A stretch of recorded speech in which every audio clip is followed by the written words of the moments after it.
Hi, welcome back guys. This is your friend, the What If guy, back with another fanfiction.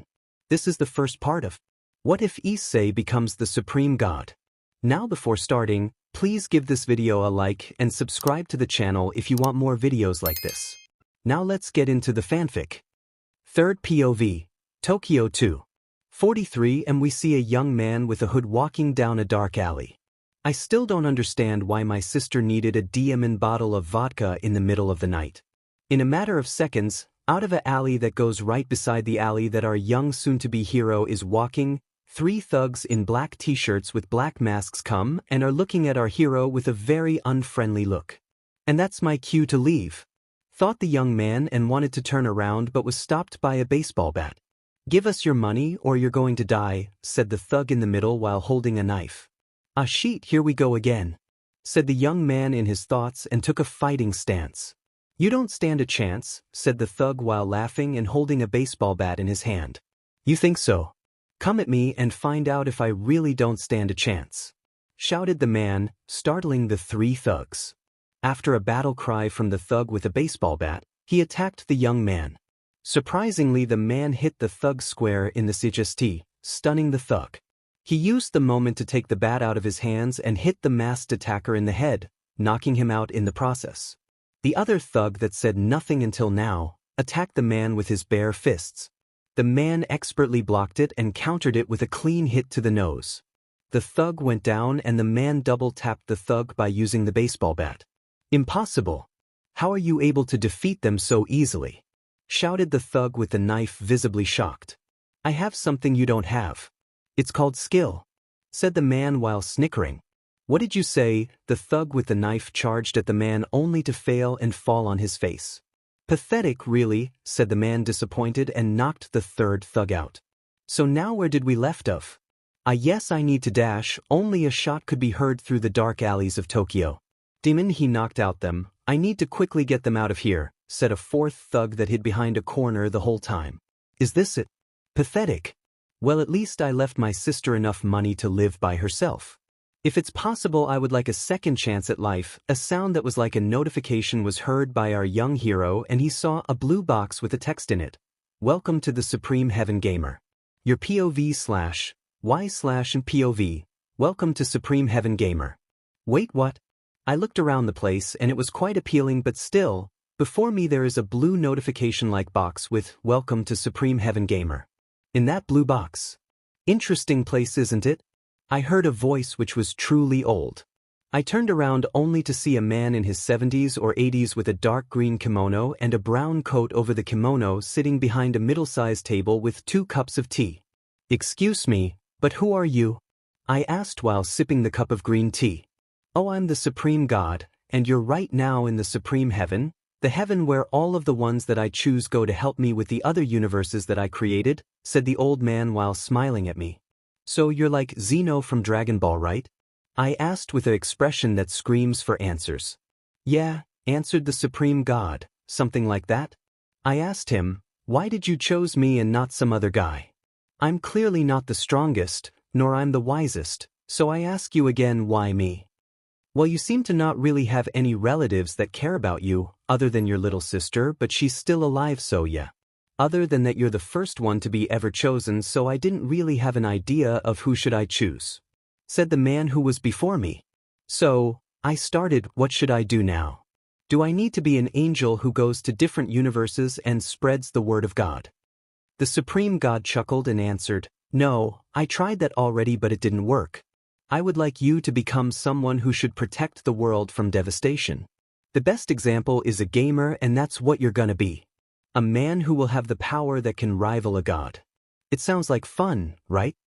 Well, it sounds good. So what do I need to do? A strong trial. A test of endurance."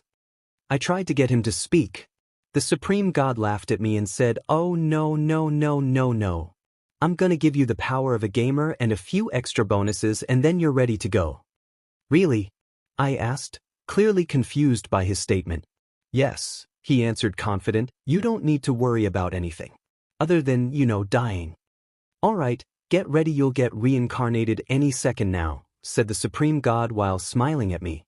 "Well, It was nice to meet you, Supreme God, I said and disappeared in a blue flash. Welcome to the High School DxD universe, gamer. High School DxD universe. Welcome to the town of Kuro. Y/NPOV. I woke up having a terrible headache and a horrible ache to my stomach. I looked around and I literally don't have a FANG clue where I am.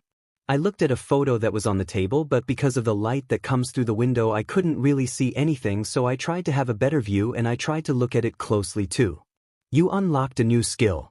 Observe gives the user ability to inspect something or someone closer. Level 1. It shows the name of the thing or the person you look at. If it's a person, it shows the age too. Nice. Now it will be easier to at least remember a few names, or don't F up and call someone with a different name. I used observe on the photo. Photo of the family Kasuki, L/N, dead, Heimdwa, L/N, dead, Hidaka, L/N, Y/N, L/N, so even here my parents are dead. Well, at least I still have a little sis. Big bro, breakfast is almost ready. Come down. Shouted a unfamiliar voice that I assume is my little sister here. Alright, just give me a few minutes. I shouted back only to hear an okay from my little sister. I went to the bathroom, not even bothering to look at the mirror. I showered and brushed my teeth, only then I looked at the mirror and realized how much I changed. Now I'm far younger than I was. I have now F/HC. Instead of dark blue, F/EC. Instead of my usual green-gray, and I have a little scar that goes from my left cheek up to my left eyebrow, Kakashi's scar. Well, that's certainly something new. I thought and went downstairs. Downstairs was a kitchen, a living room, and another room that I suppose is my little sister's room. Good morning, big bro, said an energetic voice, and a blur run through the kitchen and jumped at me, making me fall to the ground. Good morning, littlest. I stopped and looked at my little sister. I truly was stunned. She had red eyes, white hair, and was overall quite cute. What is it? Are you stunned because of my apron? She got up and only then I realized she is wearing only an apron. She wanted to turn around, but I quickly stopped her. Do not, and I repeat, do not turn around, alright? I said, because I don't want my door blown off and FBI storming my house. Oh, come on. It's a really appealing apron and it has written, I love my big bro on the front, see? Said my sister, showing me the front of the apron.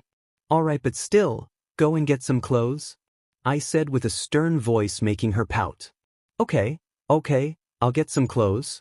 On the couch is your school uniform with everything you need, so eat breakfast fast, you see what I did there? And go to school, said my little sister, almost showing her yeah while going to her room to change. Well, better get ready. I thought. I ate my breakfast, put my school uniform on, and went out. See you later, sis. Later, big bro. I still don't believe it, that she's 15, like she looks like she's 10 or something. Well, that's Lola's for ya. I thought and ran to my school. Quest completed. Don't be a perv to your sister. Don't stare at your sister assets. Rewards for completing. Better relations with your sister. New title, no FBI at your door. Fail, your sister thinks you're a pervert. FBI coming through your door and doing what a FBI can do good. That was really close. I thought, reading the notification. Y/NPOV. I was right now on my way to the academy that I should go. I'm certainly weak, but few training sessions and the problem will wash away like a drop of water on the window. Stats.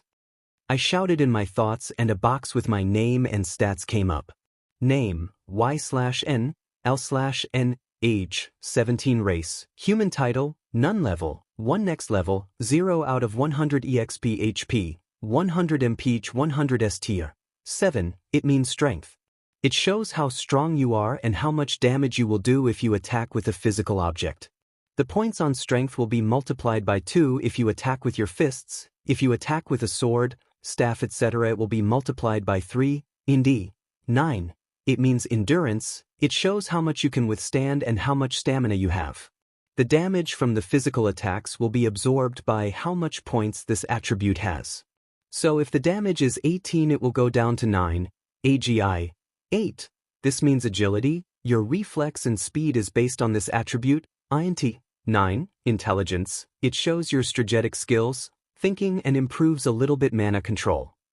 WIS 7, this is wisdom. This is very useful because it improves greatly your mana control and efficiency of your spells. LUK 5, luck, it shows how lucky you are. If it's high enough you can have very good bonus rewards. Points, 0 points, you can spend them on your attributes. Money, 0 yen. Well, now I understand how Yamcha feels like. After that little check, I was already at the gates, and while I got a few stares, a few girls whispered, "Who's that?" and so on, but it didn't really interest me, so I went into the building. Where the hell is that student council room? I thought, but as I looked around the corner I saw the president of the student council. Speak about the devil and the devil comes. I went straight to Sona while using observe on her. Name, Sona Shitori, real name, Sona Citri, age, 16 race, full-blooded devil title, student council president, next head of the Citri household level, 29 HP, 1570 MP, 1250 SU, 19 Indine, 22 AGI, 23 INT, 45 WS, 35 LUK, 16 Yes, I leveled it up on the way here so it shows much more. Hello there, said Sona, catching my attention. I believe I never saw you here. Hello, no, I'm new here. I answered, oh, you're the transfer student, right? You're probably here for your schedule, am I right? She asked, pretty convinced. No, you're left, I thought. I really need to stop with my shitty puns. Yes, I am. My name is Y/N, L/N. She looked at me and realized something. Oh, where are my manners?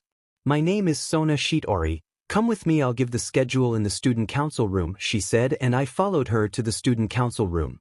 Well, that's your schedule. You're now in 2B. It's down the hallway and around the corner, so don't be late, she said with a stern voice. Of course, I said, stunned by her voice. I'm sure I'll get there in no time. Goodbye, said Sona, not even bothering to look at me. Goodbye, I quickly said and went to my class.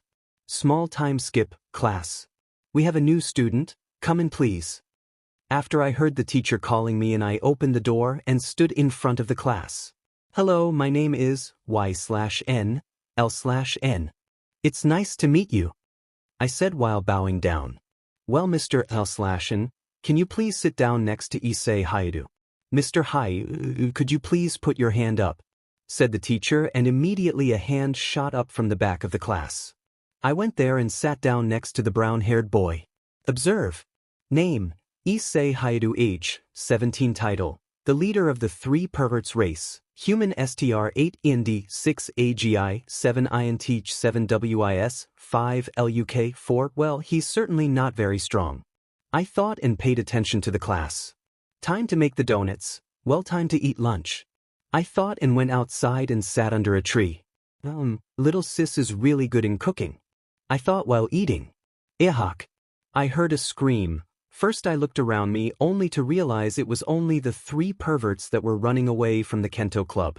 Well, they certainly enjoy themselves. I ate my lunch and went to my last class for today. My time skip is unbeatable. I quickly went out of the school and went home. I hoped that I will not be tackled by my little sis, only to realize she was already asleep. I picked her up and put on her bed. Well, now it's time to train. I went back to my room. Y/NPOV, how should I train? I certainly don't have a skill that allows me to create training fields. Find out how can you train. Rewards for completing the quest, 1 new skill book, 1 DNA flask, random, 500 EXP 3 points, new skills if you fail, no training option, 100 EXP 1 point. Do you accept? Well, I need to somehow train, and that DNA flask seems to be interesting. I thought yes. A sound came out of nowhere and a timer started 23:59 hours to fail the quest. Oh shit, I quickly thought of what I could do. I thought, I could try to train here, but I don't have enough space. Maybe some books could help me. No, it probably only helps me with intelligence, but now I only need to somehow make the training field myself. The question is how. Suddenly an idea pops up in my mind. The gamer stories that I was reading, they had something like ID create, but how do I do it? Bing, a sound came to my mind and I immediately opened up the quest log. Quest update, now what do you need to do? New skills obtained. ID create, ID escape, really? Well, time to make the ID. I thought having a disappointed face because of the unoriginal idea. ID create? I said quiet enough that no one will hear it. Blue particles are circling around me and suddenly my body turns into blue particles and are teleporting me somewhere. Small time skip, next time I'll be sure to not do that when I'm not ready. I said to no one in particular. I looked around me and it was a destroyed city. Quest completed. Rewards: 1 new skill book, 1 DNA flask, 500 EXP, 3 points level up. Every attribute goes up by 1 points acquired. 3, so that's my training field. I thought, quite interesting if I would say so. What is that skill book? I asked myself while reading the blue box that was hovering over the book. Fire manipulation rank. See the basics of fire manipulation, quite useful for mages that are starting. Do you want to use that skill book? Yes. I shouted, excited, having the thoughts of manipulating fire. Skill book: use skills acquired. Fire manipulation, fire shot. Uses 25 MP per use. Damages the target by 20 HP and has a chance to damage the target by 10 HP because of the fire. Demon fireball, locked. You don't have enough MP to use that attack. Interesting, truly interesting, I thought while thinking how strong is that demon fireball. Suddenly I heard many steps behind me. What the hell is the dash? I couldn't finish my sentence because my instincts were telling me to jump away. Why were my instincts telling me to shit, here we go again? I told myself while staring at the 3 zombies in front of me. Observe. I used my skill to look at their stats. Zombie, level, 5 HP, 100 MP, 50 STR, 8 END, 5 AGI, 4 INT, 0 WS, 0 LUK, 4 zombie, level, 4 HP, 75 MP, 25 STR, 7 ND, 4 AGI, 3 INT, 0 WS, 0 LUK, 3 zombie, level, 5 HP, 100 MP, 50 STR, 8 END, 5 AGI, 4 INT, 0 WS, 0 LUK, 4. Well, they aren't that strong alone, that's for sure, but I've played enough Dark Souls and Bloodborne to know that numbers count even if they are not that strong like you in stats. Fire shot. I shouted, using a quarter of my MP. You defeated zombie level 4. How? It only does 30 damage max. I looked at the main log, critical hit on zombie level 4. Minus 100 HP, that doesn't make sense, but oh well, I'll take anything I get. I thought while dodging the attacks of the other zombies. After a dodge from a close hit, I started fighting with my fists, and it did the job good. You defeated zombie level 5. I got hit by the last zombie that I didn't pay attention to. Minus 26 HP, they can sure be strong if they want to. After I defeated the last zombie, I got a notification. Level up. Every attribute goes up by 1. Points acquired. 3. That's quite convenient if I say so. After that little fight, I looted the zombies and found 1 health potion and immediately used it because even if the wound wasn't really deep, it was hurting like a beach. Well, I'll train here and then it's time to go home. I thought and went to train for a few more hours. Time skip of destruction. ID escape. I shouted and was teleported back home. Note yourself, do not attack an opponent who's a higher level than you and has more health than you. I said to myself.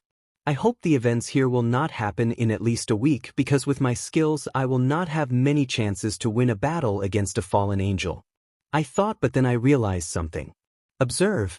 DNA flask contains the DNA of the long-destroyed clan of Otsutsuki. Do you want to use it? Yes. I said while thinking what could I do with BLD of the clan that was supposed to be strongest in the world. DNA flask, Otsutsuki BLD, was used. I closed my eyes and let the sleep consume me.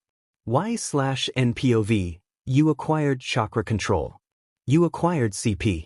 I woke up to these words and I must say, having a bright blue box after you open your eyes is quite painful. Big bro, shouted an energetic voice and a white blur came through the door and jumped on me. I looked at the spot someone jumped on and saw that it's only my little sis. What do you want? I asked while trying to stand up, but my sister was surprisingly heavier than she looks. Do you want cereal, sandwich, or bacon for breakfast? She asked, but then came something I'd never thought of, or maybe me. I looked at her with wide eyes and that I was surprised was an understatement. I tried to say something and after a few seconds I said, "Are you serious? You're my DMN sister." "Oh, come on. We don't have milk anymore so and need your milk," she said with an excited and a bit lustful voice. I was DMN scared. "Hell nah, not now," I said and stood up and ran to the bathroom full speed. Sonic would be proud of the speed. Not yet, at least. I heard my sister shout from my room. "Zuwarudo." I came out of the bathroom and went down. Down waited for me a plate with bacon and eggs. There was a note too. "Hey big bro. I went to buy things for the dinner, so I will not be there if you want to eat me instead of breakfast. Don't forget to go to school and don't even think about skipping it, even if no one likes the school. Love, your best little sister." She's like a mother, but still she's dim and horny for a 15-year-old girl. I thought, ate breakfast and went to school.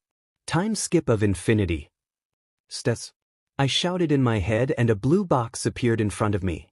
Name, Y/N, L/N, age, 17 race, human title, zombie killer, Otsutsuki clan member level, 5 next level, 0/500 EXP HP, 500 MPH 250 CP, 500 Ester, 11 END, 13 AGI, 12 INT, 13 WIS, 13 LUK, 9 CPCTR, 0, it means chakra control. If it's high enough you can do certain jutsus or certain actions, points, 12 money, 14,150,000 yen. I hope they don't realize my strength, even if it went only by a bit it is still noticeable.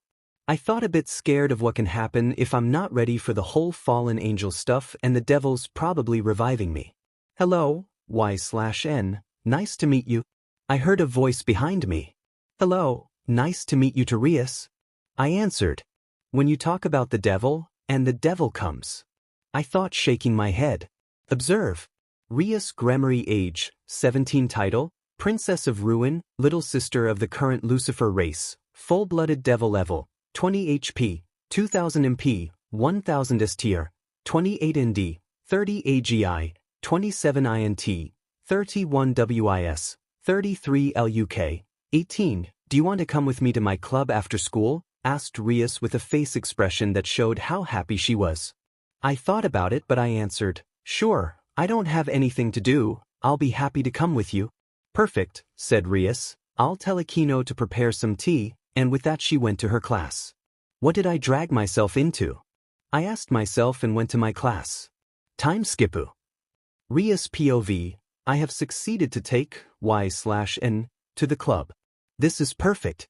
With that he will trust us and we can keep an eye on him, but still this little power-up of him is interesting, how he did it in 2 days. Well, we'll have to find out how he did it. There he comes. Y/N POV, I see Rias waving at me and I went to her. "I'm happy that you are free today afternoon," said Rias with a happy expression. "Well, I don't really have anything to do," I answered, "other than help my little sister with a few chores." Rias looked at me and said, "It's alright, we will not hold you off long," she said and opened the door of the ORC clubroom, or better said clubhouse. The building itself was pretty old outside, but inside it was quite pretty. Speaking about inside, there are 3 people inside of the building. Observe.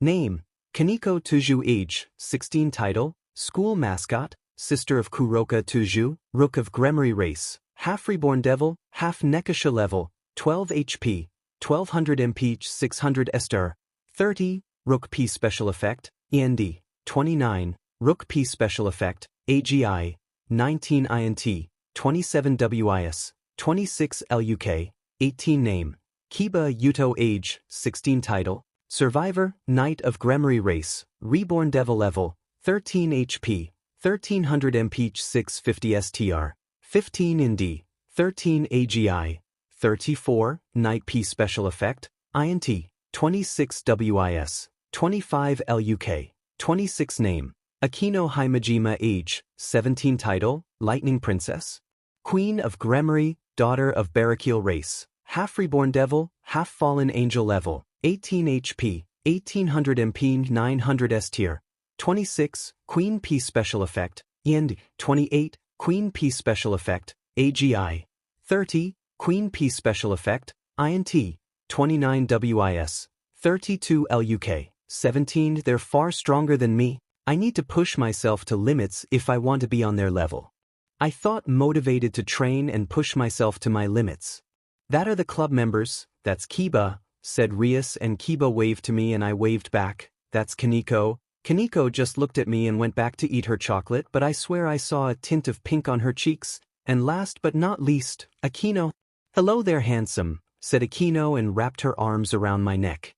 Not that I don't like it, but it became uncomfortable. I think Rias saw that and said to Akino that she should prepare some tea. Well, the introductions are out of the way, so now we can go to business, said Rias with a serious expression and sat down. In the meantime, Akino finished her tea and gave a cup to me and Rias. As you know, Y/N, started Rias, you need to join some club, so I ask you this, do you want to join my club? I was stunned. She only took students in that were in her peerage, but what now? I thought about it and I have the answer. Y/N POV, I accept, I said with a smile. Rias looked at me with a happy expression. Good, I will make it official and give it to the director, she said and went to her room. Kiba came to me and offered his hand. Happy to have you here, he said. I'm happy to be here too, I said and shook hands with him. He went out and suddenly I felt two arms wrap around me and going down very dangerously. Good to have two handsome guys here, said Akino. It became boring only with Kiba. Then we heard a voice from the room where Rias is. Akino, can you please come here and help me? We heard Rias ask and Akino immediately let go and went to Rias. Until next time, I heard Kaneko say, and a door closing. Well, I should go too, I thought, finished the tea and went home. The revenge of the time skip. On the way home I was stopped by a appealing girl with blue hair and yellow eyes. The thing is that I felt dark intentions from her, so I used observe on her, and immediately knew why. Imagine that she has a school uniform, even if that bust makes that strong. Name, Calla Warner. Age, 18. Title, Rogue Fallen Angel. Race, Fallen Angel. Level, 12 HP, 1200 MP, 600 S tier, 20 ND, 19 AGI, 22 INT, 25 WIS, 26 LUK, 19. And now I know, I need to train far harder than last time, and push myself to the limits even more. I thought, hello, you, Y/N, she asked in a very shy voice. I thought if I should know, but ultimately I answered, yes, who's asking? She looked at me with wide eyes. She cleared her throat and said, my name is Akodarawa Urakata, and I want you to be my boyfriend. I was quite stunned, but knew her plan. I knew if I want to accept this, I need to train strong and don't really do any pauses. Why not, said, we could try. How about a date? Next weekend, 6 p.m. Is it all right with you? She looked really happy, and with a cute voice said, yes. It's perfect. I'll see you then in the park, all right? Yes, I answered, it's good, goodbye, she said and ran past me up the street that was going to an old abandoned church. That's probably their headquarters. I thought, I'll look at it later, now I need to concentrate on the training. And with that in my mind I ran back home praying that my little sister will not scold me for being out so late. Even if she's younger than me, she can be really scary. After a long scolding session from Hidaka, I'll remember to not be out for so long. I thought and readied myself for the training. ID create. My body turned into blue particles and teleported somewhere. One teleporting later, I woke up with a pain on the left side of my head. Where the hell am I this time? I said to myself and looked around. There were many trees and so it has to be a forest. Is that the forest of Dirash? I jumped back on the branch because of my instincts. There where I last stood were quite many kunais and shurikens. A ninja with headband with 4 straight lines. I guessed he is a ninja of the village hidden in the rain, and that's very bad. I only have a fire special attack and it seems to be not enough to defeat him. Observe. Name, Hisoke Haragawato. Age, 17. Title, Hidden Rain Village Ninja, Genin Race, Human Level, 9 HP, 900 MP, 450 STR, 23 ND, 20 AGI, 24 INT, 18 WIS, 17 CPCTR, 17 LUK, 19. Well, that will be an interesting fight. I thought, why are you here? Here is the border of the Hidden Rain Village and the Hidden Grass Village. I heard him shout, but I stayed quiet. Not gonna talk, huh? Alright, I'm gonna beat it out of you, said the ninja. Was readying himself up for the fight. Win the fight. Rewards for completing the quest. 4 new skill books, 1 DNA flask, random, 1000 EXP, 3 points. New skills. If you fail, death. Do you accept? Well, I hope it will pay off. I heard a battle cry in front of me and saw the ninja attack me. I dodged it and hit him in the back, making him stagger and almost falling down. Minus 22 HP. I have a feeling this will be a long fight, I thought. I jumped back and landed on the branch, dodging his attack. Damn it, stay still, he shouted. Fire shot. I shouted and used one of my skills. 25 MP, to you, 30 HP, to your opponent. Nice. I hit him with a dash. I felt a fist to my face and flew back down to the ground. 25 HP and you got me, good kid, but I'm done playing games. I heard him say. We went into a taijutsu fight, and to say that I was losing was an understatement. Stats. Name, Y/N, L/N, age, 17 race, human title, zombie killer, Otsutsuki clan member level, 5 next level, 0/500 EXP HP, 100 MP 55 CP, 500 SR, 11 END, 13 AGI, 12 INT, 13 WIS, 13 LUK, 9 CPCTR, 0 points, 12 money, 14,150,000 yen. That's not good, that's definitely not good. I said in my thoughts while thinking, what should I do? This is your end, shouted the ninja before me and wanted to swing his kunai down at me, but suddenly everything was going slow and I could easily dodge the downward slash even with my wounds. How? Never mind, now you're going to die. He was a bit confused but still tried to attack me. Again everything went slow motion and I could dodge this time. I attacked myself and boy, how much damage I did, I don't even want to know. Please have Miki, said the ninja while begging to live. Would you let me live if I would beg for mercy? I asked him but he was silent. That's what I thought, I said and slit his throat. Quest completed. Rewards, 4 new skill books, 1 DNA flask, 1000 EXP, 3 points. New skill level up. Every attribute goes up by 1. Points acquired, 3. Nice, now I should look if he has something. Body looted. Acquired, ointment, hidden rain village headband kunai, X20, shuriken, X30, black ninja sandals, rank C.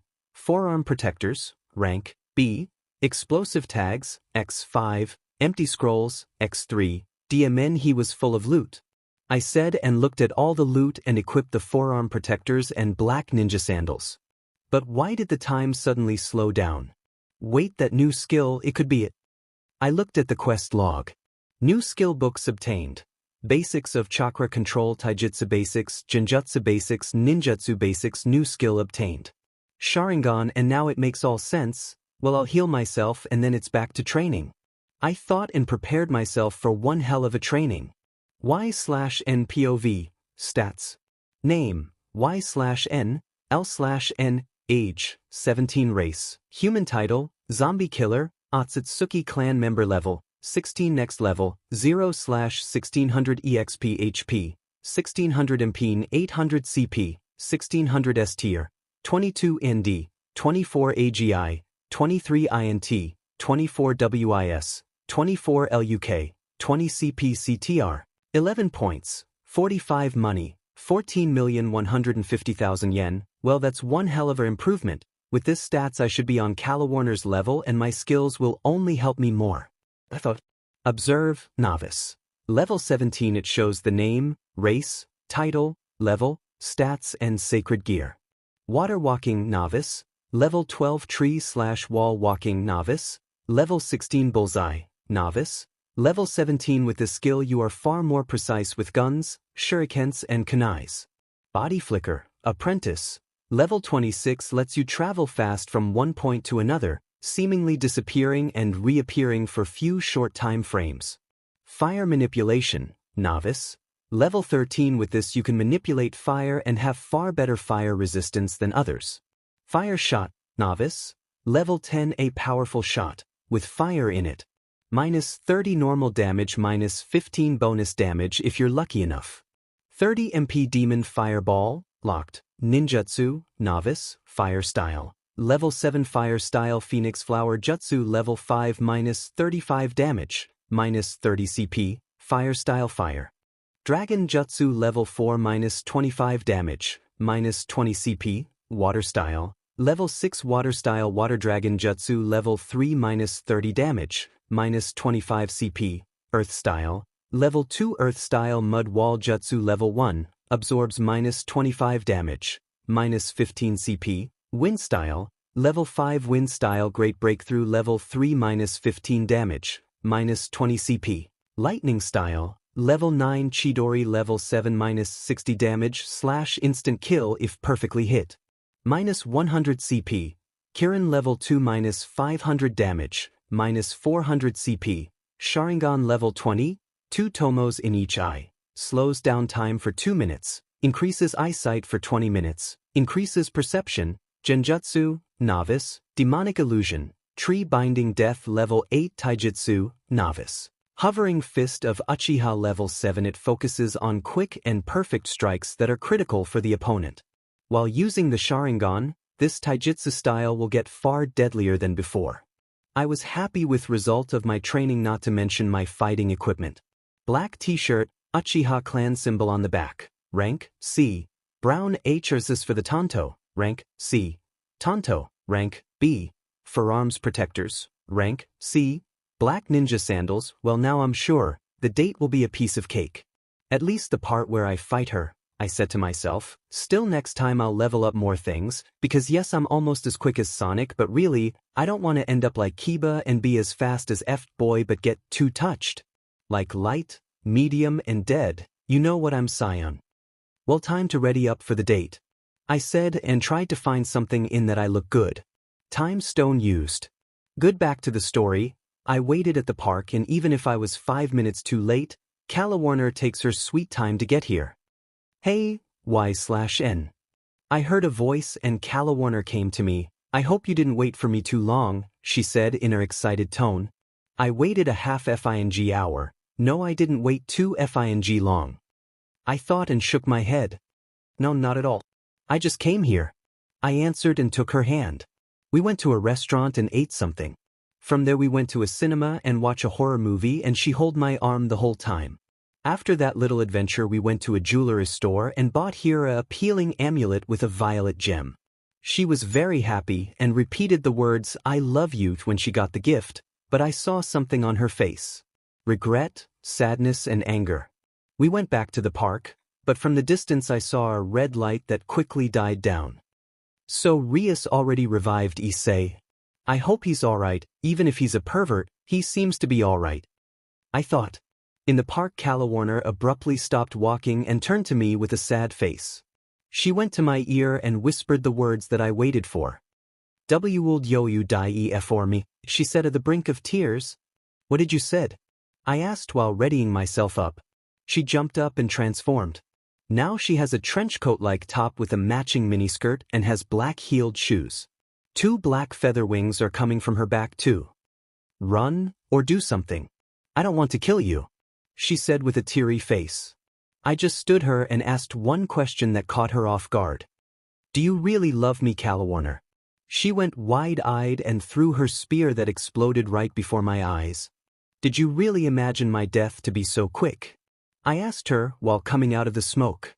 She went again wide-eyed when she heard my voice and saw me almost unscathed coming from the smoke.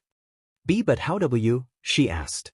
I chuckled and answered, "You can't rely on the explosion too much. Your opponent can easily shield himself." She landed and started crying while repeating, "I can't," all the time. I came up to her and hugged her, which shocked her even more. "I love you too," I simply said, and she cried more at that statement. "I had a feeling you wouldn't do the job, Calawarner." I heard a manly voice from the sky and saw a man in a trench coat with a black fedora. Observe. Name: Donasek, level 18, age 35, race Fallen Angel, title Rouge Fallen Angel, HP 1800 MP, 900 STR, 20 ND, 19 AGI, 23 INT, 19 WS, 24 LUK. 20. I forgot about the sheedy old crow. Well, time to get to work, I thought, and went into a battle stance, ready to pull my tanto if I need to. You want to fight? Well then be ready to die. He shouted and threw his spear. I dodged the spear and shot a fire shot at him. Minus 45 HP, it seems I hit one of his wings, so I shot another fire shot, making him fall to the ground. Minus 45 HP, you good kid, but this is the end, he shouted and threw another spear which I easily dodged with my body flicker and reappeared a few meters behind him. Win style, great breakthrough. I shouted and blew a big gust of wind hitting him and making him crash into one of the trees. Minus 15 HP, she's quite strong, but I have a good idea. I thought and readied my tanto for a vertical slash. Is that everything you go dashed? He couldn't finish the sentence, because of the slash I made with my tanto. Minus 700 HP, you son of a were. I saw that he had only 975 HP, so I hope this will work, but then I realized what he said, and to say I was pissed is an understatement. What did you say? I screamed and I stretched my arm out to the sky while standing on the tree. The sky became dark and many lightning struck down. He looked at me with a scared expression. No, please have mercy, he begged, but I was too enraged to hear him something say. Begone with the thunderclap. Kirin. A gigantic lightning dragon came out of the clouds, roared loudly and went down onto the ground where Donasek was. No, he screamed, but it was too late. The lightning dragon literally erased him and destroyed 1/4 of the park. Minus 1000 HP critical hit. I felt my eyes close and I fell down from the tree. Y/NPOV, I feel like I had 20 more shots than I should have. I thought and tried to sit up, but I felt something heavy on my CT. I swear if it's Rias I'm gonna dash. I looked under the blanket and saw something unexpected. Calawarner was laying on me with a purple nightgown that is quite secretary, well sheet, that got to be quite comfortable. I thought and shook her until she started to stir. Wadash. Y/N. I suddenly got hugged by Calawarner. I must say, her assets are quite big if you ask me. I heard footsteps coming the stairs up, and door flew open. Big brother, my little sister said and jumped on me and Calawarner while we were hugging. It's good to see that you're all right, said Calawarner and made space for my sister, so that she could sit with us on the bed. My little sister looked at me and checked me out. Are you okay? Does something hurt? Do you feel like you're gonna throw up? Are you dash? She tried to say something more, but I cut her off by saying, I'm all right. All right. I'll go down and continue doing the breakfast, she said and ran down, while closing the door. I looked at Calawarner with a confused face. Why are you here? I asked her while trying not to sound rude. She looked at me and said, I dragged you here. Your sister took us both in and let us sleep in her bed because it's more comfortable. All right. I started, but don't you need to make a report or something? She looked at me with a sad face. Did you forget? I didn't do my mission and helped you. I would be probably straight beheaded from our leader, she said while turning. I need to find out about this leader. I thought and looked at many possibilities. First would be to ask Calawarner, but right now it seems to not be the best moment. I could go there personally, but it seems dangerous. I could ask Rias help me out, but then she will know that I'm aware of the supernatural. Minute. Calawarner, I asked to try get her attention, and she turned around looking straight into my eyes. You will live with me and my sister, how about that? She jumped on me, hugged me and pulled me into an embrace that quickly turned into a French embrace. Soon we departed for air, and she looked very happy. Thank you, she said and hugged me again.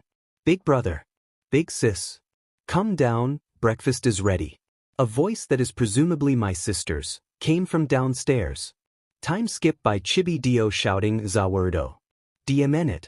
I shouted in my minded. I forgot that they can sense power, so I'm sure they're gonna ask some questions. Not only that, I forgot to use that other DNA flask. I used observe on that DNA flask. DNA flask contains the DNA of the long-destroyed race of Scion. Do you want to use it? No, I said very silently, because I don't know what happens. I had luck with that Otsutsuki DNA flask that it didn't change my appearance, and we all know how Otsutsukis look like. But the Scion. This will change my race, and even then I don't know if I will be a full-blooded Scion that always wants to fight, or a half-blooded scion that has a big potential that rivals the gods, but the thirst of battle is far smaller than that of a full-blooded scion. I will do it at home. If something changes, then only my little sis and Calawarner will see it. Well, all that thinking and I'm already before my class. I thought, opened the door and sat down on my chair and took out the books that I will need for the whole time. Then someone came into the class and looked very confused. I realized that it was Issei, instantly knew why he was confused. In the show, no one remembered Yumun or her real name Reiner, and Issei didn't know if that was true or not. I thought while he came and sat down next to me. Hey, did you saw me with a girl with black hair and violet eyes? He asked while having a bit of hope in his eyes. I looked at him and answered, I didn't even see you the last few days, Issei. How am I supposed to know? He looked defeated and tried to pay attention to class that started a few seconds ago but couldn't do it, because of Reiner. Time skip, you couldn't live with your own failure. Where did that bring you? Back to me. I just packed everything, but as I stood up, every girl squealed. I looked towards the door and saw Kiba. Hello ladies, do you know where Y/N and Issei is? He asked while giving a sweet smile to the girls. There, said a girl and pointed to Issei that didn't like the idea to talk with Kiba, while I had a blank face and didn't even bother to look towards Kiba. Thank you. The girl blushed and fell unconscious. I swear he's like a Uchiha. Wants revenge, is good looking and the girls love him. The only thing he needs to do is to dye his hair black and act like Sasuke. Like really? I thought, shaking my head while remembering Sasuke and his academy days and genin days. He walked up to Issei and asked him if he can come with me. Y/N, Rias wants to see you too, but later, he said while giving a smile. I nodded and went home to do the DMN homework and hopefully not be followed by Kaneko or someone else. This thought was quickly dismissed, because I felt someone was following me and watching me from afar. I swear to God, if it's Kaneko, I'll try to find something that will suppress my power. I thought and went into a cafe. Me being me, I called the waiter and asked for a strawberry sundae. While waiting, I tried to have a better look at the person that was following me. Small figure. Check old eyes. Check white hair. Check, yeah, it's definitely Kaneko. I thought as I ate my strawberry sundae. I paid for my sundae and went back to the school to meet the whole ORC in the ORC building. It seems she only was tasked to tail me and watch out if I'll come too soon and find out they're devils. I thought while seeing Kaneko teleport presumably to the ORC building to warn Rias. I was right before the building and knocked on the door. The door opened and I saw Kiba standing right before me. Good, you're here. Come in, Rias wants to speak with you, said Kiba, smiling, and walked inside, while I was right behind him. Good to see you, Y/N. I'm glad that you came, said Rias with a happy expression, but even you saw the curiosity in her eyes. I swear to Cammy, if she senses that I'm stronger than I was before, and I know she can, I hope she doesn't ask me if I join her peerage. I thought while shivering, thinking what could Akino do to me, if me and her would be alone in the clubroom. Oh hell nah. I think Akino understood why I was shivering and licked her lips while looking at me with lust in her eyes. Ah, CRP baskets, well, Y/N, I want you to know that we have a new club member. It's Issei, Rias said with a smile. I walked up to him and offered my hand. Good to have someone new, I said with a smile, and he gladly shook my hand. Well, if that's finished, Akino, could you please prepare some tea? Rias asked. Akino went and did tea while we sat down and talked about many things. We laughed very often and had a really good time. It's strong to believe that they're devils. Suddenly Issei, that was quiet all the time, went out. Kaneko went out too, saying that she will ask him what's wrong with him. I stood up and said that I need to go home before my little sister scolds me again. Everyone chuckled, and after goodbyes I went back home. Time skip, I am inevitable. I am in my room, on my bed, pinned down by my little sister and Calawarner, because as soon as I laid down on my bed they jumped on my and pinned me down. I thought they wanted Toya, but no, they wanted to sleep on me, and they're doing it now. Well, that was quite eventful. I thought and almost went to sleep, but I remembered something. DNA flask contains the DNA of the long-destroyed race of Scion. Do you want to use it? Yes, I said in my thoughts, and I used the flask. Then I went to sleep. Y/N POV. I woke up and immediately scrolled through the main log, not even bothering to look under the blanket. Acquired, KI. KI manipulation. Scion tail. Do you wish to keep your Scion tail? The possibilities while having a tail. Super Scion 4 every full moon, transforming into an Oozer, not having full control of the body while on the full moon night. The possibilities while not having a tail. Full control of the body on the full moon night. I thought for a while and tapped no. I didn't want to destroy the city. It hurts like hell because Super Scion 4 is quite strong, if you know what I'm Scion. Now I wanted to try today and learn to not only fight with my fists and jutsus or magic abilities, but to use weapons like a sword or a gun. Now, what could I do to not wake the two under my blanket but still get out of the room? I asked myself while looking at my little sister and Calawarner. Body flicker. No, they would instantly feel it. Dim it. I need to learn to use shadow clone jutsu. I was angry because I didn't want them to wake up, but let them sleep peacefully. You can't have everything you want. I thought and woke them up. They both began to stir and sat up. So yeah, are you two gonna get off me or? I asked them and they quickly got off. My sister ran down presumably to prepare breakfast while Calawarner went into the bathroom to take a shower. I stood up and changed myself into more comfortable things. Calawarner came out while only wearing a towel. That was clearly too small for her assets. She looked at me blushing and asked if I had some spare clothes that she could use. I pointed to my wardrobe and said that she was able to change into anything she wants. She nodded and waited until I walked out of the room, so after I left she immediately started changing. I went down and saw my sister almost finished with breakfast. Hey big bro, me and Calawarner are going today afternoon shopping. So Calawarner has something to change into, my little sis said with an excited voice while putting 3 plates with bacon and eggs on it. Calawarner. The food is finished. I shouted and got a "I'm coming" as an answer from Calawarner. As she walked down I noticed which t-shirt she changed into and I immediately regretted giving her full power of my wardrobe. The t-shirt was quite tight, black and had Devil May Cry on it. She had some black and very tight shorts on her too. Well, if Rhea sees that, I don't want to know what she will do. I thought and finished my food. Time skip, pathetic little author. I went back into my room after I said goodbye to my sis and Calawarner. It's time to train again. I thought and used ID Create. As always my body turned into little blue particles and teleported me somewhere. A Link would be proud. Another teleporting later. Now where did I land? It seems to be some weird but PLA. A sheet, it's Beerus's planet. And who would you be? Asked a voice that I instantly recognized as Wiss's voice. I turned around and saw the angel right before me standing and having a smile. Observe. Name, Wiss age. Title, God of Destruction's Attendant Race, Angel, DBS, HP. MP. Key. STR. End. AGI. Int. Wiss. Luck. Hello, I was teleported somewhere because I wanted to train. But I didn't expect to teleport to a God of Destruction's planet. I said while looking around and realizing how good-looking Beerus's planet actually is. That's certainly interesting, as is your potential that I feel. Wiss said and took me to the place where Beerus is sleeping. He pointed at Beerus and asked, while he's sleeping I'll train you, alright? I nodded and we teleported outside. You need to hit me, then I'll train you further, he said and stood still. I knew it's not an easy task so I tried to use my body flicker to throw him off.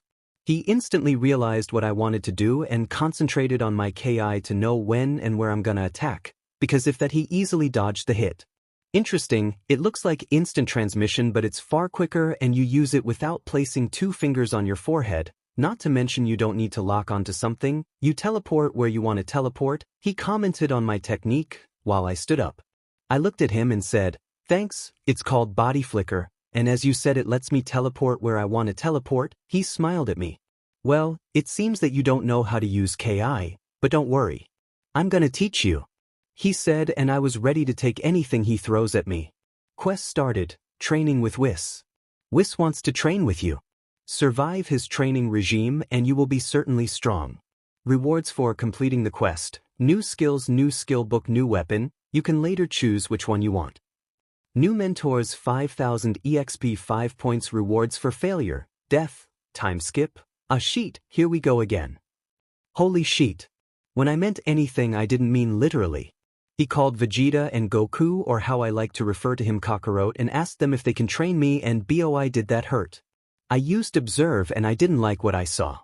Name, Son Goku, Kakarot, level, 44 age, 38 title, Scion raised on Earth race, Scion HP, 4400 Ki, 2200 STR, 45, Scion special effect, END, 42, Scion special effect, AGI, 47, Scion special effect, INT. We don't want to talk about it, okay. Ws. About that we don't want to talk too, alright. LUK, 34 name, Vegeta level, 42 age, 53 title, Prince of all Scions race, Scion HP, 4200 Ki, 2100 STR, 41, Scion special effect, END, 45, Scion special effect, AGI, 45, Scion special effect, INT, 30 WIS, 32 LUK, 28 yeah I was pretty effed, but screw it. Vegeta instantly realized that I was a Scion or at least a half-blooded and trained me to the brink of exhaustion. Even if he said he's disappointed, he's proud that I'm that strong even without Super Saiyan transformation. Then came Goku, gave me a Senzu bean and helped me back up. Now we will spar, this time come at me with everything you've got, don't hold back anything, he said with a stern voice and went into a battle stance. I went into my battle stance with my eyes closed. I knew I can't fool around, so I decided to use my Sharingan that I didn't want to show, but oh well. Start. I heard Issei and felt that Goku comes at me. At the last moment I dodged and he looked at me with wide eyes. When he saw my eyes, we both jumped back to make some distance. Wow. Your eyes look so cool. The 3 comas, the ring that binds them and the BLD red color of the eyes are really cool. He shouted, getting attention of Whis and Vegeta. These eyes let me see into the future.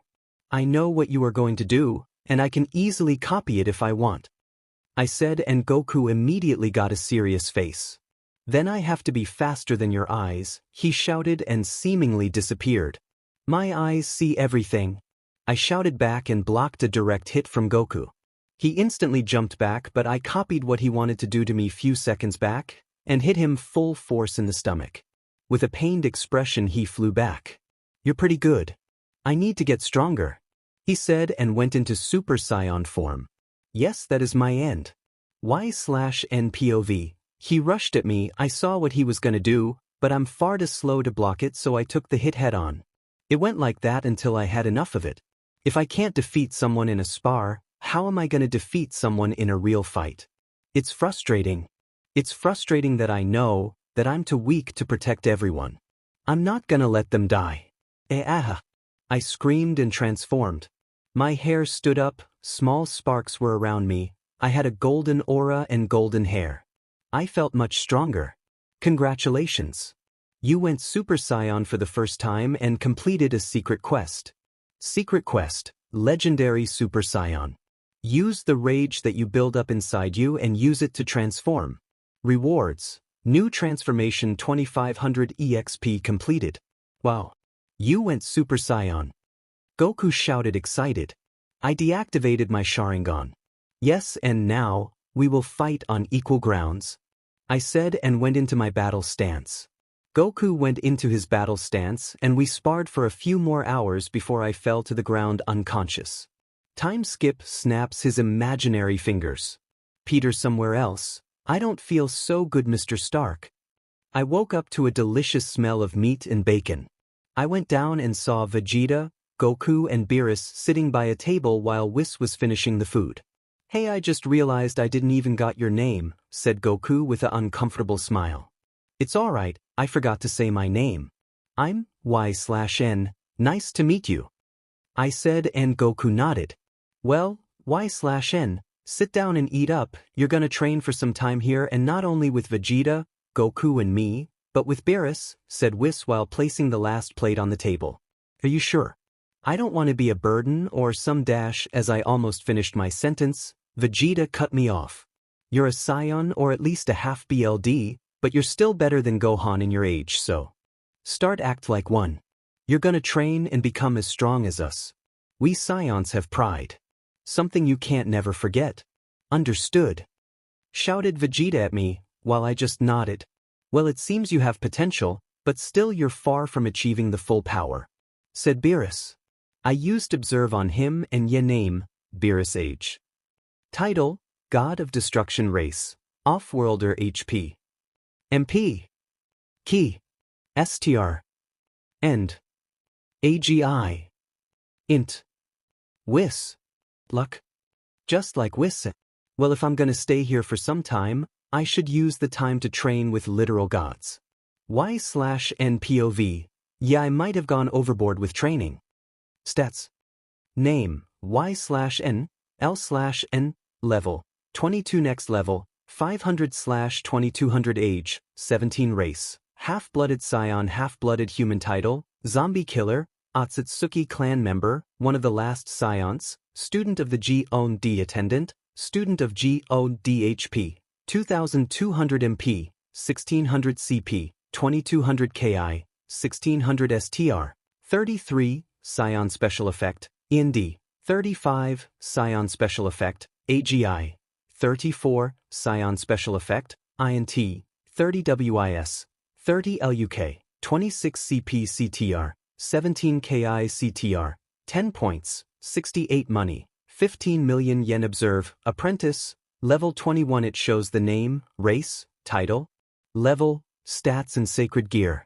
Water walking, novice, level 19 tree/wall walking, apprentice, level 23 bullseye, apprentice, level 26 with this skill you are far more precise with guns, shurikens and kunais. Body flicker, apprentice, level 34 lets you travel fast from one point to another, seemingly disappearing and reappearing for few short time frames. Fire manipulation, novice, level 19 with this you can manipulate fire and have far better fire resistance than others. Fire shot, novice, level 17 a powerful shot, with fire in it. Minus 50 normal damage minus 25 bonus damage if you're lucky enough. 40 MP demon fireball, locked, ninjutsu, novice, fire style. Level 14 fire style phoenix flower jutsu level 10 minus 70 damage, minus 60 CP. Fire style fire dragon jutsu level 10 minus 75 damage, minus 65 CP. Water style. Level 8 water style water dragon jutsu level 5 minus 40 damage, minus 35 CP. Earth style. Level 5 earth style mud wall jutsu level 3, absorbs minus 75 damage, minus 50 CP. Wind style. Level 8 wind style great breakthrough level 3 minus 36 damage, minus 20 CP. Lightning style. Level 16 Chidori level 14 minus 100 damage / instant. Kill if perfectly hit. Minus 125 CP. Kirin level 4 minus 750 damage, minus 650 CP. Sharingan level 35, 3 tomos in each eye. Slows down time for 3 minutes. Increases eyesight for 30 minutes. Increases perception. Genjutsu, apprentice, demonic illusion. Tree binding death level 22 taijutsu, novice. Hovering fist of Uchiha level 19 it focuses on quick and perfect strikes that are critical for the opponent. While using the Sharingan, this taijutsu style will get far deadlier than before. KI manipulation, novice. Level 19 Kamehameha level 8 minus 65 damage minus 45 KI Big Bang attack level 4 minus 75 damage minus 60 KI blade level 5 minus 40 damage / instant kill if perfectly hit minus 5 KI / per second final flash level 2 minus 250 damage minus 150 KI Super Saiyan level 7 it lets you power up by simply transforming. At first it only multiplies by x10 but at full power it can power up to x50. Powers up, x17 quite nice, not to mention my equipment. Black t-shirt, Uchiha clan symbol on the back, rank, C.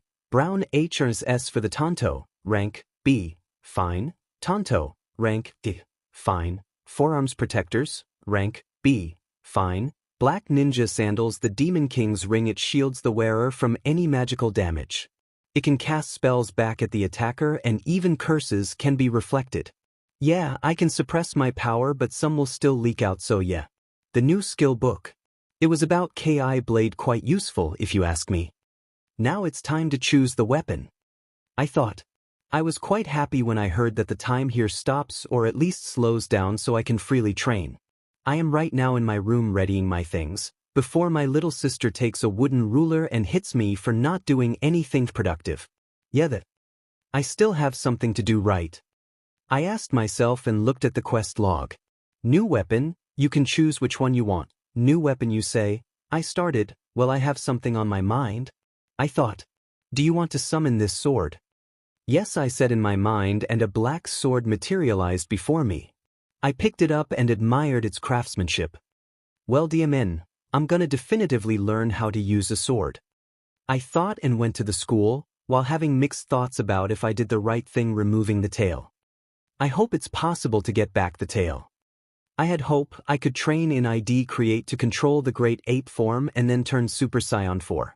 Do you want to wish back your tail? Yes/no. I clicked no, because I was right before school and a boy with a tail isn't something you see every day. But I will do it at home, and then what will I do after I go back home? A date with Calawarner.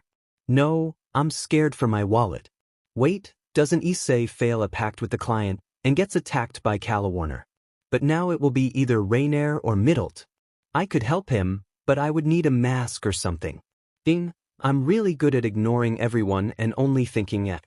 I shook my head, because again I didn't realize that I'm right before my class. I opened the door and went to my chair. I sat down and got out my books out of my bag. Hey dude. I looked up and turned around and saw Issei, standing right next to me with a smile. How are you? I asked as he sat down on his chair. Better than yesterday, that's for sure. He answered. I turned around to our teacher, but not before saying, that's good to hear, to Issei. Time skip, pathetic. Well, here I am in ORC building and talking to everyone. It's funny how they still think I'm human. Still, I got the feeling Kaneko knows something shit. She's half Nekasha, and that's that cat yokai. She probably can smell the light monkey smell. Well, now I need to be more careful. Well, the ORC meeting is finished, said Rias with a happy expression. I stood up, said my goodbye and went home. Time skip of death. Well, that's interesting. There is a crafting option in the default skills.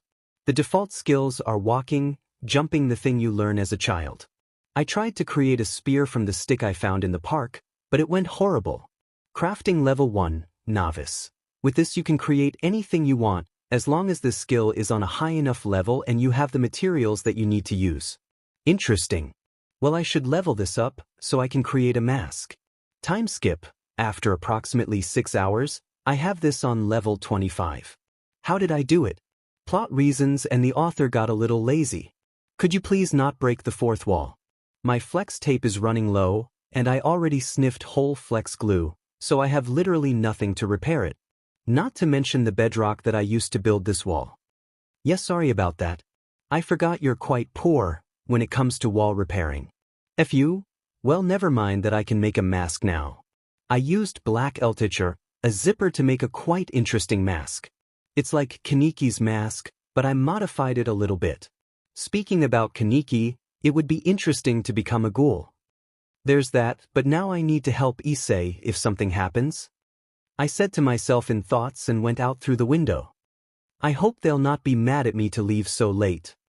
I thought, shivering what my little sister and Calawarner could do. Y/NPOV. I'm right now on the way to help Issei, but of course some stray devils need to somehow stop me. I hate them. Of course not every stray devil, because I must say, Kuroka is just one of the perfect Nikos out there. And she's a stray devil. I thought while thinking of Kuroka and her, as I like to say, assets. I shook my head. I'm turning into an Issei. Bad? Y/N, bad. I saw a flying girl with blonde hair. Wow. I thought Rainier would wish to finish the job. It only shows she's lazy. Even if she's one of the best girls in high school DxD, I thought and watched the scene. Issei POV. Ha, gotcha here. You wouldn't think I would do his POV. Diamond it. I thought. Even if I'm now a devil, I still can't beat a simple fallen angel. And not only that, she's younger than me. I can't believe Rainier couldn't kill you. You're like the worst human.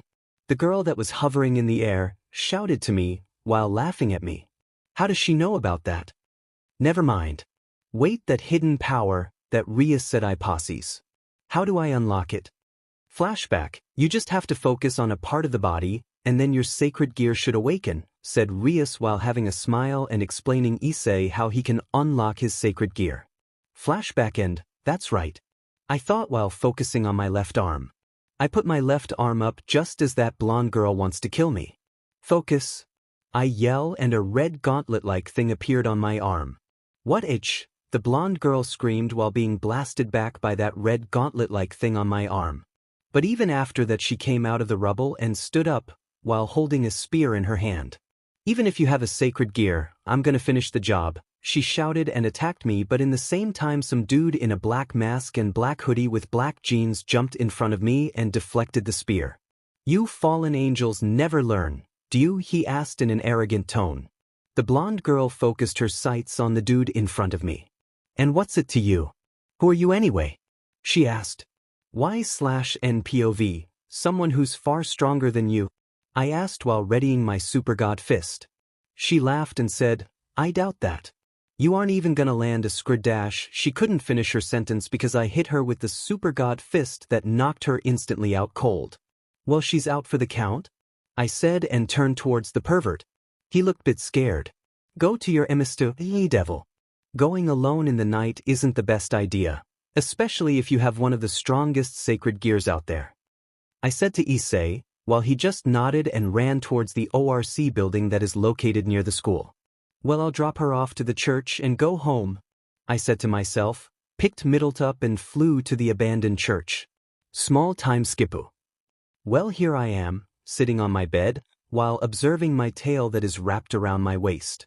I wished it back after arriving in my room. Flashback time. That was the last time I helped him. Not even a simple thank you. I shook my head and went inside my room through the window that I left open. Now there was something about wish your tail back, right? Do you want to wish your tail back?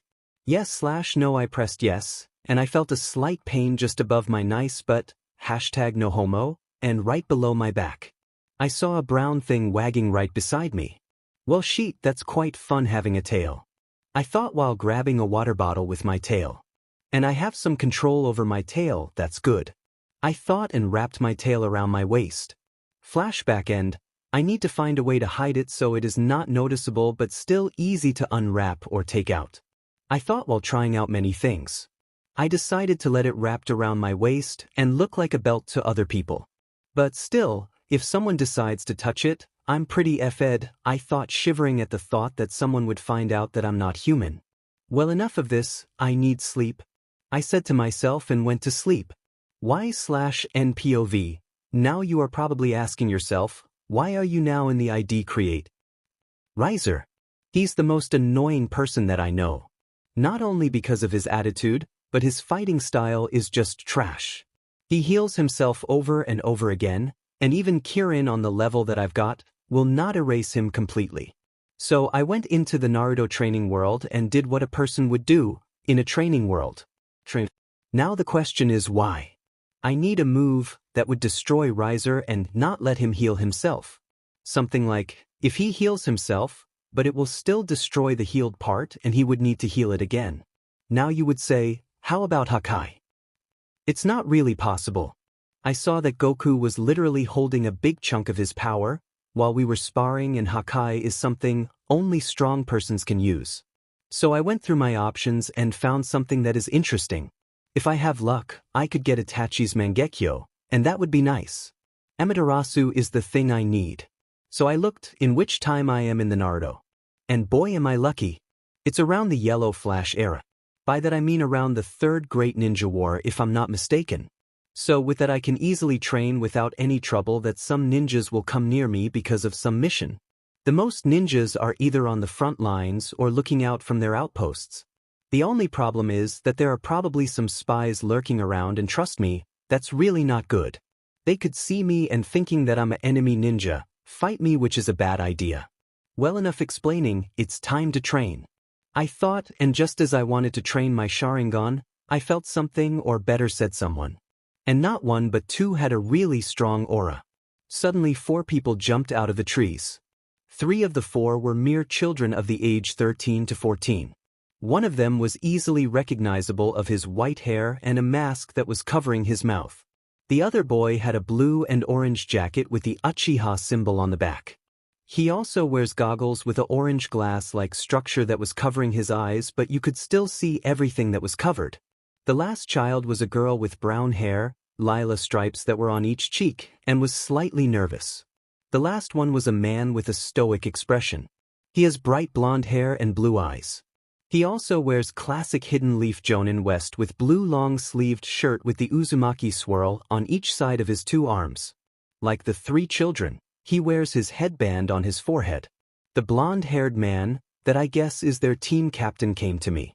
"Who are you and what are you doing near the Hidden Leaf Village?" he asked with a stern voice. I looked straight at his eyes and said, "I'm sorry, sir. I'm lost. I was wandering around the lands, because the war has destroyed my village and taken my parents from me." He looked softer and smiled. "Why are you wandering? Wouldn't be a better idea to stay at a village?" he asked, smiling at me. I figured out that if I would join a village, they would use me either as a bait or as a spy that could easily be disposed of. So I decided to be alone. I said, making him look a little sad. He of course knew that I'm probably right, but still looked at me and introduced himself. "My name is Minato Namikaze and this is my team. The boy with white hair is Kakashi Hatake, the boy with goggles is Obito Uchiha, and last but not least, is the girl, Rin Noera," he said, smiling. "Hi," said both Obito and Rin. Kakashi stared at me, trying to figure out if I'm an enemy. Of course. That's young Kakashi for you, I thought, and waved back at them. "Well, come with us to the village there. You could stay a day or dash." Suddenly Minato stopped and both me and Minato looked at the trees. "Looks like we have company," I said, activating my Sharingan. Minato and his team took a stance. "You're right. It looks like we have to wait with our little chat," Minato said, readying his special-made kunais. 10 IWA ninjas came out of their hiding. If someone asks what's IW, it's the Hidden Stone Village which had participated in the war, fighting the Hidden Leaf with Kumo, the village hidden in the clouds. I used Observe on them and their stats weren't either slightly above or below the last ninja I fought here. Kakashi immediately started charging his Chidori, while Obito was scared. Of course, I forgot Obito is scared in his young days. Demen, after few deaths he's one of the most badass shinobis in Naruto. I thought while readying my Tanto. Screamed a few of the opposing ninjas and charged at us. Kakashi immediately used Chidori's piercing power and killed 3 of the 5 that were charging at us. Me myself used Fire Style, Fireball Jutsu, and killed the last 2 that were running at us. Minato teleported himself behind 2 ninjas that were probably some long-range jutsu users that had quite a distance. Typical Minato, thinking more ahead than everyone else. Other than the Naruto. I thought, jumped back and stretched my hand to the clouds. Kakashi and Minato, realizing that I planned to use a strong jutsu, were trying to defend me. Obito threw few shurikens that caught a ninja off guard and injured him badly. Rin herself was summoning logs to try and get some of the opposing ninjas off balance. They're good, I thought, and used Observe on them. Name, Kakashi Hatake. Level, 23. Age, 14. Title, Prodigy, son of the White Fang race. Human HP, 2300 CP, 2300 STR, 25 END, 27 AGI, 32 INT, 30 WIS, 32 LUK, 28 CP CTR, 45 Name, Obito Uchiha. Level, 19. Age, 13. Title, Failure, Class Clown, Friend of Everyone race. Human HP, 1900 CP, 1900 STR, 23 ND, 24 AGI, 29 INT, 27 WIS, 29 LUK, 25 CP CTR, 36 Name, Rin Noera. Level, 21. Age, 13. Title, Healer, Jinchuriki of the Three-Tailed Beast race. Human HP, 2100 CP, 2100 STR, 22 END, 25 AGI, 29 INT, 33 WIS, 28 LUK, 30 CPCTR, 55 Name, Minato Namikaze Level, 34 Age, 19. I tried to look it up but boy did I get weird results, so I'm not gonna make him FING 13, even if it sounds FING amazing and shows he was a FING prodigy. Title, Prodigy, Next Hokage Race, Human HP, 3400 CP, 3400 STR, 37 ND, 35 AGI, 38 INT, 37 WIS, 40 LUK, 38 CPCT, 78. We all know, to F around with time and space you need to have a unbelievable control over chakra. Yes, they really are good. I thought and realized that my jutsu was ready. I really need to work on the time that it needs to charge. Watch out! I shouted and Team Minato jumped behind, while the IWA ninjas thought that it was only a fluke to distract them. Begone with the thunderclap. Kirin! I shouted and moved my hand down. A giant lightning dragon came out of the clouds and flew down onto them. The dragon came down onto them, killing the last IWA ninjas. I jumped down from the tree. It's quite a strong jutsu you have. I'm very impressed, said Minato smiling. Thank you, I said and started walking. If you ever want to join a village, the Hidden Leaf Village will happily welcome you with open arms, said Minato. I'll think about it, I said, turned around and smiled at them. By the way, my name is Y/N, L/N. I said and shunshed myself far away from them. A very small time skip, MIFAIs. Next time I level them up I will do it alone and scream until my throat hurts.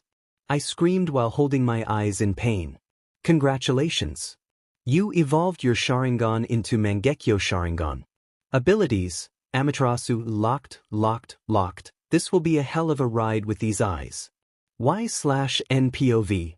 I'm right now watching the fight between the Gremory Peerage and the Stray. And BOI is the Stray getting clapped. First it got its arms cut off by Kiba, who was surprisingly precise with the cuts. After that Kaneko went to the Stray, only to be swallowed by that weird mouth on the Stray's bottom part. Issei was shocked and wanted to help Kaneko, but was stopped by Rias. Issei wanted to say something, but suddenly Kaneko rips the weird mouth open, walks out of it with partly ripped clothes, and punches the Stray, sending it flying and ultimately landing on the cold, strong floor. While everyone thought she was finished, her arm that was cut off suddenly moved and tried to attack Rias. In the last second Issei jumped and punched the arm a good distance from his king. It seemed like she thanked Issei and called her queen while Issei was hoping he will get a reward later on. Akino, it's your turn, said Rias, while watching what her queen will do. Alright, I promise you will have good time, said Akino and started shooting lightning at the Stray, while getting turned on. Issei was confused but Rias explained him that Akino was into SM. Enough Akino, said Rias stopping Akino in her good time. Already? And I was getting started to feel really hot, whined Akino while lightly rubbing her wet spot. Rias just shook her head and went to the Stray Devil, which was laying on the ground and was visibly in pain. Any last words? I heard Rias say. I looked and saw her standing over the Stray with a dark ball of energy. Go to hell, shouted the Stray and its second arm flew over to Rias. Of course Rias didn't see it and the rest realized it too late. Just as the hand could touch the hair. Amaterasu! I shouted and used my new skill. A black fire, literally, disintegrated the arm into ashes. Shouted the Stray in pain. How does she feel that? Wasn't the DMN arm cut off? I thought. Rias turned around a few times, before ultimately asking in a stern voice, who's there? I had my mask with me so I put it on my face and jumped down. Hello there, Grem. I thought you would need a helping hand while killing the Stray. There was a rumor that the Stray could control its limbs after it was cut off, but seeing it in person it's truly astonishing. I said with an lightly arrogant tone to her, which seemingly made her a bit angrier. Kaneko, Akino and Kiba took a stance while Issei stood frozen in place. He seemingly recognized me. Wait, you're that dude that saved me, right? He said with a nervous tone. I turned to him and answered. Yes, I am. It's good to see you again. It looks like I scared him, because he doesn't remember giving his name to me. Don't worry, I heard your name while observing your fight with the stray that made them more on guard. I chuckled. I'm sorry if it sounded alarming, I don't want to hurt you. If I wanted, then you would be already on fire and turning into nothing more than a pile of ash. That relaxed Kaneko, Akino and Issei, but ticked off Kiba and Rias. Interesting magic you have there, said Rias, which got an raised eyebrow from me. Well, thank you for the compliment, Miss Gremory. I turned around and wanted to use Shunshin no Jutsu or otherwise known as body flicker technique but was stopped by Kiba's voice. It looks like you can use swords to write, he pointed at my tanto, while smiling. I looked at him and said, why yes, I can use swords. Why do you want to know? He smirked. How about a fight? It looks like you think that you can beat us, so I suppose it isn't a problem if we had a little sparring match. He said in a slightly arrogant and mocking tone. I chuckled yet again. I know that I will beat you all, but I don't want to embarrass you. Now if you would excuse me, I have to impatient girls at home that wait for my arriving. I said and jumped out of the building. Kiba wanted to go after me, after I verbally abused them with a single sentence, but was stopped by Rias, that said it would be stupid to go after me. She said something else but I couldn't hear it, because I was already in the middle of performing my body flicker technique.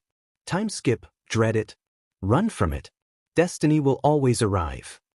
Ashit, here we go again. I just walked into my house and saw Calawarner and Hadaka arguing. No, Y/N, will love my apron. It looks far better than yours, shouted Calawarner. I inspected her apron and it was an interesting one. It hair the same color as her hair, and had a heart cut out in the apron where her cleavage is. Oh. My is far better designed than yours, shouted my little sister back at her. Her apron was white, while having, I love my big BR written on it. It was quite cute. They turned around to me when they heard some noises. Hey, how are you two? I said, not even shocked seeing them not having anything under the apron. Good, how are you, darling? Said Calawarner, getting dangerously close to me. Hey, it's unfair, screamed my sister and jumped on me. Both me and Calawarner fell down on the ground because of Hadaka. As I tried to sit up, I realized in which dangerous position am I. Warning. Very small lemon, which could be Oswell not called a lemon. You decide what it is.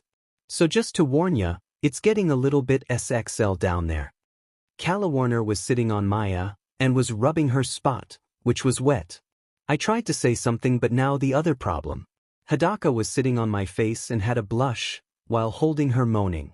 Me being me, I wanted to say something, but because of the whole movement with my lips, my little sister moaned so loud that the neighbors heard it. Yep, FBI is on the way. I thought, don't do it so suddenly, big broit's getting me weird down there, said Hadaka while holding her moaning in. Wow, Y/N, you're so strong down here, said Calawarner and rubbed her spot against that. God, please help me. I screamed in my head. Y/N POV. Well, if God is not going to help me, then I used my Shunshin no Jutsu to get out of the dangerous situation.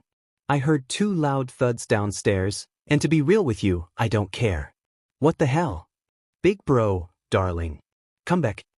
I heard 2 voices simultaneously saying, which sounded pretty pissed off. Yeah, no, I'm gonna pass.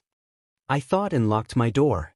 I sat down onto the ground in the middle of my room and started meditating. After a few hours, I heard a knock on my door. No, I want to be alone, I shouted, so whoever was standing behind the door heard what I wanted to say. It seems it worked because the said person went probably downstairs. Okay, now I'm scared. They usually knock until I let them in. I thought to myself, went out of my room and went down the stairs. As I reached the last step, I saw my little sister sitting on the couch and sniffing. I got worried, so I went to her and sat down next to her. Almost immediately she hugged me and cried onto my seat. I still can't believe they're gone. Sniff, I just think they are on a business trip and they're right now on the way to come back and hug us, said my sister, while crying her eyes out. Even the most hardest persons have weak spots. I shook my head and hugged her tighter. Don't worry, they probably are proud of us. Look where we got alone, I'm sure they're proud, I said while hugging even tighter. She then looked up to me and I saw her smile. I saw her genuine smile.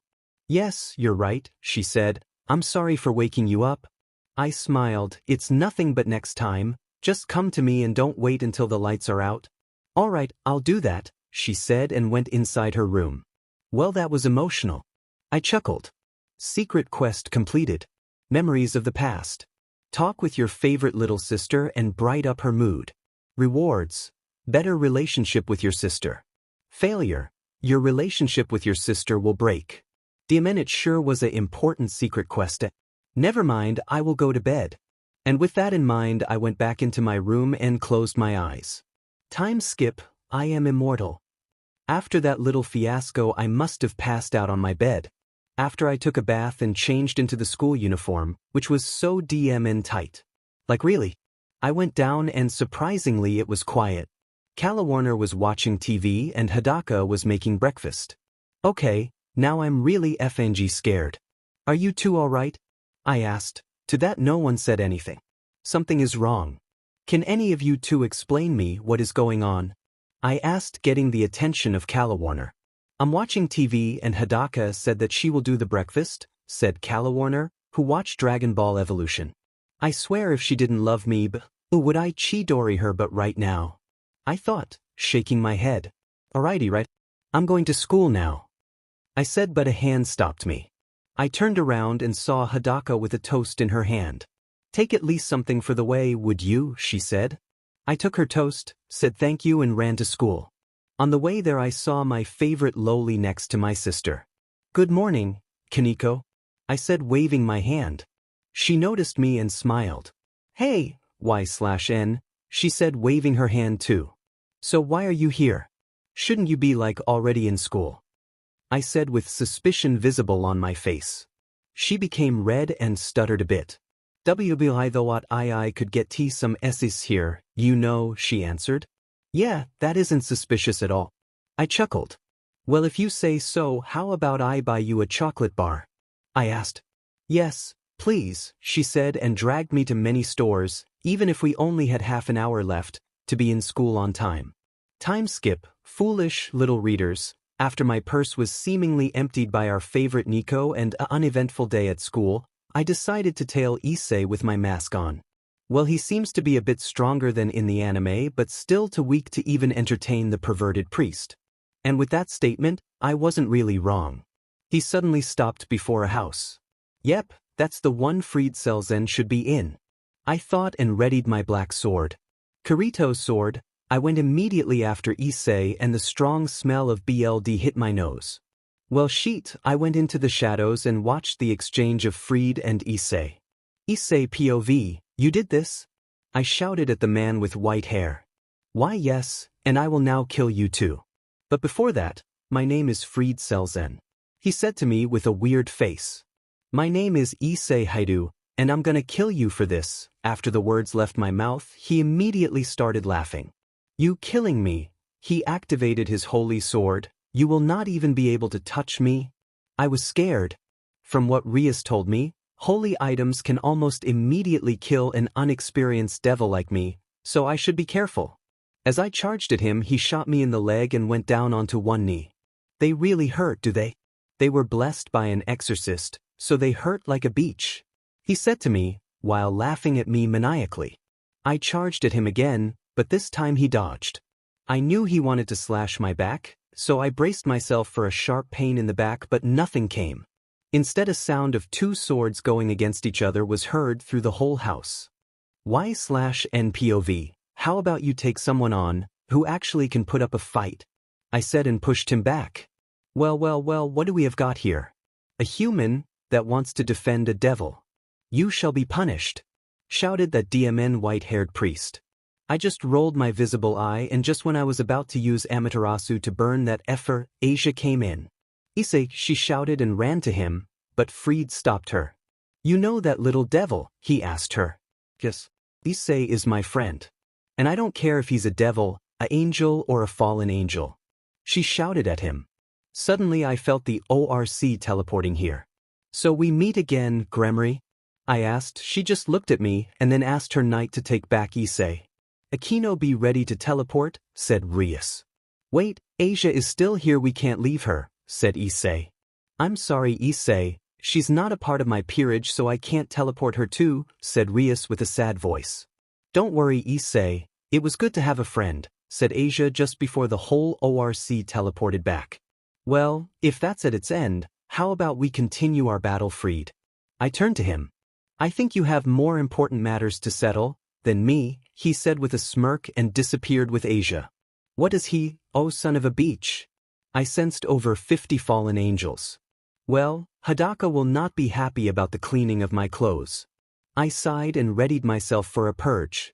I started by using Shunshin no Jutsu and gutted 7 fallen angels. Already few dozen feathers were dropping. Already a mess on the streets. I thought and readied my Chidori. Chidori. I shouted and went through 2 fallen angels. I need to upgrade it more so I can go through more than 2 people. I then used my fire shot and killed another 3. I noticed that I should use something more explosive, so I used my explosion tags and killed over 30. That did more than I thought. For the last 8 I used Amaterasu, so they screamed in agony. That felt good. I said to myself and went back home, leaving a few dozen black feathers on the ground. Y/NPOV, so here I am, acting like a stalker. After the whole fiasco with the fallen angels I got lazy and didn't train. So I decided, since I'm not training, I'll follow Issei and Asia on their date. And I must admit, it looks like they have a really good time. It's sad that their date is gonna be interrupted by a fallen angel that goes by Rainer. They're right now sitting on a bench and talking about Asia's life. I heard what she has gone through. For that little innocent girl to go through such pain, it's unbelievable.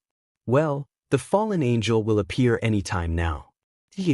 Unbelievable. She had gone through such horrible, wait, what is that aura that I'm sensing? Suddenly a bright violet light shined right in front of us. Wait, it's that fallen angel. Well, what do we have got here? A slutty nun with her boyfriend. She asked.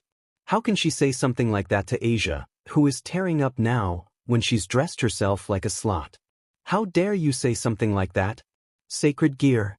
I shouted and a red gauntlet appeared on my left arm. That won't work twice, she shouted and threw a spear of light, which went straight through my I grunted from the hit and fell to my knee. Issei, screamed Asia, who ran to me seconds later and started healing me. Wow, the pain, it's almost completely gone. I thought, how about a deal, Asia? You come with me and your precious friend will live. She said while smirking. No, I will not let you take Asia. I shouted, but suddenly, my instincts were telling me to dodge. I pushed Asia out of the way, but I was too slow and got hit from the explosion. Come with me, Asia. Spade the fallen angel, while landing right beside her. I tried to stand up, but couldn't because of the wounds. All right, just please don't hurt him. The fallen angel took that as a yes, brought her into a tight hug. Goodbye, friend, said Asia with tears in her eyes. Asia. I shouted, but they teleported away. Y/NPOV. Dimen, sheet just went down. Well, I'll just wait till they go to the church and then I'll save Asia, before they take her sacred gear away from her, killing her in the process. Now it's time to go home, or I could watch how Issei is gonna get slapped by Rias. Yeah, I'm gonna go with the second option. Time skip, I always come back. Slap Dom. Just as Kaneko wanted to bite into her chocolate, Rias slapped Issei so strong that the spot became red. It was a perfect timing. Now they have a boring talk about his devil piece of how long does it take. Good, they're finished. I saw how Rias and Aquino left the building. I placed my mask on my face and went into the building. So we will not let you go there alone, said Kiba to Issei, who was shocked that Kiba and Kaneko want to help. And I'll help you 3, since in the church are around 100 stray and weak exorcists with around 20 weak fallen angels, I said, walking out of the shadows. 3 of them tensed up and went into a stance. Didn't you hear me? I'll help you in defeating them and help to save that poor little soul who's probably dying right now. I said, referring to Asia.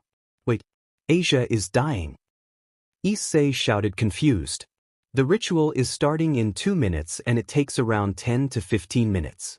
If you think you can take 120 opponents in around 8 minutes then we can leave in a few minutes, but I would rather going right now. I said with a stern voice. All right, we'll take any help we can take, said that perv and ran to the church. Come on, we need to save Asia. Kiba and Kaneko were right behind him. And while they are concentrated on the opponents, I'll take Asia to the ORC building. Good plan, isn't it? I asked no one in particular. I used Shunshin no Jutsu and teleported myself near the church. I saw Rias and Akino taking Middlet and other random fallen angels on, who replaced Donaseek and Calawarner. Well, if they're busy with them, I think it's time to take Asia with me. I thought, but I heard an explosion. Wait, impossible. It's too early for that. I used the Shunshin to teleport myself into the church. I knew it was wrong. Kaneko and Kiba are still fighting under the church, but the timing is wrong. Asia should be dead in a few minutes, not now. I thought, never mind, I'll go help defeat the stray exorcists under the church. I went down and immediately dodged a slash. Piccolo would be proud. I thought, remembering the good old DBs. I took out my Tonto and start slashing through the exorcists. Fire shot. I used it and heavily injured an stray exorcist. Good, you're here too. I heard Kiba say.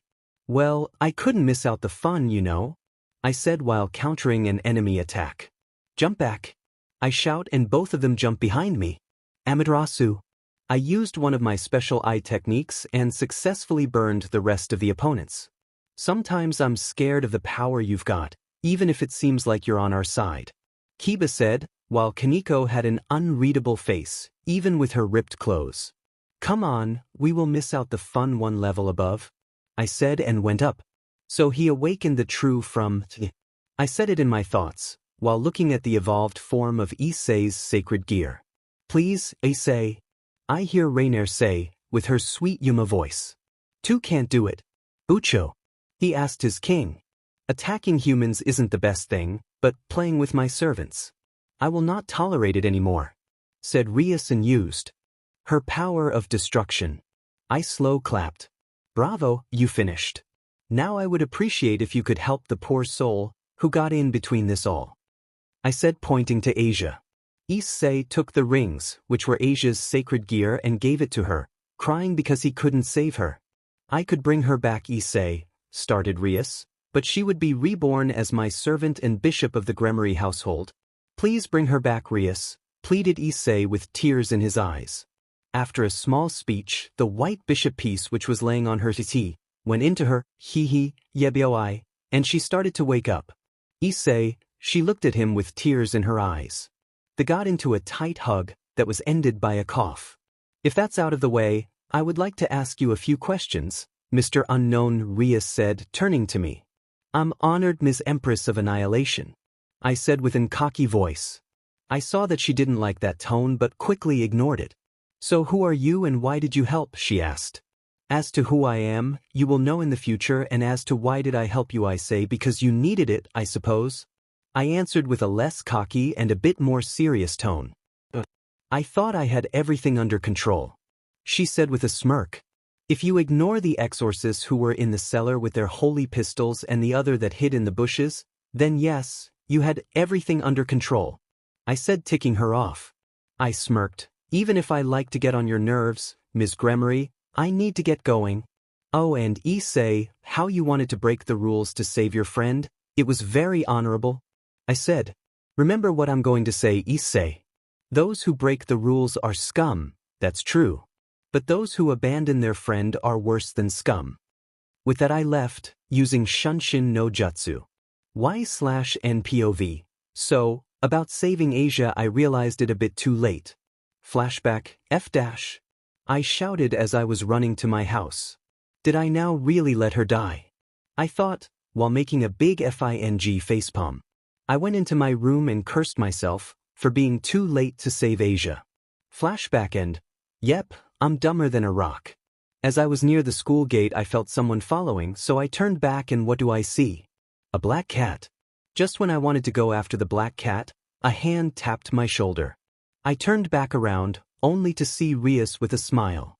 Can you meet me after school? She asked. I raised my eyebrow. Why would she ask it, when for the last few days she didn't even bother to talk to me? I thought about it. Of course, Bucho, I answered and smiled. She had an even happier expression. Good, I'll ask Akino to prepare some tea. I went into my class, and like a classic main character, sat near the window. Time skip, hello there.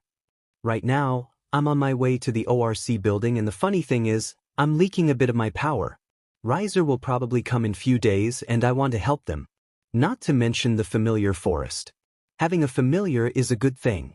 I knocked and the door was opened by none other than Kiba. Ah, Y/N. Good, Bucho was already waiting for you. He said with his usual smile. If he doesn't turn out gay, I'm gonna get surprised. I chuckled. Well, let us not keep the devil waiting, shall we? I said with a smirk. He visibly tensed up, but I ignored it. Y/N. We were just talking about you, said Rias with a happy expression. Sorry that I'm late, I got lost on the path of life. So what do you want? I asked. Do you believe in supernatural? She asked with a serious tone. Why yes, of course.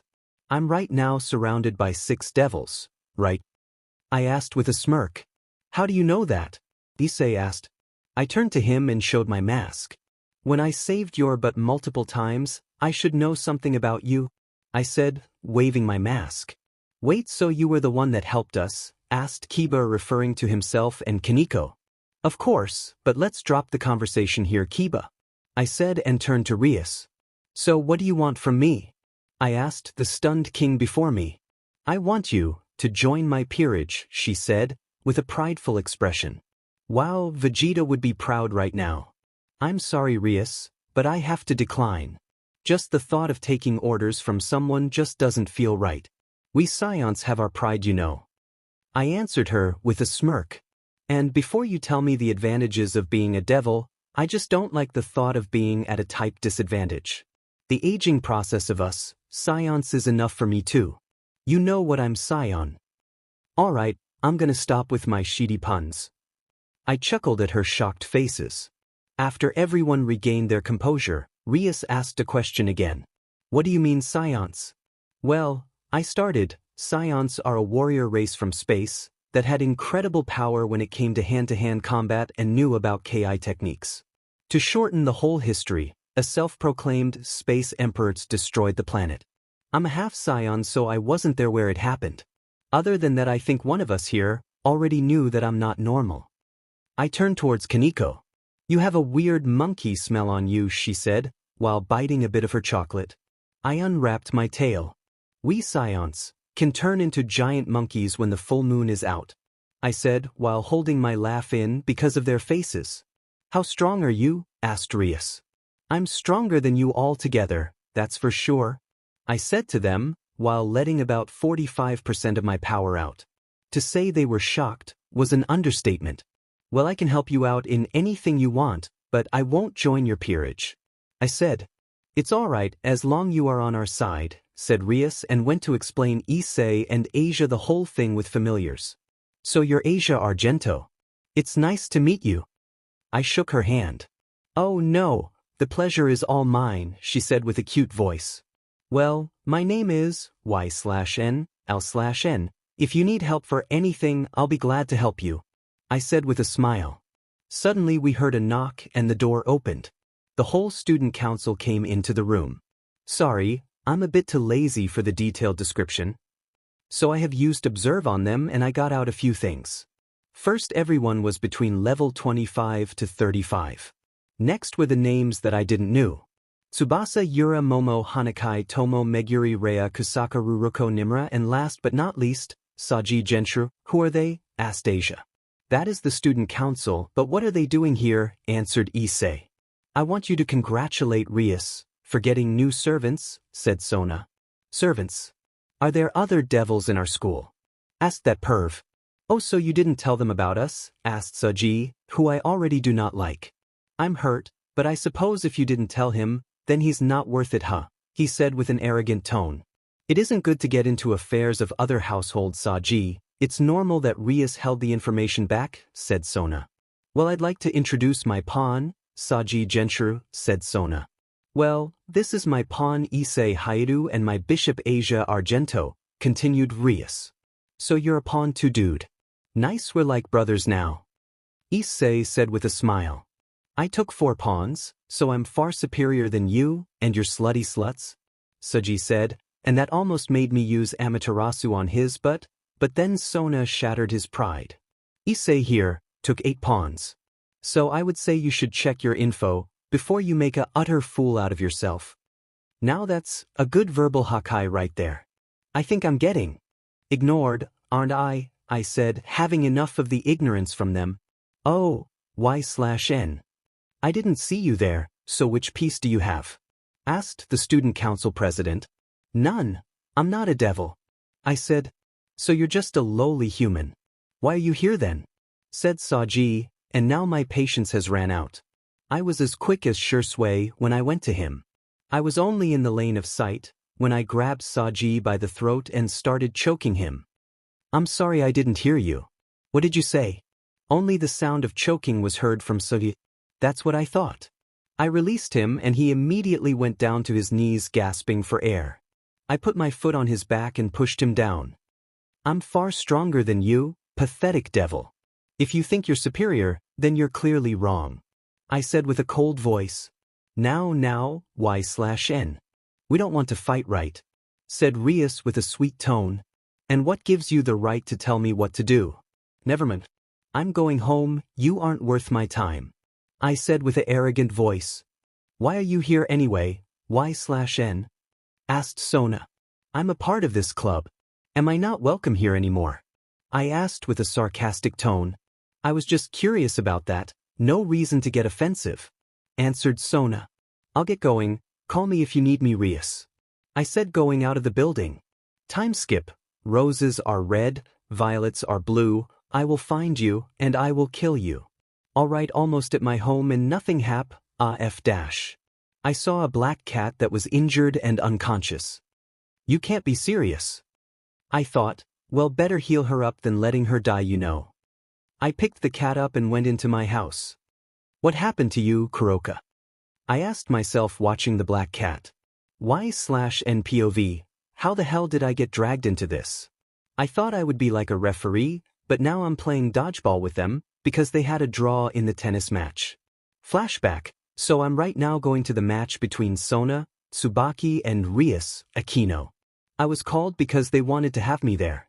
My sister being annoying, she asked if she could come too, probably to hit every girl that looked at me, but I didn't want to get Hidaka in trouble, so I asked her to stay behind. I see that many students are sitting and watching, so I went to Kiba and Kaneko and sat down next to them.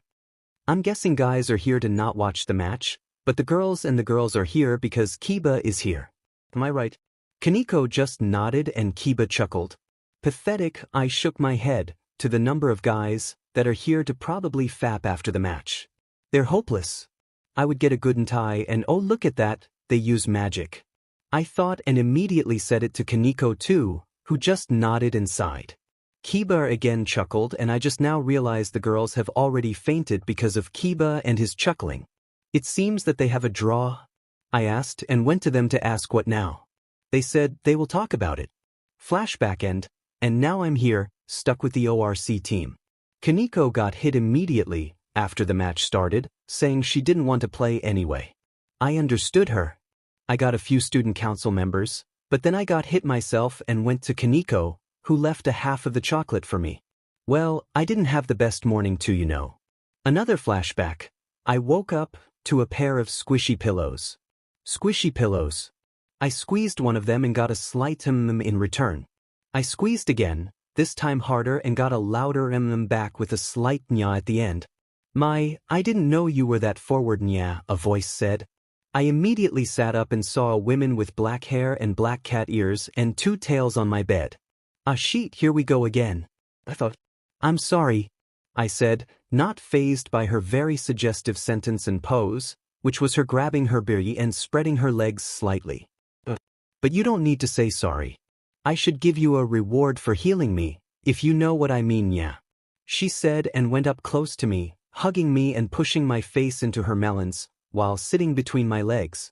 Yeah, no, I'm not gonna have a CC with her yet. I thought and used my Shunshin no Jutsu to escape her grip. Ah, I wanted to reward you, yeah, she purred out. Big bro. You're up yet?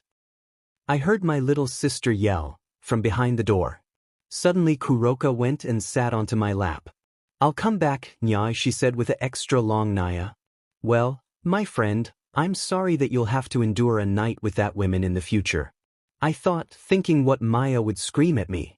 Kuroka then jumped out of the window onto another roof of a house and ran away. Flashback end, while I got caught up in my mind, Issei got hit by a ball that went straight into his ball. Deserved, both me and Kaneko said at the same time, and got back to eating chocolate. It looks like only Rias and Sona are on the field and Rias has a ball. For Issei, shouted Asia. For Issei's jewels, shouted Kiba. For Issei's interesting place, shouted Akino suggestive. For Issei's ball, both me and Kaneko said, unimpressed. Rias threw her ball, hitting Sona square on, while she struggled to catch the ball, but in the end, it didn't even matter. They cheered Asia. Time skip, jumps down from a table in a tingle costume. I'm a time skip. Right now we're in the familiar forest, which is scary for Asia. Speaking about Asia, she was clinging to me, which I didn't mind, but I wanted to explore the forest on my own. Asia, she turned to me, can you go to Issei, Akino and the rest? I'm going deeper, Leo. I mean Asia. She reluctantly agreed, let go of me and went to the ORC. Now I can go explore. I went deeper just like John and found a cave. I went in, but immediately regretted because I didn't have my flashlight. I thought, hello. I asked and heard a dark voice. Who are you and how dare you interrupt my sleep? Asked the deep voice. My name is Y/N, and I'm sorry for interrupting your sleep, but I'm searching a familiar, the voice laughed. A familiar, the voice asked, and suddenly a pair of eyes were seen. If you can show me that you're worthy, I shall become your familiar, the voice. I'm ready, I said, and suddenly a man with long black hair, a weird fan, red armor and Rinnegan and, my god, it's Madara. Yep, I'm effed, I'm so effed. Wait, I turned to the red eyes. Holy shit, that's Kurama. And now he fed up, never mind that, I will try. He's strong but I fought with Whis, so I should be on Madara's level. New quest. It's time to test your strength. And Madara Uchiha will be your opponent. Rewards Madara's gun by 4,000 EXP, 1 skill book, 1 new skill, 10 skill points, 5,000 yen. Do you accept? Y/N. I chose yes.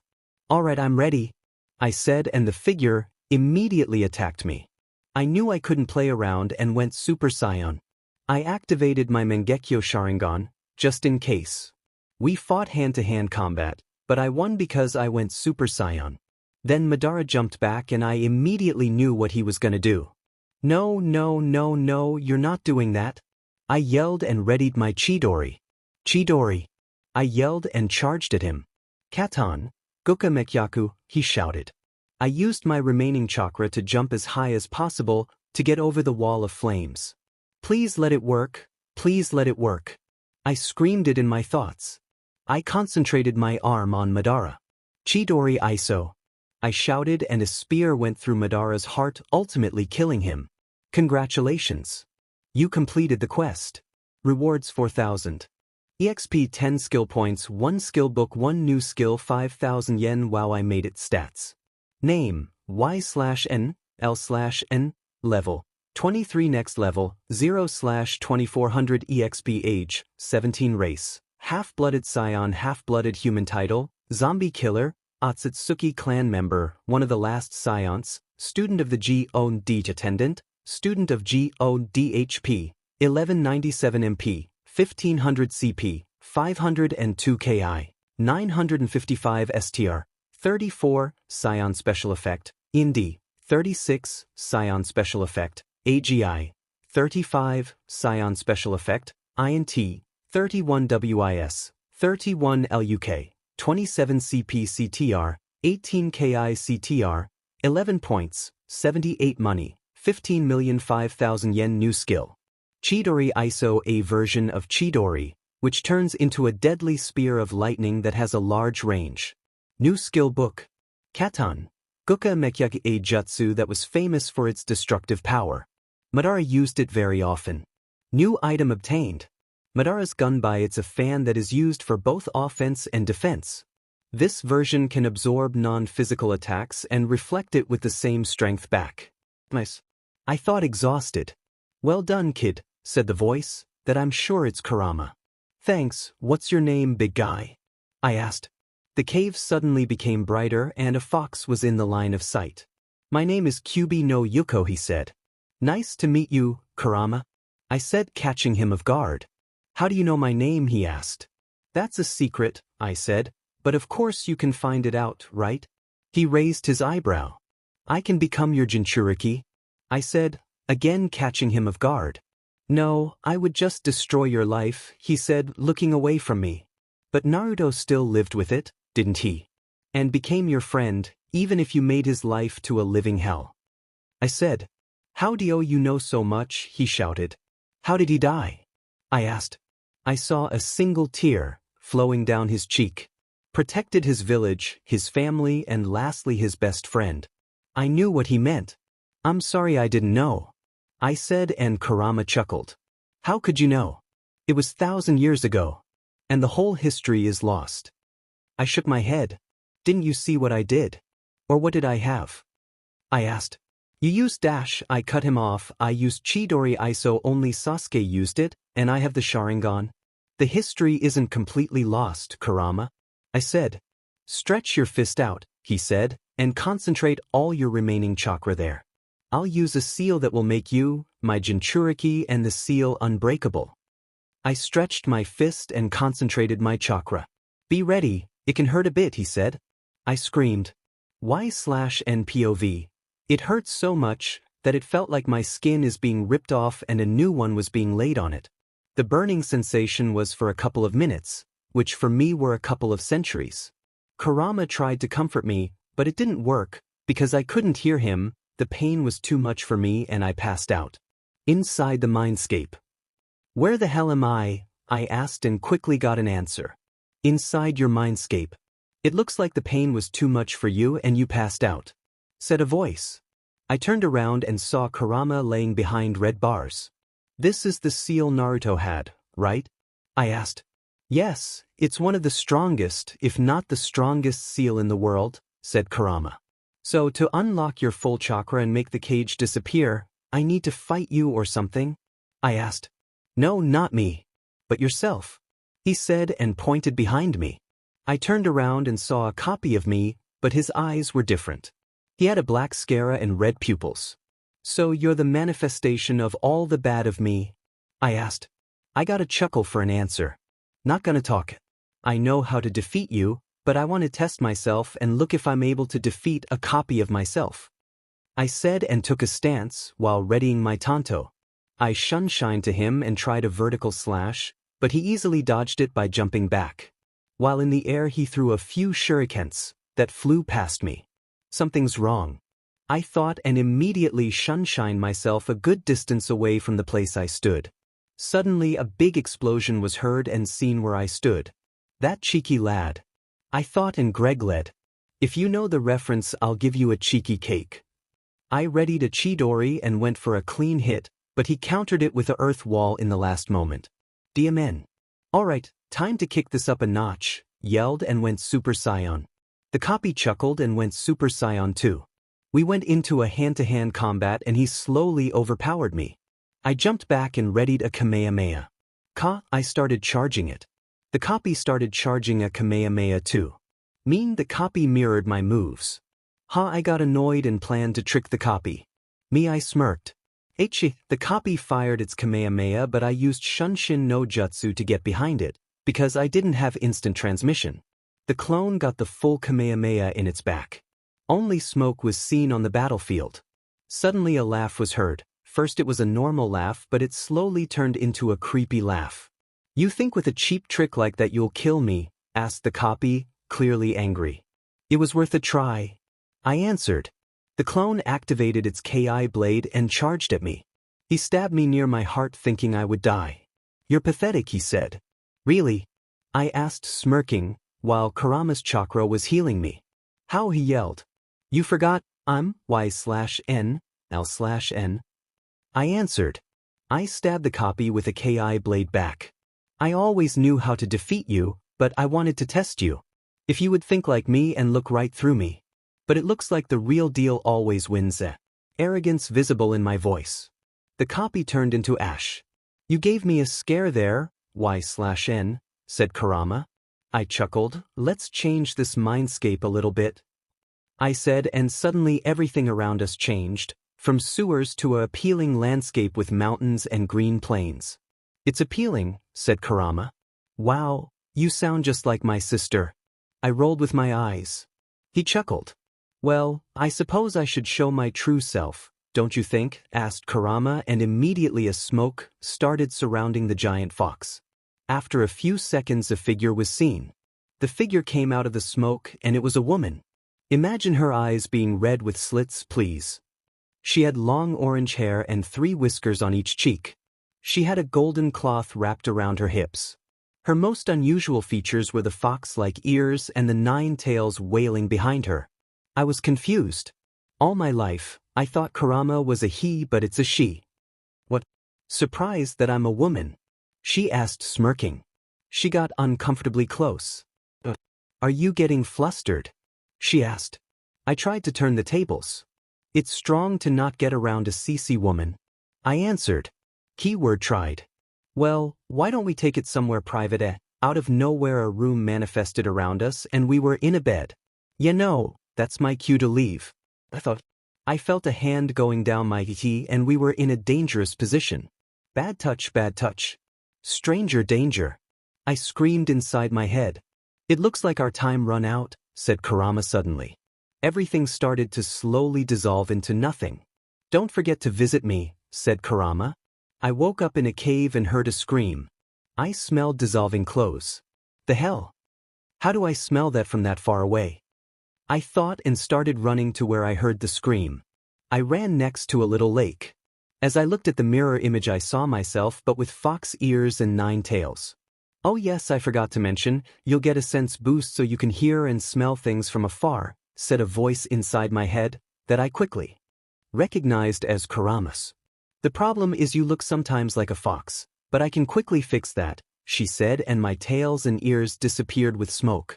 After that little fiasco, I ran and saw the ORC girls getting their clothes melted off by a slime, while Issei watched with a creepy smile. I just shook my head and used my elucidator to cut the slime. A little dragon electrified Issei slightly and flew to Asia. Well, I think it's time to get home, I said. Y/N is right, we should get back, said Rias. You've became the Jinchuriki of the Kyubi no Yuko. You've became a kitsune. Your senses became far more sensitive. You unlocked Kyubi no Yuko's chakra. Abilities unlocked. Inhumane regeneration, inhumane senses, chakra tail release, currently, 1 tail, tailed beast bomb because of the special sealing that was used, 2 extra abilities were unlocked. Sage mode, fox. Just like the toad sage mode, but the eyes aren't like toads, but like Kurama's. The orange around the eyes is now red. Summoning of the Kitsune Katana.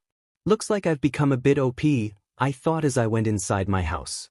I, as usual, just ignored the argument between Calawarner and Hidaka and went into my room. I feel like I'm forgetting something, I thought, and as soon as I thought about it, a teleportation circle appeared. Rias came out of the circle. I shook my head. Rias hugged me. Y/N, I need you to take my virginity now, said Rias, but as I wanted to answer, another teleportation circle appeared in the middle of the room. Out of it came a woman in around her 30s with silver hair. I used Observe on her and she was level 48, with an interesting title. Title, The Maid of the Lucifer. Yeah, even the title says that she's a great flaming beach, but only when she was first showed. Please, Rias, have some respect to yourself. Do you need to lose your virginity to a lowly human? She asked. And her arrogance is running my patience low. I sighed. I'll lose virginity to who I want and when I want, yelled Rias, but not loud enough to wake everyone up. As I said, Rias, have some respect to yourself, said Graphia, while disappearing via using the teleportation circle. I'm sorry, apologized Rias, and used the teleportation circle too, to get home. It's getting more and more chaotic here, I said to myself. Y/N POV, I do not want to meet that great flaming a-hole of a bird. Arrogance, Cockiness and the perverted mind is just annoying. The next thing is that his whole peerage is only women. And I don't have anything against it, if it doesn't look like he had SEC with every single one of them. Besides his sister. I hope he didn't have SEC with his sister, because someone like him doesn't deserve it. After that whole thinking, I got up from the bed and went straight to shower. Nice and refreshing. I love the shower. Wait a minute dash, I turned around to see Calawarner with a cheeky smile. How the F did she get here? I didn't even sense her. And I'm the main character. I was shocked. Era, that's not good. What is my darling doing here? Definitely not good. Well, you know, normal things like having a shower. So I would be thankful if you would go away. I said, trying to have a poker face, while seeing her naked. Oh, but I would like to have a shower too. How about we take one together? She asked, closing the distance between us. Oh my Cammy. Her melon's theory squeezing my lungs. How about you wait? Asked her back. I'm sorry, but I found a job and I would like to be fresh. Not to mention on time. She answered. She started kissing my neck and grabbing the D, but begone, he. I screamed in my head and shunshin myself out of there. That was close. I thought and looked around, only to realize something. I chuckled. I'm in danger. Big bro, I heard a voice say. I turned around and saw Hidaka only in a towel. She probably just got out of the shower and came back to change in her room. Hey, how are you? It's a fine morning, so I hope good. I said, sweating. I saw her blushing madly and sweating. She rubbed her thighs too. What is wrong with her? I asked myself. Then it struck me. I looked down and saw that I had nothing on. My friend down there woke up too because of Calawarner. Sorry. I yelled and shunshined again, this time carefully thinking where I want to appear. I heard my sister saying it's all right and that I can stay, but I ignored her. The hell is wrong with them? I know MC and so on, but come on. I shook my head and finally put the school uniform on. After I was finished, I went down, only to get an awkward stare. Hey Hidaka, I'm sorry about before. I just needed to dash, I started, but she cut me off. Never mind. Next time ask me if it's all right. Then I can prepare, when you come, okay? Said Hidaka, still madly blushing. Why yes, of course. I answered with a small stutter. I grabbed the breakfast that was prepared by my sister and went to school. On the way there I saw Calawarner. Weird, I was interested to why is she going in the direction of school, but I just dismissed it. Isn't it Kaneko? I noticed how Kaneko is going into a sweet shop. I went inside the shop too and looked for her, only to find her in the chocolate aisle. Kaneko tried to grab a chocolate bar, but because she was small, she couldn't reach it. I went behind her and grabbed the chocolate bar. Y/N. What are you doing here? She asked, while lightly blushing. Kaneko POV, why am I blushing? I looked straight into his appealing eyes. His smell was interesting too. Now he doesn't smell only like a monkey, but he has a scent of a fox too. I got more hot of the thought seeing him in his kitsune form. Not now. I rubbed my thighs together. Why did we meet here? We're practically alone and it's mating season for me. It gets worse and worse every second. I thought, holding in my urge to jump on him. Are you alright? I heard him asking. Y/N POV, are you alright? I asked her. I noticed how red she was, not to mention the look in her eyes.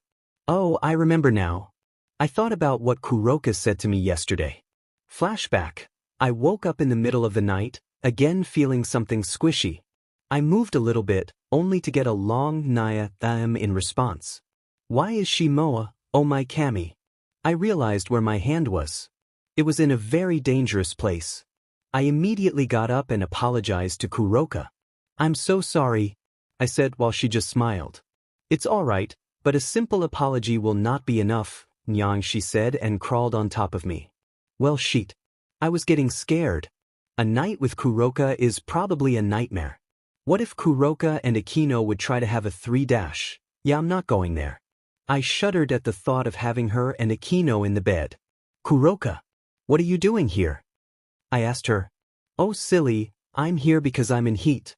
Every Nekashira is right now in heat, Nya, she answered and started grinding on the D, and that's her cue to leave. I said to myself and moved her so she wasn't on top of me. Oh come on, said Kuroka, annoyed that I didn't comply to her advances. Sorry, but in the heat you probably do not think about with who you want to do it. I want you to be sure about it, I said with a stoic voice. She looked shocked, like it was the first time someone denied her. Well, she started, you just get better and better. Even when I throw myself onto you, you don't take advantage of me. She then looked straight into my eyes. That shows you're the perfect man for. She said, watch out for Chiron or how you call her Kaneko. She got up and opened the window. She's probably in heat too. She jumped out of the room and ran away. That was effing close, I said to myself and went back to sleep. Flashback and, how about I buy you this and we get to school? I asked her. Her nod was the only response I got. I bought the chocolate bar and gave it her immediately. On the way to school we didn't talk to each other. It wasn't an awkward silence, so I accepted it. Time skip, I'm still worthy. After school, Kiba came to me and asked me if I could come with him. The girls of course had their yaoi fantasies. I ignored them and went with him, presumably to the ORC building. If I'm not mistaken, the chicken should come in a few minutes, so why did she call me? I thought to myself. I'm sorry Kiba, but why did Rias call me? He turned to me and answered. To be honest, I don't know myself. But I know it's probably important, because she asked me to get you as quick as possible. He answered me without hesitation in his voice, so I trusted him. Interesting, truly interesting, I thought. We went into the building and it looks like only Issei and Asia don't know what will happen. Y/N. Now that everyone is here, we should start the club meeting, she said and started talking about devil stuff. A club meeting. I thought it was a serious matter, not something that I could probably skip, because I'm not a part of her peerage, I thought. My eyes locked with Rias's eyes, while Issei was talking about how he is gonna get so many packs that he will get to the high-ranking devil in no time. But I was too concentrated on Rias's eyes, that showed not only concern but helplessness too. Demon, she can be really emotional if she wants to, I thought. Suddenly a teleporting circle appeared in the back of the room and out of there came a certain man. Rias, my love. How are you? Asked the man. Everyone who knew that voice got a dark expression. Riser, said Rias, and everyone looked at the man who came out of the teleporting circle just a few seconds ago. Great Flaming Beach and his servants. Y/NPOV, Riser. I shook my head. Riser and Rias sat down on the couch. Riser had an arm around Rias and played with her hair, while Akino brought them tea. Riser tried it out and after few seconds said something. The tea that Rias's queen makes is simply delightful, he said. If you would have a knife you could cut the tension in the room. Riser, after a few minutes, began touching Rias's thick thigh. Rias immediately stood up and with an annoyed expression turned to him. That's enough, Riser. As I said, I don't want to marry you, said Rias. Wait, Mary, yelled Issei with a shocked expression. Yes. Lord Riser and Rias were engaged for quite some time now, said Graphia, with hardly some emotion, appearing seemingly out of nowhere. Suddenly Riser stood up and was now face to face with Rias. Riser will not let Rias dishonor the House of Phoenix and break the engagement, he said. Before we destroy this building, I want to say something, started Graphia and catch the attention of the two. Lord Surzex knew that Rias wouldn't agree to this, so he has an idea? Everyone turned to her. He suggested that the two of you should settle it with a rating game, she said. A rating game, asked Issei. Wait, Sona said something about it. A rating game is something like a battle between the noble devils and their servants, I said. That's why we're getting reborn or recruited to the peerage by a chess piece, ended Akino the explanation. Well, when the ultimate queen suggests something like that, I think even Riser has to obey, said Riser. Riser has played through numerous rating games and scored enough wins, while my beloved Rias can't even qualify for the games, he said with an arrogant smirk. So we're in a disadvantage, asked Issei. I think that's the least thing that we should worry about, mentioned Kaneko. I must ask, is that little adorable group your peerage, asked Riser. And what if it is? Rias retorted. Riser snapped his fingers and unexpectedly a teleportation circle appeared in the back of the room. The back of the room lit up with fire, and out of it 15 girls raging from different ages came, smirking at us. Riser has 15 pieces, meaning Riser has a full set, he answered. He has a full set. And all of them are hot. Yelled Issei, to which I shook my head, disappointed in his actions. And who's that, my beloved Rias? Asked Riser, pointing at Issei. That's Issei, my pawn, answered Rias. Oh. Riser smirked. He snapped his fingers again, and a woman, who I presume is his queen, came to him. He started to make out with her and groped her butt. Issei, seeing this, cried in a typical anime style. Riser, after he was finished, turned to Issei and laughed. You lowly pawn can never dream to experience something like this, he said to Issei. I can do it, and I will show you. Sacred gear. He yelled, and his sacred gear appeared. He went for a punch, but a girl jumped between them and attempted to hit Issei with her staff. In the last second I jumped between her and Issei. I grabbed the staff and glared at her. I suggest to go back or I will incinerate you, you pathetic weakling. I said aggressively and had my arms stretched out with a yellow ball of Ki. And with the second statement I wasn't kidding. She was the weakest fighter from the whole peerage. Her eyes widened while staring at me. She immediately tried to get back her staff to try to hit me. Do you not understand me, or do I need to use force? I asked, getting my yellow ball of Ki ready to swallow my hand and turn it into a Ki blade. She got scared, so I presumed that she wanted to go back. I let her go, only to almost get kicked in the face by a Chun-Li knockoff. I grabbed her leg and went for a Ki blade stab, but a hand stopped me. I noticed it was Graphia's, so I let the Chun-Li knockoff go. I looked through the whole peerage. Y/NPOV. I'm right now laying on my bed with a naked Kaneko on my Should I wake her up? I asked myself and decided to do so. Hey, Kaneko, I shook her lightly. 5 more minutes, groaned Kaneko. Come on, my sister and Calawarner are downstairs. If I don't come in the next 5 minutes, they will barge into my room. And I'm guessing you want to keep our relationship secret, at least for now. I explained to her. All right, I'm up, she said and looked up to me. Her eyes widened and she froze in place. What is it, Kaneko? Still not a word escaped her mouth. What are you looking at? Are you a kitsune? She asked me, catching me off guard. But how did she dash? I suddenly felt my fox ears. Oh yeah, that's right. Yes, I am. I answered her. She blushed and mumbled something, but because of my enhanced senses, I could understand her. Now the children I will have with him, will they be a Nekashu and Kitsune mix? I blushed madly at that question. I think so, yes. I answered her. She looked at me for a few seconds, firstly not realizing that I've hurt her. After a few seconds I think she understood, because she started to blush and sweating madly. Big bro, are you there? I heard my sister yell. Immediately after she said that, she barged into my room.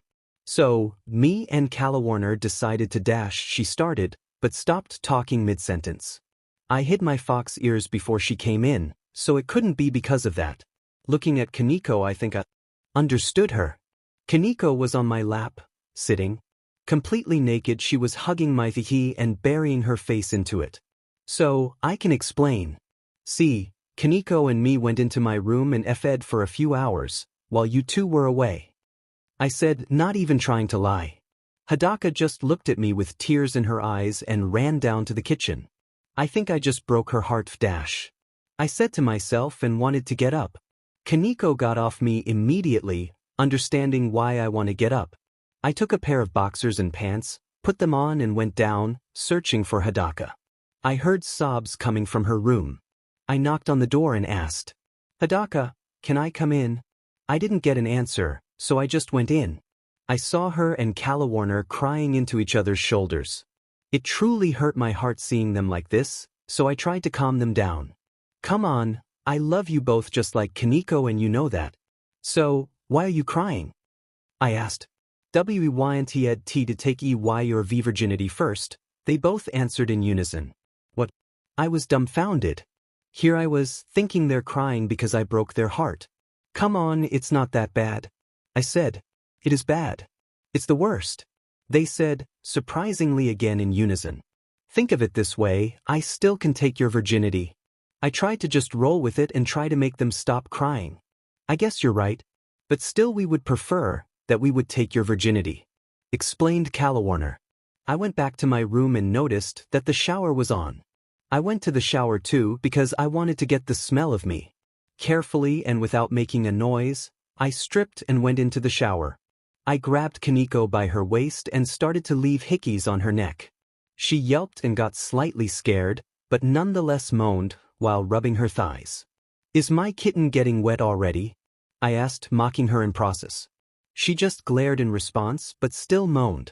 All right, next time, I went near her ear and started whisper, I will be far more rough and not even slightly gentle. At that statement she just shivered and continued showering. Few minutes later, we finished and went down for breakfast. As we arrived downstairs, I noticed the breakfast which was on table and a small letter. Hey, we went to the stores. We will back in few hours, so you can go ahead to school. But today, my darling, no girls. All right. Love, Calawarner and Hadaka Otoy, no girls today. I can live with that. I noted and started eating breakfast with Kaneko. On the way to school I decided to ask something dangerous. Hey, Kaneko. I know weird question, but do you have a other name? She visibly tensed up. She was silent for the next few minutes, so I guessed she didn't want to tell. It's a Sharong, she answered me, surprisingly. I noticed she struggled saying her true name. That's a really appealing name, I said. She relaxed and grabbed my hand. I chuckled and took out a chocolate bar. I gave it to her, earning a smile in return. Thanks, I needed that. Time skip, we were now back on Cammy's lookout. We decided that me and Kaneko should go in now. I was instantly blinded by white void. The hyperbolic time chamber was inside. So, we will train here for 2 years. There are beds and food here, so we will not go out.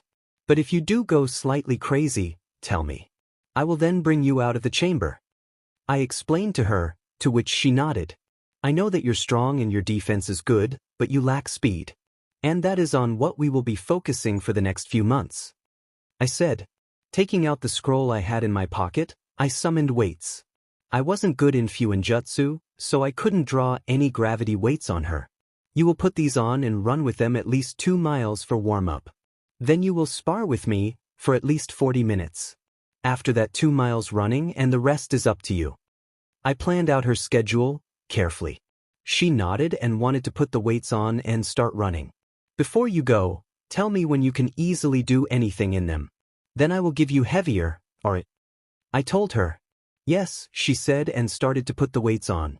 After she put them on, she barely could move. Just wait until your body will start getting used to it and then try to run. I said to her.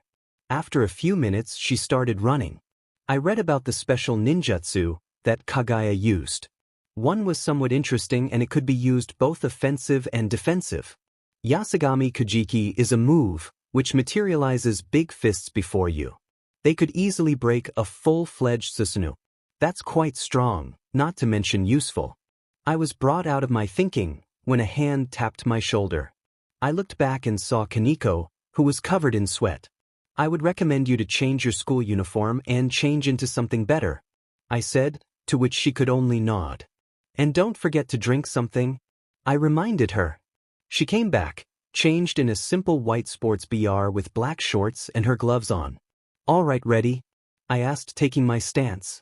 Ready? She took her stance and we waited until one of us makes a move. I decided to make the first move and moved very quickly trying to reach her. To her I just disappeared. Suddenly she felt a hand on her neck, so she turned around only to see me with a smirk on my face. You need to learn to get used to this kind of speed, I said, knocking her out. I really have much to work on if I want her to be stronger. If she would use her senjutsu, it would be far easier. But she doesn't want to use it, so I won't push her. I thought to myself and carried her to her bed. I laid her there and used the covers to cover her. Meeting the 2 sly foxes and taking in the fallen angel. Y/NPOV. I'm right now in Kyoto. How, you might ask? Well, it's quite simple. I slept long enough on the train to miss my station, and when I woke up I noticed I'm on the last station, which is Kyoto. I decided to explore it, Because I would like to meet Yasaka for purposes. As I walked through the streets, I let a bit of my kitsune power out. Few minutes after, I felt a presence following me, but surprisingly, not in the shadows, but in plain sight. Well, you know what the rule is. Always hide in plain sight. I went to a park and noticed my follower sat next to me on the bench. I looked at her and realized it was Kunu. So, why are you following me? I said. You let a bit of your kitsune power out, not to mention the monkey smell too, she said, completely unfazed. Well, that was blunt. Shouldn't you try to be more discreet? About the powers, the way you followed me was genius. At my statement she blushed and smiled lightly, but it quickly went away. Thank you for the compliment and no, I don't need to. When I know that someone has a strong kitsune aura, I'm ordered by my mother to bring the person to her. So, would you kindly come with me? She asked, holding her hand out. Sure. As we were walking, I heard whispers and rumors spreading, which made me uncomfortable. Is that his little sister? No, looks like a cousin to me. Maybe their daughter and father. Or maybe a forbidden love between a young teacher and an even younger student.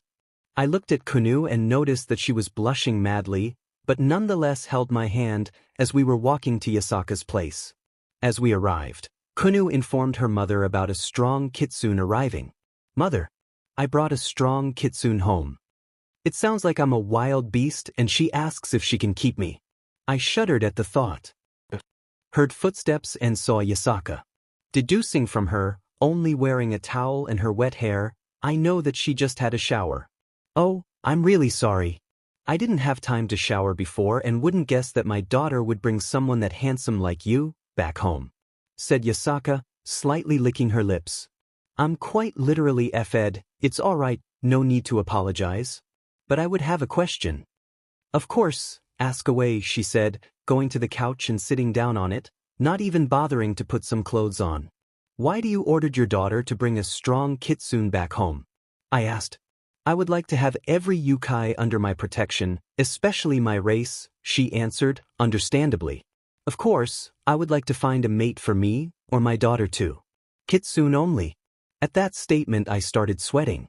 Why don't you show me your kitsune form, she said, while Kunu was now in the shower. It's getting worse and worse with every second flying by. I thought to myself, but nevertheless sat down on the opposite of Yasaka and released all my 9 orange fox-like tails with my 2 orange fox-like ears.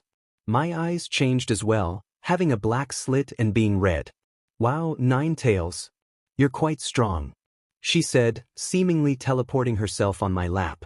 How about I would get your name, secretary, she asked, making a very suggestive pose. YY/N, L/N. I answered her, gulping.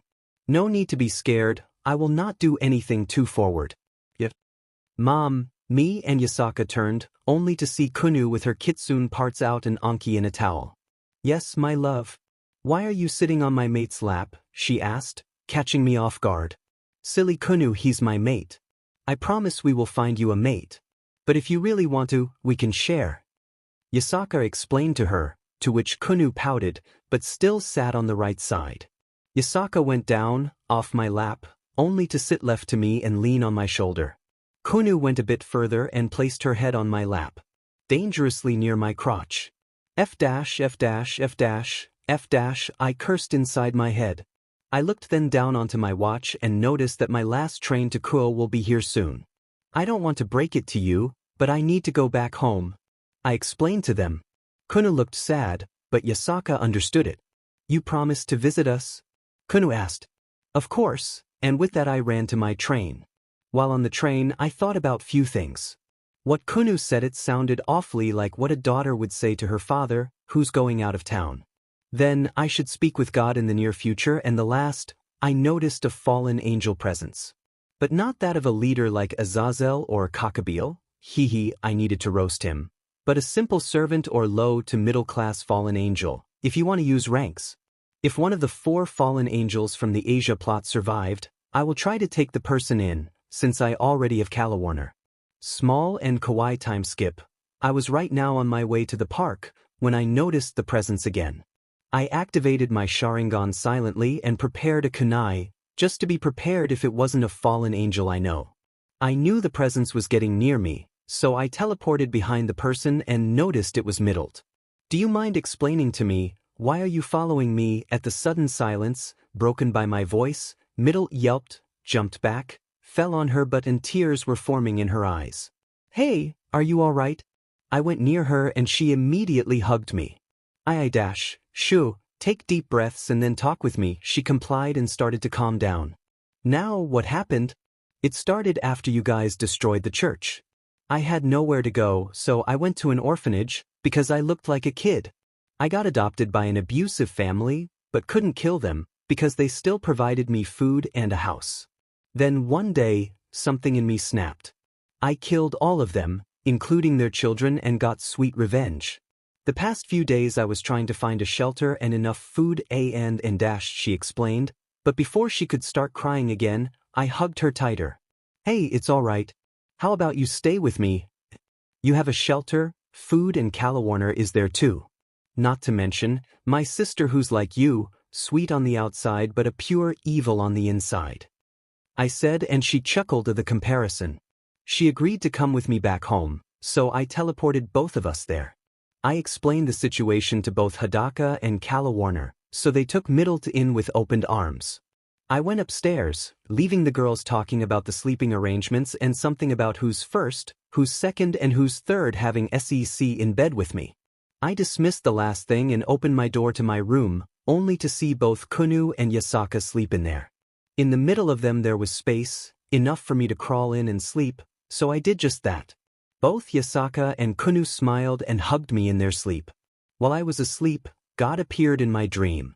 We talked about the whole saving the universe/world. He explained to me that something went wrong in this timeline and I need to repair it. He said that in this particular timeline Cockabeel got a power boost, enough to match Beerus, and to repair the timeline, I would need to defeat Cockabeel. Of course my eyes went wide. Match Beerus. I only have Super Saiyan, Sharingan, Mangekyo and Kitsune Sage form. And to that I only can have 2 of them activated simultaneously. I need to train much more if I want to have a chance. Super Saiyan 4 should be enough to match him with Mangekyo active. Never mind, I will think about it tomorrow. Now I need to sleep. I thought and went to sleep. The rating game result and the wedding party crasher. Y/NPOV, opening my eyes from a long slumber I noticed something. Something very squishy. And quite a... Now that's a melons right there. I thought and retracted my hand. I sat up, saw Yasaka and Kunu and immediately started waking them up. Hey girls, time to get up. I said in a whisper. 5 more minutes, Daddy, said Kunu. I was at loss for words. Come on, we need to get up. I repeated and finally Yasaka got up. She looked at me with a sleepy face and asked me, what is it, darling? It's time to get up and eat something, so I would appreciate if you 2 could let me go. I explained to her, trying to break free from their iron grip. Yasaka giggled but did let go of me, finally. Kunu was harder to wake up, at least for few minutes, to escape her grip. After a few seconds of struggle, I finally managed to escape and go to the bath. As I was showering inside, I prepared to be hugged from behind and probably raped. But to my surprise, Calawarner didn't come into the shower. Nor did Yasaka or my sister. As I brushed my teeth, I noticed that it was silent. Too silent. I slowly went down the stairs and scanned the area. No one was there. And I mean literally no one. Or I swear to God, if they got captured, I looked around, only to find a piece of paper. Hey Daddy. Me, Mommy, Calawarner, Aunt Hidaka and Big Sis Middle went to the stores to buy things for Middle. Sorry for not informing you normally, but it was important. Love, Kuna. I have several questions. First, did Yasaka somehow manage to convince her that I'm only her father? Second, why the hell do they go to store every time I'm in the shower and don't even try to inform me through speaking with me? I had many more questions but decided against it. Seeing it would only use precious time and even then, wouldn't get an answer. Alright, just roll with it. I said to myself, ate something and was on my way to town myself. Suddenly I got a message. I took out my phone and looked who sent me that message. Sona. I asked myself but then read the rest. So the rating game was already played. Well, she said come and see the results. Maybe they actually managed to win. I asked myself. I would be amazed. I turned around and started to go to school, because Sona wants to meet me in the student council room. On my way there, I slowly felt more and more devil aura, so I suspected that they were doing something. I knocked on the door, after I arrived at the entrance. I heard a come in and open the door. The whole student council was in a teleportation circle, while Sona held a suit. Presumably for me, seeing everyone was in some fancy dresses already. Of course besides Saji he was in a suit. Why do I need this? I asked her, taking the suit from her. We're going to go to the wedding, she answered, pretty upset, so it looks like they lost. But I mean, who wouldn't be upset? Her best friend is getting forced to marry AD and be practically a breeding stock. I put the suit on and I must say, if you don't like this, then use some other nice-looking guy in a suit. I'm pretty hot. As I turn around, I notice all the girls are slightly blushing, except Sona and Tsubaki. They're getting so red that Rias's hair is nothing compared to them. Well, what do we have here? I smirked. Come on girls, we need to get going. I then look at Saji. Sorry, I forgot you're here. Come on girls and boy, we need to get going. I say, this time including Saji to our little group. I then asked Sona something. Is it even alright if I come to the party? I ask. I talked with Surzex himself. Because Rias wanted to lose virginity to you, he wanted to meet you and see what does Rias see in you. It's not every day that your little sister suddenly wanted to have Issei with a guy you've never met, so I understand him. She said. I nodded, understanding what she meant. So does this mean I will talk with one of the 4 Satans? I asked, getting slightly scared. Surzex uses most of the time his magic power, so if I draw him into a hand-to-hand combat I would have had possibly the upper hand. But first I need to somehow know how strong he is, to know if I even would have a chance. That's my way of thinking if I need to fight him. Probably. But don't worry, when he was asking me, he looked like he didn't mean you any harm. She said, reassuringly. I calmed down, enough to be concentrated on my plan that I just made. It's to wait Issei for his fighting, and if it goes wrong, I will step in. It will be an easy fight because of my powers. I didn't MSTR them, but trained with them enough to defeat Riser in a matter of minutes. We got teleported into a big hall with many people in it. All of them were devils, so I had to watch out not to completely stand out. But it was really strong, seeing the whole food that was on the tables. The juicy steak looks really no. Concentrate. Don't be a Goku when he's hungry. I looked around and saw the ORC peerage minus Issei. I went to them and talked with them. The whole peerage was sad, especially Kaneko, who's scared to be somehow touched by chicken leg piece. I said that it was alright and that I will find a way to free them all. At that statement, every single one of them got happy and had their smiles back. I chuckled and got back to Sona. So, when am I talking to Surzex? I asked. Suddenly a hand was placed on my shoulder. No. I turned around and saw Surzex smiling. Surzex Gremory Lucifer, one of the 4 great Satans, he said, offering his hand. I shook and smiled too. Y/N, L/N, a very good friend of your sister. I said. He chuckled and then it escalated to a little laughter. Yes, a very good one indeed. Enough to get my sister wanting to sleep with you. He said, still chuckling. Yua, I got uncomfortable. He just said how his sister wanted to lose her virginity with me, completely unfazed. After some good talking, which looked like we were good friends, the whole ceremony started. Everyone stood at sides and had frowns. It was clear no one was happy to see Rias having to marry Riser, no matter how they hated her. It was worse than wishing someone death, and that's already something, seeing all of them were devils and could do it, if they want to. I tried to sense energy and noticed a devil energy getting near us. And it was probably at the doors in few minutes. The ceremony looked like it would take longer than usual, because of Riser's rambling. He was saying something like how he knew they were destined for each other and it didn't matter how they struggled, because in the end it didn't even matter. I started getting impatient and noticed that the ceremony is about to get over, so I made a shadow clone and teleported myself to presumably Issei, while leaving the clone behind. I need to get to the wedding, repeated Issei to himself, between his pants. Then how about I help you? He turned around and looked relieved. I teleported him to the doors and myself back into the crowd. As Riser presented Rias, while she teleported herself into the room, Issei bursted through the doors. I will not let you marry her, he yelled, startling everyone in the room. The fight against the chicken leg piece and cosplaying Satan. Y/NPOV, everyone turned to the door including me. What's the meaning of this? I thought a rating game is enough to break your spirit, yelled Riser, visibly annoyed by the situation. Issei ignored Riser's question and turned to Surzex, who was standing next to me. Lord Surzex, I ask of you one thing. Can I fight for Rias's hand? When the words came out of his mouth, every guest was shocked. Well, seeing as you already crashed the party, I allow it, answered Surzex. Suddenly, both Riser and Issei were teleported into an arena. If Issei wins, he will marry my little sister. But if Riser wins, he'll marry my sister and have her peerage, said Surzex, explaining the conditions. Killing is allowed, but heavily discouraged, he warned. Both fighters ready. Ready, Issei yelled. I will have your head for ruining the wedding, shouted Riser. This will be a long butt fight. I thought. Begin, shouted Surzex, and they started fighting. Riser didn't take Issei serious and shot just a few fireballs. But to his surprise, Issei managed to dodge them all. Dragon shot, yelled Issei while stretching his hand.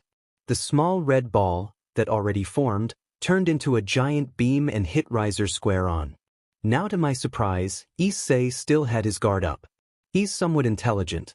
But then maybe I don't need to join the battle, I said to myself. Out of the smoke, a fireball came, which Issei easily dodged. Stand still, DMN it, yelled Riser while getting up.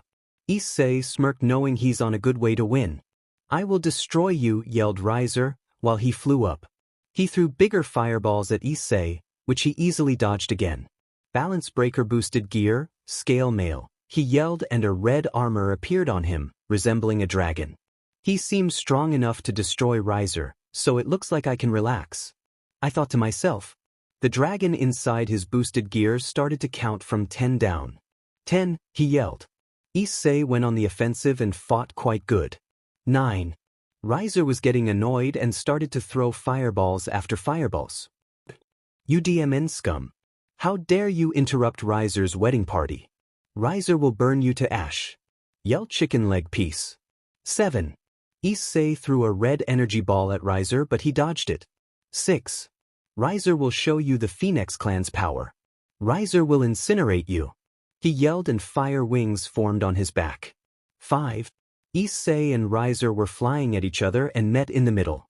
Riser threw his punch, which made a little crack in Issei's armor and made him spit BLD. Issei's punch, however, surprised Riser. In Issei's hand there was a cross, so Riser was in massive pain, spat BLD himself. 4. Impossible, screamed Riser as he landed. No devil can hold a cross in his hand. How do you do it? My left hand doesn't belong to me anymore. I gave it to the dragon, he said, and showed to Riser how he just holds a cross in his left hand.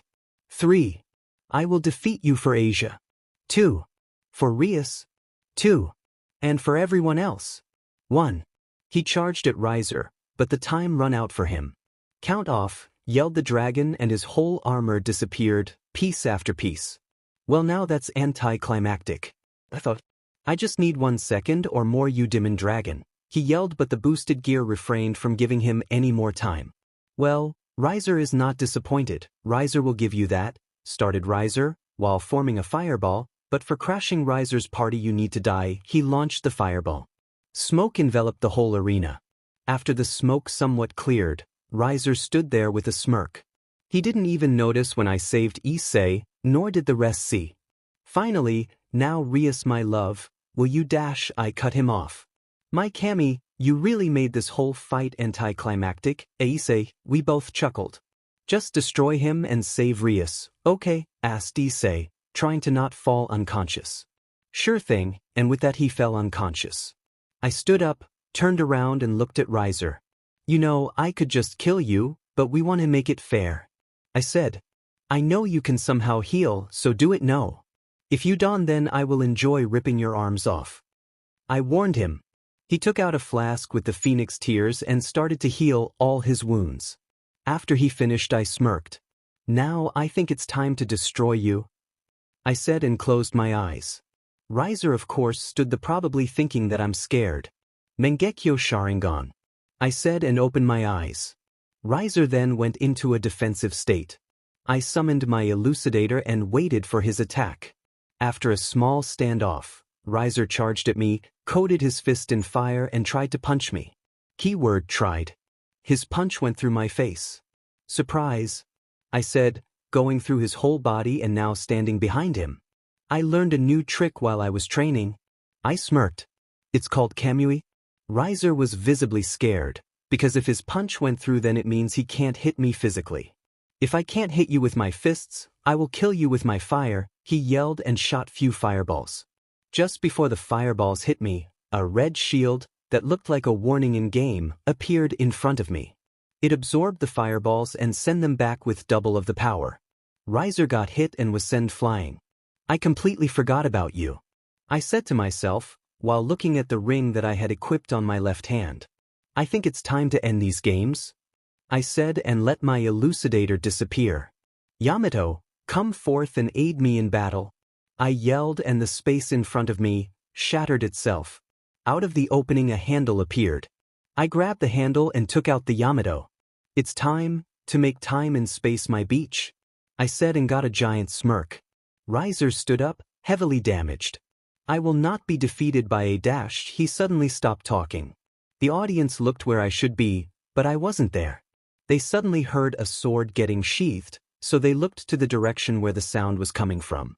I was there sheathing my Yamato, but stopped at the last few centimeters. If you survive this, I will think about giving you a second chance, I said and completely sheathed my Yamato. Suddenly many slash wound appeared on Riser. They were so precise that they immobilized him.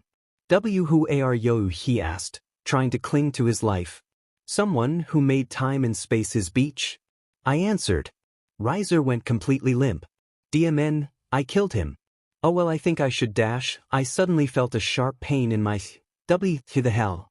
I looked down and saw a chess piece, specifically the king, to try to get into me. Oh hell to the nah. I grabbed it and smashed it into million pieces. After I got back up, I was teleported to the wedding room and got hugged by Rias and her peerage, minus Issei, who was unconscious. I then looked Rias straight into the eyes and kissed her. She was shocked but returned the embrace. After we parted, I needed to make the reference, even if they'll not understand. You thought your first embrace would be Issei, but it was Y/N? I said, pointing to myself. Rias giggled and hugged me. Y/N, someone wishes to speak with you, sighed Surzex. I turned around and asked. Ooh. Follow me, he answered. I followed him to the room where all the devil faction leaders meet. We entered the room and I immediately got knocked down. You look really handsome. No wonder why my cute little sister speaks so highly of you. I looked at the person who knocked me down and it was no other than the older sister of Sona herself. Seraphal Leviathan. Y/NPOV, you must be one of the 4 Satans, am I right? I asked her. Yes. My name is Seraphal Leviathan Citri. I'm the older sister of Sona, she said with a happy chirping voice. So did you jump on me? I asked, a bit embarrassed. She giggled and got up. I quickly followed and she smiled. I just got very excited and when I saw you I knew that you are the one, she said, hugging me. Theon, I retorted confused. Of course. My sister likes you and that's quite surprising. She's the more serious one and isn't so easily impressed. But you stole her heart the first time you both met. I just shook her head. Now I understand why Sona is annoyed all the time. I thought. So, what are you going to do? Bed her now or later? Asked Kurama. Very funny, Kurama, very funny. I rolled my eyes. Alright. I still need to go home, so if you don't me dash, I was dragged back to the room by Seraphal. How about a sparring match? She asked. I smirked. Now you're speaking my language, I said. Everything is allowed except killing blows, and there goes my idea with Chidori Iso. Sure. Where do we fight? I asked. She grabbed my arm and giggled. I'm going to teleport us to a perfect battlefield, she said. After I blinked, we were somewhere completely else. Ready? She asked, arrogance evident in her voice. I was born ready, I answered, not even bothering to turn around to face her. She approached me rather quickly and tried to kick me. I grabbed the kick, turned around and held her leg high above, next to my head. Quite elastic. I like it. We both smirked. I threw her a bit further away from me and prepared a small fire shot. I jumped high into the air and fired my fire shot. Fire shot. I yelled, and the small fire projectile was flying towards Seraphol. She stood up and slapped it away. Come on. Don't hold back, she said. You wanted this? I simply said and started doing hand signs. After I was finished, I breathed a giant amount of air and Seraphol readied herself to jump out of the way. Ketan, Gukakyu no Jutsu. A giant fireball formed out of my mouth and started going towards Seraphol, who jumped out of the way. Gotcha. I smirked and shunshin to her. She turned around and her eyes widened. Sorry, darling, I said and kicked her into the fireball. A small explosion occurred and Seraphol came out of the smoke with few small burn marks. Okay, you win. But I still want to have a date, she said. I don't see a problem with that. Tomorrow, 6 p.m. I asked her. Her expression showed that she was confused. Well, you wanted to have a date, so here it is. Is there something wrong? I asked. I thought I needed to convince you to have a date with me, so I challenged you to a battle. But I just needed to ask. I laughed. Let's just forget the fight and go on a date tomorrow, oi. I suggested. She nodded and we said goodbye to each other. She's one crazy woman, I'll give her that, said Kurama. Says the right one. I laughed. I went back home and then straight to bed. I felt the sleep consume. Time skip, kono dioda. I woke up and noticed that my door was slightly open. That's not creepy at all. I shook my head and got out of the bed. As I was putting on my pair of jeans, I felt a pair of eyes piercing through the back of my head. I slowly turned around with a kunai ready in my hand. When I completely turned around, no one was there, but the presence was still well present. I rolled my eyes. Whoever is hiding in my room, come on out. I called out. A figure slowly came out of the shadows. Hello. I noticed that the figure belonged to Ravel, sister of Riser. Oh, hello. I smiled. I looked at her and noticed she was blushing madly. Why don't H have a S shirt on? She managed to stutter out. Oh yeah, sorry. I apologized and got a shirt out of my closet. Yeah, I'm not sure if she's right now standing behind me with a giant sword to kill me or not. I thought. I did kill her brother, so it would be logical. But I must say the rewards were worth it. Small flashback. All right. Killed that chicken leg piece. What now? I thought. Wait. Congratulations. You defeated Riser Phoenix. Rewards Phoenix tiers new skill 150. 000 yen 15 skill points 5. 000 EX Peach level up. Every attribute goes up by 1. Level up. Every attribute goes up by 1. I smiled. New skill acquired. Judgment Cut. This skill allows you to become faster than the speed of light and cut through your enemies like they're nothing. Only usable when Yamato is equipped. I smirked. Small flashback end. Soyuri here for revenge? I asked, making it more awkward. Revenge? She cutely tilted her head. I killed your brother, for Popo's sake, I said. Oh yeah, I got over that. Authorkin? What? The hell? Dude. I know it's fed up, but I don't have a better idea, alright. Couldn't you, I don't know, make her wanna kill me? Nope, sorry. Too much work. Now shut up. The fourth wall is almost completely fed up because of you. You have flex tape. Sorry. Used it for something else. Like shutting up Sakura in Naruto. Sakura. That's called foreshadowing for the next book. Now get back to the story. I need to sniff some flex glue. I shook my head. You sure you're okay? I'm gonna repeat myself, I killed your brother. I said to Ravel. Well, He was kind of a D to me and practically everyone else, said Ravel. Can't argue with that. So what now? Who's the king of the peerage? I asked. Well, since you destroyed the king piece, no one, she answered. So, why did you break it? She asked. Well, besides not wanting to be a devil, I didn't want to have any people under my command that hate working for me. I said. Ravel understood what I meant. So what's going to happen to you? Most probably, we get a new king. Ravel answered. I shook my head. How about you ask to not be included into the peerage anymore? I suggested. I could try. But then what? She asked. You'll stay with me. I said. Really? You don't mind? Asked Ravel. Of course. She hugged me without thinking twice. We stayed like that for a few seconds, until she backed up and noticed what she did. Oh my Lucifer. I'm so sorry. I laughed. It's all right. We said our goodbyes and she used a teleporting circle to go back home. A little bit weird but alrighty, right? I heard a knock, so I said a simple, come in. The monsieur asked a voice. I turned around and saw Middled. First, don't call me a monsieur. Second, what is it? I asked. Well, breakfast is ready. She answered. Thanks, I'll come down in a few. I said. Middled nodded and went down. Suddenly I got a call on my phone. I picked it up. So, does this thing work? Wait, what? Vegeta? Oh good. Y/N. I need a good sparring partner since Goku is training with Gohan and Piccolo. Trunks is a child and would whine if I hit too strong. So it leaves only you. A true scion would never turn off the offer. How does this even work? I asked myself in disbelief. I mean, I met him in an ID create. Never mind. Sure, I'll come by and train with you, I said. And like that I readied myself for a long training session. Where's your scion pride? Y/NPOV, Final Flash, Prominence Flash. My beam collided with Vegeta's Prominence Flash.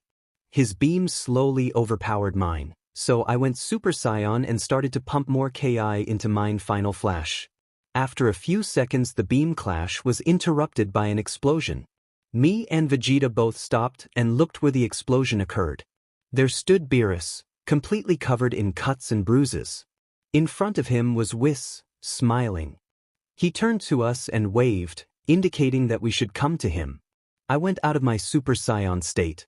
We flew down where Whis and Beerus trained. I believe it's time for me to train, Y/N. He said. I'm going to sleep, so don't fight too loud. Said Beerus, quite annoyed. All right. I'll wake you up when the food will be ready. Informed Whis. Beerus went to his chamber. Shall we start? Asked Whis. Vegeta went back to watch and I nodded. A short distance was between me and Whis. I charged at Whis as quick as I can and only a blur of my fists were seen. To Whis it was probably like a human child wanting his Game Boy back, because he was easily dodging every single punch. Come on. Don't tell me, this is everything you've got, said Whis. I got annoyed and went Super Saiyan again. Oh, did I struck a nerve? My eyes twitched and I went even quicker. Suddenly he grabbed my arm and threw me into a wall. Minus 234 HP, that hurt like a beach. I got out of the wall and charged at Whis, this time with a plan. I activated my Ki blade and slashed at him few times. Then, completely unexpected, I went for a kick. He dodged it and I smirked. Right where I want you. Amaterasu. A black fire slowly surrounded Whis, so he jumped up. The problem is he failed to notice me charging a Soul Punisher. Soul Punisher. I yelled and threw the attack at Whis. It exploded and dust surrounded the area. I must say, you're better than last time. I heard a voice say behind me. I am possible then, again that's Whis. I quickly turned around and used Chidori Nagashi. Chidori Nagashi. Everything that surrounded me got electrified by the blue lightning that was emitting from my body. Quite a handy move you have. I went wide-eyed and turned around, only to be met a slap to the face, which made me fly all over the arena. Minus 457 HP. Oh wow. I slowly got up and regretted it. Immediately. It hurts like a beach. I held my stomach. I didn't even notice him kicking me in the stomach. Oh come on. You surely have an ace up your sleeve, right? Asked Whis, innocently. That son of a priest. I tried to get up once more, but the pain was unbearable. And you call yourself my student? I heard Vegeta yell. Where's your scion pride? He continued. I'm embarrassed to have you as a student. Your little girlfriends have probably much fun behind your back, having SEC with other men. Not to mention your sister will probably get raped and enjoy it. And I don't blame them. You're weak. You could die for all I care. Vegeta said. My anger was quickly rising, not to mention my power too. Pathetic. That's what you are. He yelled. My anger was going off the charts and soon enough I was standing, holding my anger in. Weak and pathetic boy. You don't deserve to live. Insulted Vegeta. That was the last straw and I released all my anger. Hey ha ha ha. I yelled at the of my lungs. My power skyrocketed. My hair became longer and far more spiky than before. The small electric sparks became far more visible and appeared far more frequently. My eyes held anger and pure hate. That's what I want to see. I turned to Vegeta, who was approaching me. Homakakuru no ka. Sorry, couldn't resist. Step off Whis. He's my student. And I'm gonna fight him. He yelled and went into Super Saiyan God. Soon enough we were clashing and surprisingly enough, my power was matching his godly form. After a few minutes, I stretched my hand behind me. Kamehame, I was charging a one-handed Kamehameha. Vegeta noticed it and started charging his Prominence Flash. Prominence Flash. Ha! Both beams collided and at first his was overpowering mine. But then, my anger and hatred came back. I turned that into power and used that power to win this beam clash. My one-handed Kamehameha was pushing his Prominence Flash back, making Vegeta go wide-eyed. Whis, who was standing watching our fight, went wide-eyed too. Soon enough my beam overpowered his and hit Vegeta. He landed on the ground, knocked out cold. I was standing, panting and holding my right arm in pain. Very impressive, Y/N. I turned to Whis. You managed to break your limits and turn into a Super Saiyan, who surpassed his limits. Otherwise called as Super Saiyan 2. Congratulations. He said. I smiled, knowing that he was right. How about you take a break, he suggested. After that, I immediately went unconscious. Time skip. I woke up to Bulma, who was tending to my wounds. As I sat up, I immediately felt the pain. Lay back down and let me tend to your wounds, she said, so I complied. Why not use a Senzabine? She rolled her eyes. We can't use the Senzabines for everything, you know. I chuckled. You're right. I agreed with Bulma and let her do her thing. Few minutes later she stood up. All finished. In few hours, you should be perfectly fine. She said. She went out and Vegeta went in. Good work, he said. Who are you and what did you do to Vegeta? Both of us laughed. I'm proud to have a student who actually has the Saiyan pride, he said, proudly. And there is the Vegeta I know, we laughed again. Silence took over and it was like that for few minutes. The things I said, I didn't mean them, alright. I know. I said, smiling. If something like that happens, tell me. Then we'll both obliterate them, said Vegeta. Don't worry, I smiled. I'll make sure you will be the first one to know if something like that happens. He ruffled my hair. Good. Now recover. I still have some techniques you have to learn. Then me and Kakarot will fuse, train with you and show few of our fuse techniques. He explained. Yes, sir. I saluted. We both chuckled and he went back out to train. Hey, Y/N. Can we talk for few minutes? Asked Kurama. Sure. And with that I went into my mindscape. So what is it you want to dash? I got cut off by a embrace and soon enough it turned into a heated makeout session. I need you to take me now, she demanded. What do you mean by that? I asked. You know what I mean, she yelled and ripped off my clothes. But why? Shouldn't you do this with someone you actually love? I asked. I love you for goodness sake. Besides, it's mating season, so shut up and have AC with me. You're technically mine already, but I still need to mark you. She yelled. W, isn't it too sudden? She got annoyed and ripped her clothes off, letting her melons jiggle up and down. No, it isn't. Ever since you knew I was a woman, you should know that there is a chance that I will have SEC with you one way or another. Even if it would mean I needed to RPE you. After that, she started to make out with me. What in the oblivion did I do? I shook my head. I finally arrived at the ORC building and walked in. Y/N. Finally. We will have guests in a few minutes. Until then, enjoy yourself, said Rias and went somewhere else. Issei was sitting on the sofa awkwardly next to Kaneko, who was eating her chocolate bar in peace. I sat down between Aquino and Asia. Boy, was it a bad move. Aquino immediately flashed me a look of lust, while Asia just cutely glared at Aquino, which made me chuckle. Then, Aquino grabbed a hold of my arm and put it between her melons. Asia, who was completely jealous, grabbed a hold of my arm but then put it between her legs. Duty, uncle.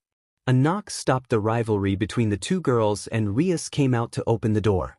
The white-robed people came into view, with one having a giant bandaged sword on her back. They sat down and both took off their hoods to reveal a blue-haired lady, with a green streak. The other hooded figure was a girl too and had hazel hair with bright violet eyes. The girl with hazel hair introduced herself and, presumably, her teammate. Hello. My name is Irina Shidu and this is Zenobia Korda. She smiled very brightly. It's interesting how followers of the church are willing to meet with a devil, said Rias. Irina scratched the back of her head and laughed nervously. It does seem random, but the cause of this meeting is very important.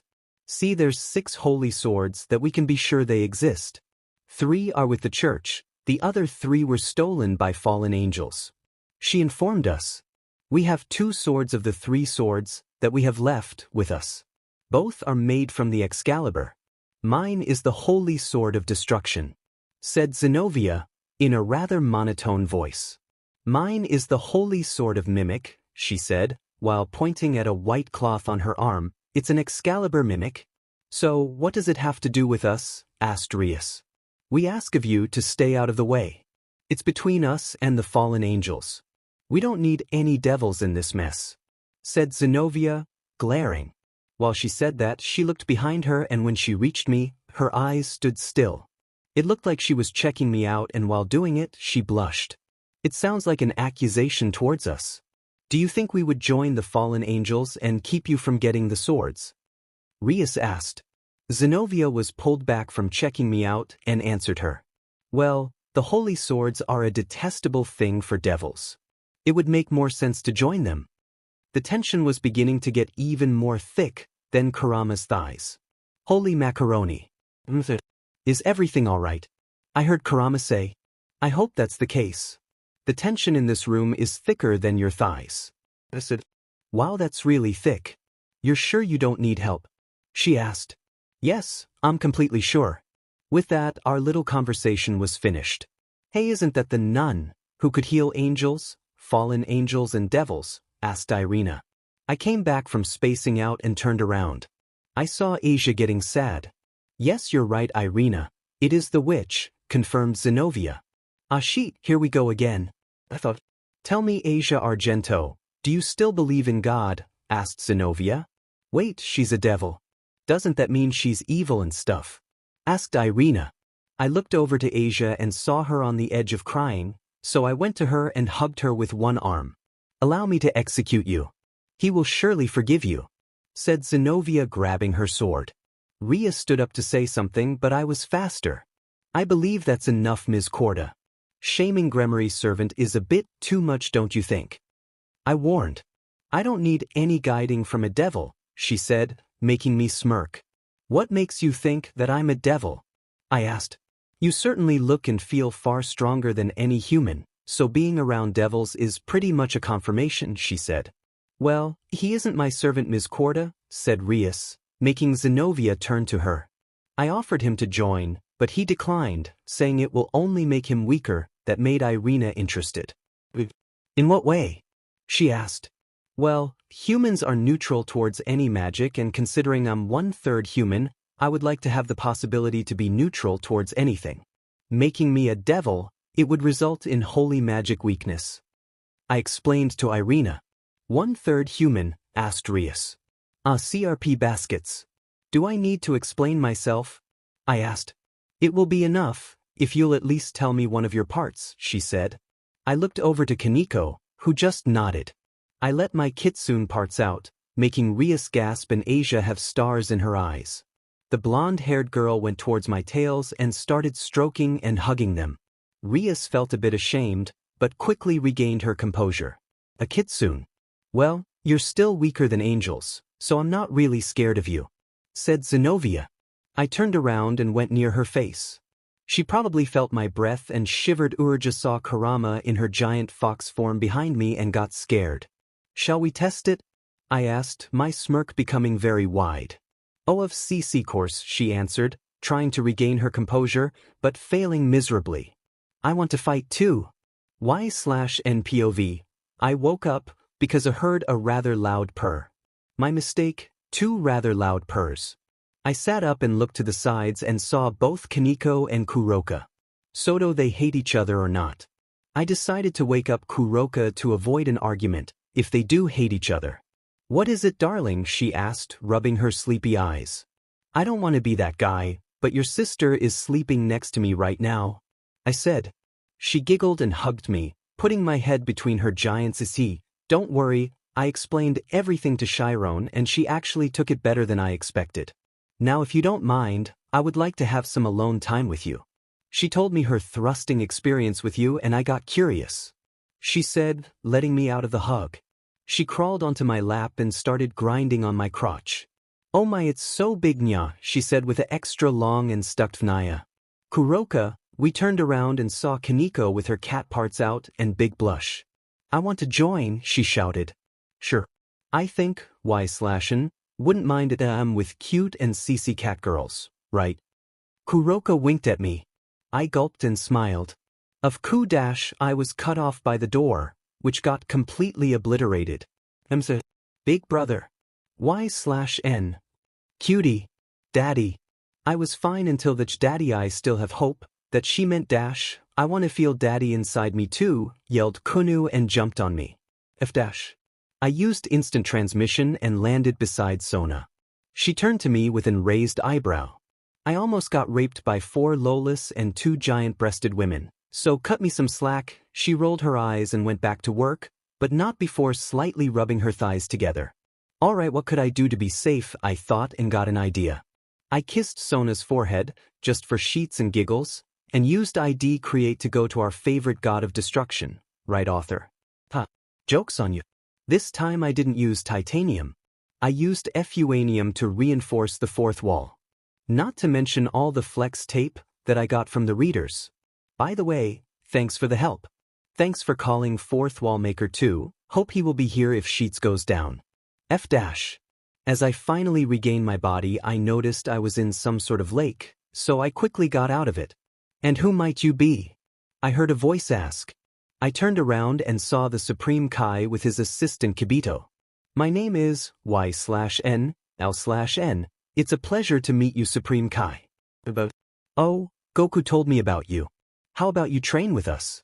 Beerus and Whis are right now busy, as well as Vegeta and Goku. Gohan isn't really in any fighting shape and Trunks with Goten are asleep, he explained. What about Piccolo? Piccolo is right now meditating, said the Supreme Kai. Fine.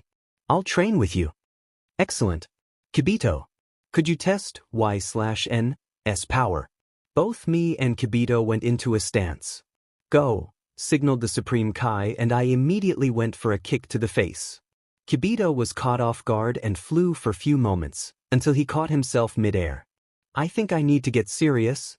I smirked, knowing that Kibito doesn't underestimate me anymore. We clashed few times and every time I had the upper hand. Kibito got annoyed and decided to go for a fist to the face. I dodged it fully knowing that if I block it, I easily get kicked in the face. I replied with an uppercut to the face and a sledgehammer to send him to the ground. Final flash. I yelled and fired the yellow beam of pure power. Kibito tried to block it, but it was a giant mistake. You should always listen to Mr. Piccolo's famous teaching arts. Kibito got completely knocked out by the beam and Supreme Kai clapped with a giant smile on his face. He used his magic and got me into Kai's clothes just like Gohan's. Alright, let's get you a proper training, he said.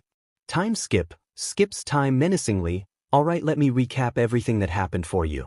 Me and the Supreme Kai trained very strong until I said I needed to go back. I explained to him that some of the people could get suspicious.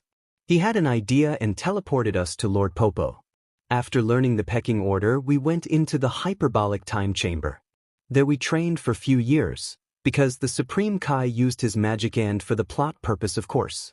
There I learned to go even further beyond, and learned how to control the Oozuru form. I didn't manage to turn Super Saiyan 4, because something else came up. The Supreme Kai said he sensed God Ki in me and offered to help me learn how to use it. In the meantime, Whis and Beerus came back and went into the time chamber too. After Whis tampered with it, he made it possible to stop the time flow in here completely. Got lazy AF, so cut me some slack. We trained here and I achieved Super Saiyan God. The Supreme Kai went back to his world and I explained my situation to both Whis and Beerus. Beerus got annoyed by someone so weak, achieving his level just because someone tampered with the timeline, and Whis laughed at the thought of someone beating Beerus. Whis decided to train me and so we trained very strong. Again, yelled Whis. I charged at him again and only a flurry of punches were seen. Whis just dodged them all with a serious face and hit me with his staff, sending me flying. It's interesting how you have so much problems to turn Super Saiyan God Super Saiyan, or just Super Saiyan Blue for short, he giggled. I got even more annoyed than I already was.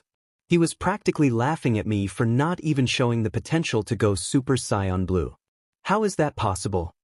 I can go Super Saiyan God, but Super Saiyan Blue is too much, or what? The anger slowly built up. I screamed and released all my Ki to try to go SSB, but it didn't work. What I did notice is the slight pink in my aura. Suddenly I got a giant smirk. Why are you smirking? Asked Beerus. Because I know why I can't turn SSB. I said. Both Whis and Beerus raised their eyebrows. It's impossible for me to have that transformation, but there's another option. I said. My hair started to go up and my aura slowly got pink. This transformation uses pure God Ki. And it's superior to SSB. I yelled. Beerus tensed up, because he knew that if what I say is true, his position as a god of destruction will be in danger. The SSG form already makes him go 100%, and something stronger than that and SSB. His days as a god of destruction are counted. He wanted to use Hakai, but Whis stopped him. Hawa! I screamed at the top of my lungs and my whole Ki exploded in a mix of pink and slightly purple aura. A blinding light surrounded me, making both Whis and Beerus shield their eyes. Subarashi, I stood in front of them, admiring my new form. Bravo, Y/N. You became something only a Kai could in Goku-san's stolen body. You transformed into Super Saiyan Rose. Praised Whis. I smirked and asked Beerus if he could help me and teach me Hakai, so I could erase Cockabeel from existence. Flashback to the fight with the Holy Sword users and troublesome Emo. Flashback. Y/N POV. Kiba barged in, holding his sword ready for action.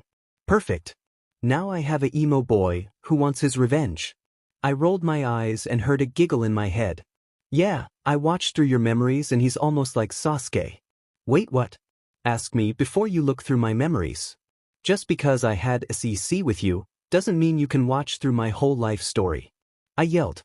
Sorry, but I had to. Plus, you still have that gamer power, which is right now somehow off, because the author is rather lazy. Yeah, I know. But don't worry, I'm now giving you a quest, so don't cry. I scoffed at the author and a message popped up. New quest. Finally, the two Holy Sword users appeared and wished to have a spar against you and Kiba. Do you accept? Yes/no rewards for winning new power. Optional, new HRM member. Optional, 10. 000 EXP 50. 000 yen. Conditions for losing HP of either the player or Kiba is depleted. Wow. 10. 000 EXP. That's neat. Maybe a new power and HRM member. Double neat. I accepted and we went outside. Rias explained that everything is allowed, besides killing blows. With that she made some kind of barrier, so the humans couldn't see us. Did she do that in the original show? Never mind. I readied my gun because Yamato will basically eradicate her and I'm not in the mood for neither Elucidator or the Tonto. Besides, I need to learn how to fight with it and this is the perfect chance. Of course, few of the spectators raised their eyebrows. Mainly Rias, Aquino and Issei. Rias and Aquino, because the fan radiated a bit of the real power that it holds, and Issei because he never saw a fan, which is shaped like this and used for fighting. Are you sure you don't want to, I don't know, use your overpowered sword, he said, slightly sassy. I rolled my eyes. Uncultured swine, both me and Kurama said in my head. I looked at my opponent, which was Irina. I looked at her pretty much emotionless and waited for the signal. Shall we dance? I asked, just before the signal went off. She quickly blocked my fan, which went vertically at her. I bounced of her sword and landed behind her, swung my fan and made her almost fly back like the small rocks next to her. Well, you're strong enough to resist a small swing, that's good enough. Her eyes slightly widened, probably because that was a small swing. I looked over to Kiba and saw he was okay, still rambling about destroying every bit of the Excalibur and their wielders. I rolled my eyes and my eyes went back to Irina, who charged at me. I dodged and smirked, knowing how I could make her annoyed. I waited few seconds, so she could charge at me again. This time instead of dodging, I slid under her legs, I don't care how that's possible, and used the chain, to which my weapon is attached to bring her down to the ground with a slightly powerful tug. Even if it wasn't as strong as I would do if it was a real fight, it still made her crash into the ground with a very loud thud, cracking the ground beneath her slightly. She wasn't going to stand up for the next minutes, so I looked over to Kiba, who was, slowly but surely, losing. After they jumped for distance, I decided I should take over. Enough, Kiba, you can relax. It's my turn with fake Earth-chan over there. I said to him. I will take that as an offense, said Zenobia. Good. I wanted you to take it that way. I smirked. She got annoyed and started to attack me. I easily dodged the most of her attacks, because of my Sharingan. She jumped back glaring. Your eyes, they're different, she said. Yeah, no shit, Sherlock. It's called having a overpowered BLD line. I retorted. She glared more and I just stood there. Menacingly. She immediately got scared, but nonetheless slowly came close to me. You're approaching me. Instead of running away, you coming right to me. She got her confidence back and looked at me with a small glare. I can't beat the shit out of you without getting closer. I laughed.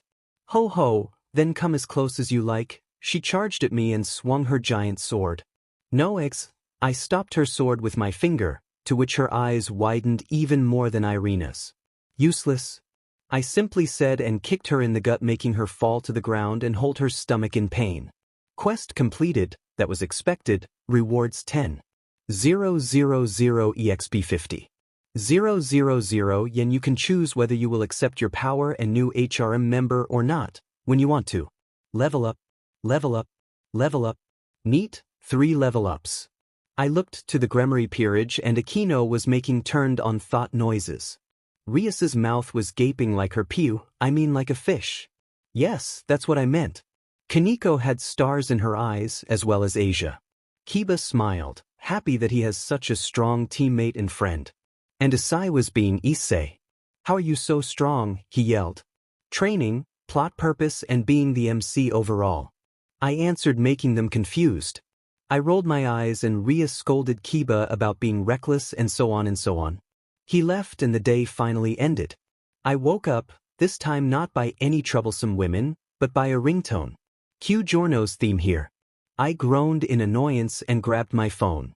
I picked it up and heard a very excited voice. Y/N. You need to get to my location as quick as you can. Issei said. Fine, tell me. She ended the call. That uncultured swine.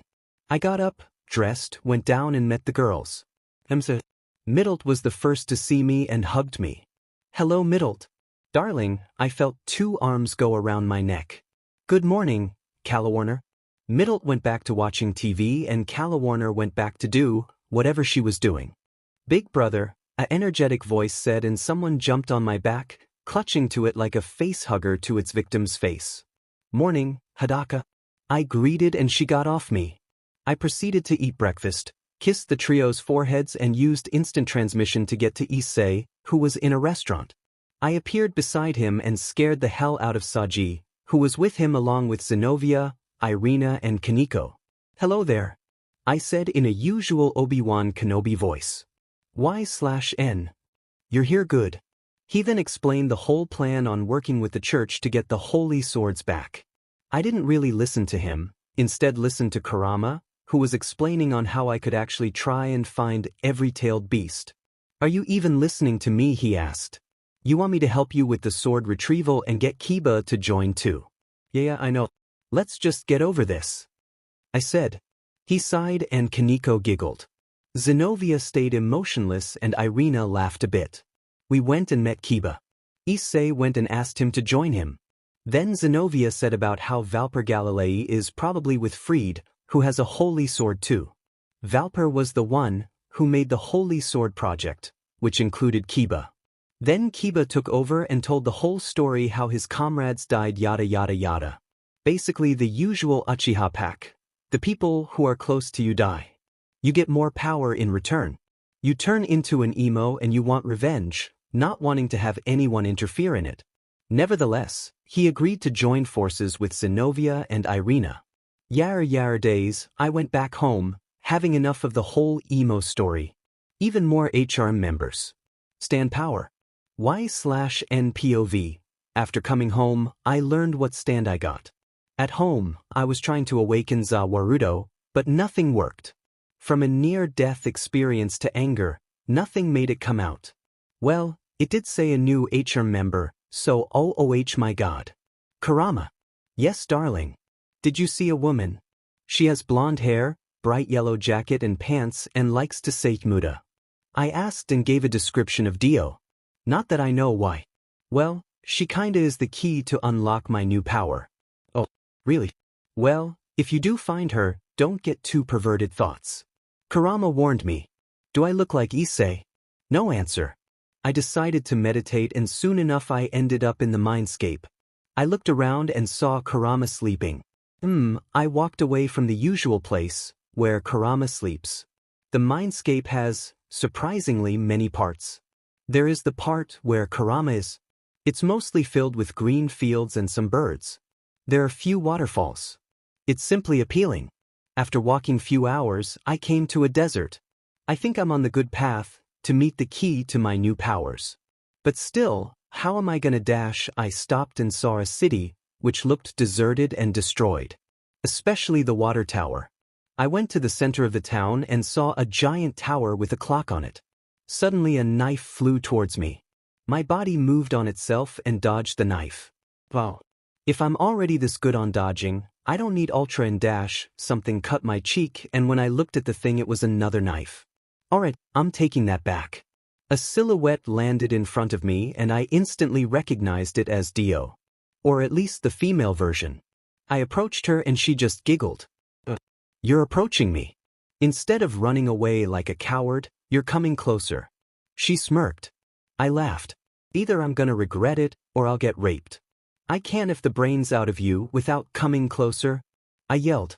She blushed but nonetheless laughed. Then come as close as you like, she said seductively. I activated my Mangekyo Sharingan and ran towards her. I activated my Kamui, so she won't land a hit on me. Muda, she shouted and Zawarudo punched, but it went right through me. Nanny, her eyes widened. Muda muda muda muda, she yelled repeatedly, but nothing hit me. Suddenly something punched her and screamed, Impossible. I looked at the figure and the person beside the figure and it was, is the author getting completely crazy? Yes I am. Jot era, yelled Dio. Diameter, yelled Jot era. Am I getting both of them? Did you really just ask that? I sighed. What is happening here? I asked. I came here to protect you, Y/N. Even with that power that you just used, you need someone who can hit her while you distract her. Explain Jot era. And now, let's end her once for all, she yelled. Daga Kodawar? What? Jot era turned to me. Your fight ended when you both died. Now you're in my mindscape and I won't let you fight here too and destroy it. So either you get friendly towards each other, or I'm gonna be forced to beat the sheet out of both of you. I said, menacingly. Jotera held her cap, so that her face is covered in shadows, while Dia smirked and walked to Jotera. She stopped next to her and laughed. I like to see you try, she said, and I saw both Star Platinum and Zawarudo attack me. I went Sage mode and used the natural chakra that surrounded me to block every punch. How's that possible? Don't ask. If you're already confused OBOI, I want to see your face in few seconds. How? Both Jotera and Dia yelled in confusion. You are attacking someone who's far superior to you. Now I'm gonna show you what a true warrior can do. I yelled. I concentrated all of my chakra and natural chakra and slowly started to form it into a figure that looked like Star Platinum but had Zawarudo's armor. Besides that, the figure's color wasn't yellow or blue, nor was it any other color. It had the galaxy on itself. Like this, but it has Zawarudo's armor. Besides, the hair is Trunks's in Super Saiyan form, but it's black. Hope you like how it looks like. Galaxy Sapphire. I shouted and the stand was ready to fight. Universe copy. I yelled and a shockwave was created. I started to laugh slightly, which turned into a maniacal laugh. Jotera and Dia got scared shitless. This stand allows me to copy anybody's stand, as long as the shockwave hits the user. The funny thing is, I not only copied Star Platinum and Zawarudo, but there is another stand that I copied.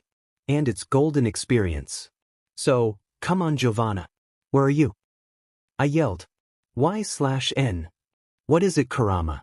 I asked, still waiting for Giorno to come out. This stand. It's changing you. Your whole personality changes. She yelled. Then keep me sane, Kurama. I count on you. I said. Do everything you can to stop me from killing them when I lose myself while using the stand. As you wish, darling. Finally Giorno came out and of course he turned into a she. I know. I'm right now just throwing gender-bended characters. If you don't like it, blow me. I'm doing this for fun. Besides, if you already have Dia and Jotera, then why not Giorno? Oh, and there were few good picks, but this I find most attractive. Heyo dash, yes. I thought you would go with the meme dash, no, F dash. I, Giovanna, have a dream. My daughter. Dia's eyes widened. Giorna turned to her and they looked deep inside each other's eyes until finally they hugged. I thought Dia wasn't interested. What am I questioning? It's the female version. Besides, it's a fanfic. The author has power here.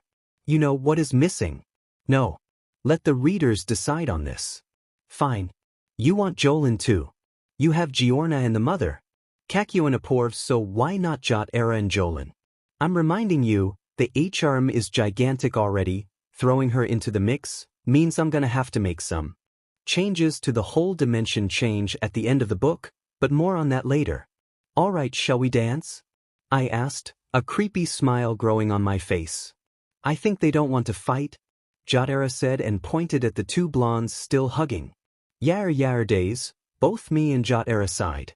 I was suddenly pulled back from the mindscape into the real world. Big bro, I opened my eyes and immediately grabbed my cheek in slight pain. Your cheek suddenly got a cut and when I wanted to touch you, my hand went through you. Calawarner then explained your power to me. When I wanted to touch you again, my hand was grabbed by something. Explained Hidaka. I looked at her hand and it was slightly bruised.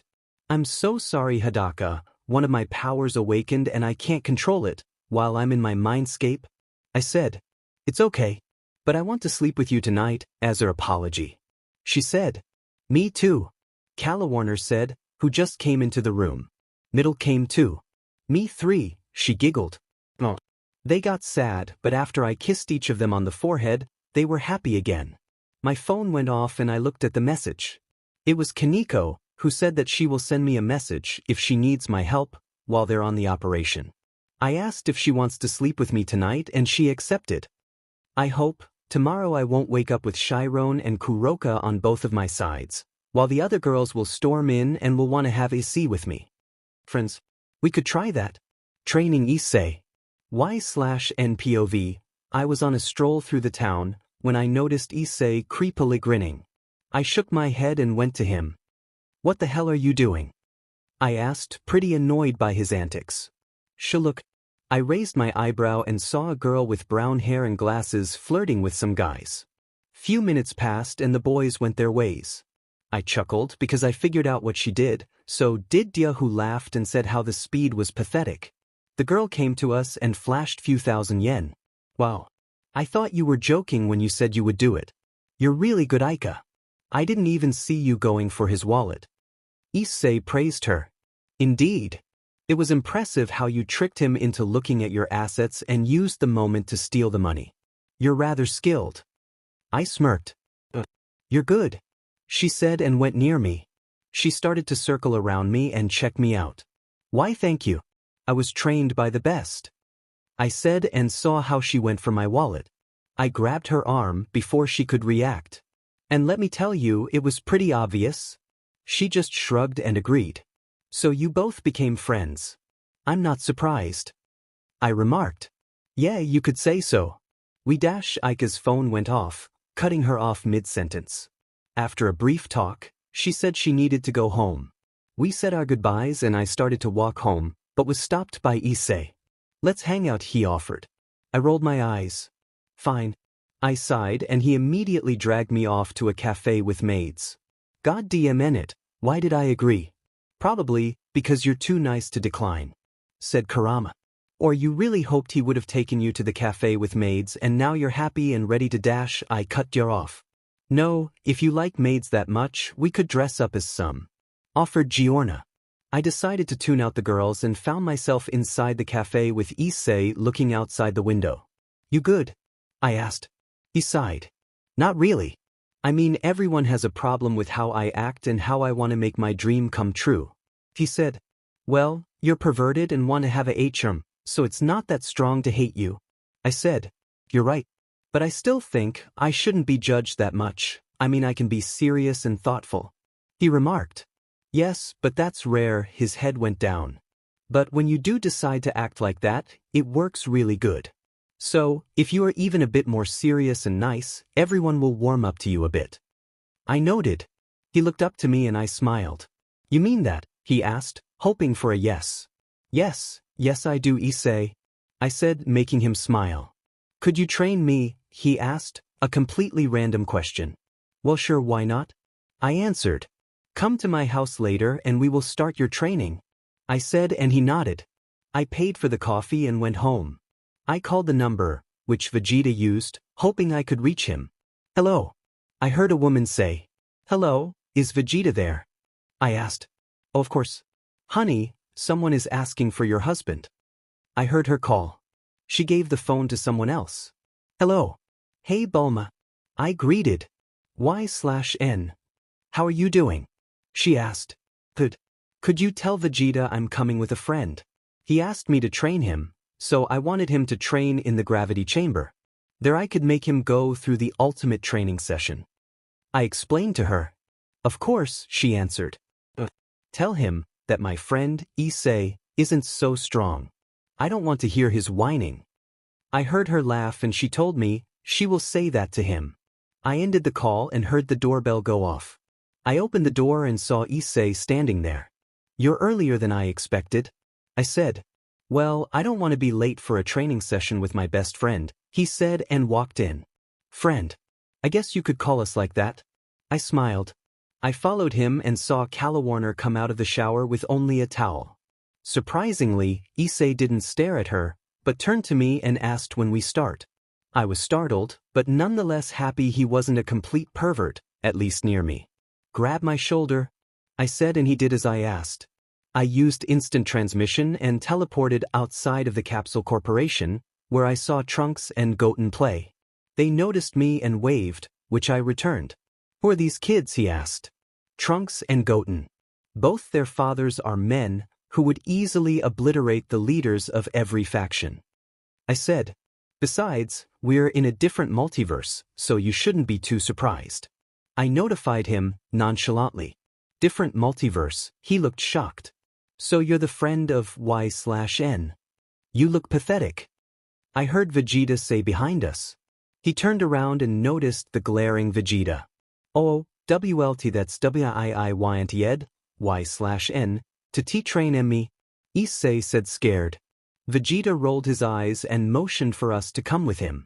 We went inside the gravity chamber and Vegeta immediately put X10 normal gravity. Issei immediately fell down on his face, but to my surprise got back up. With difficulties but got up nonetheless. Well, you aren't too pathetic. Well, be ready for a hell of a ride. Vegeta said, and so the training began. After, I used plot magic and made the gravity chamber have the same abilities like the hyperbolic time chamber. Time skip, still mourning the loss of Zeppeli.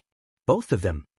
After training for a few years, Issei managed to go X75 normal gravity.